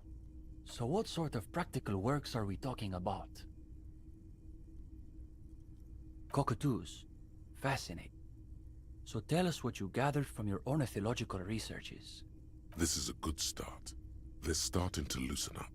You feel relaxed and in control. This is a subject where you hold all the advantages. I have to say, I never realized humans and cockatoos have so much in common. It makes sense though. Mazovianism stresses the essential continuity between humanity and nature. So anything you find in one should be reflected in the other. What's the exact quote, Uli? I believe it's, "Man is the mirror of the world." These kids are eating out of your hand, practically. Another quarter of an hour disappears. The questions come rapid fire, but you have an answer for every one. Now you can sense things starting to slow down. The interview must be reaching an inflection point. Don't you think, though, that you can only really understand current events if you have a firm background in history and political theory? Okay, we'll bite. What sort of stories are we talking about? A real-life procedural, complete with gory details.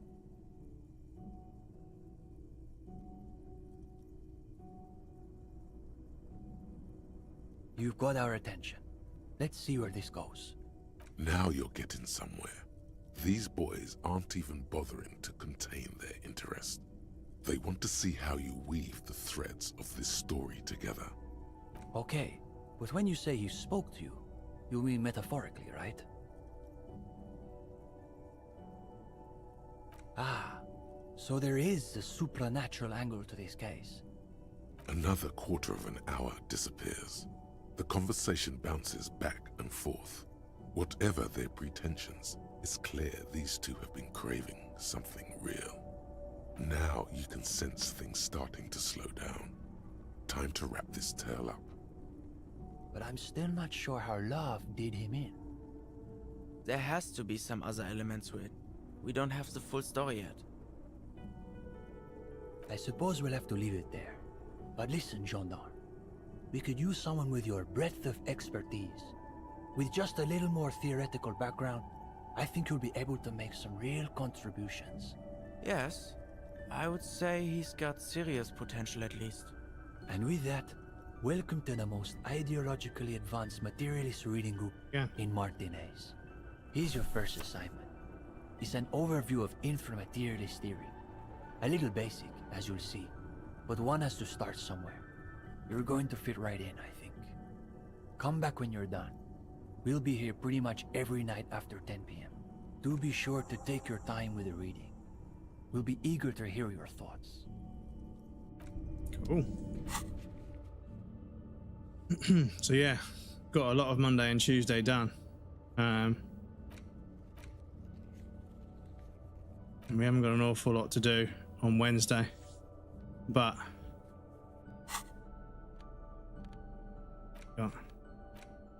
I just read the book now.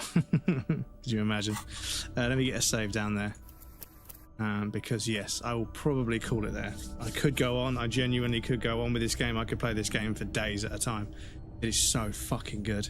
But it's definitely time for me to call it. I can't let my streams go on too long.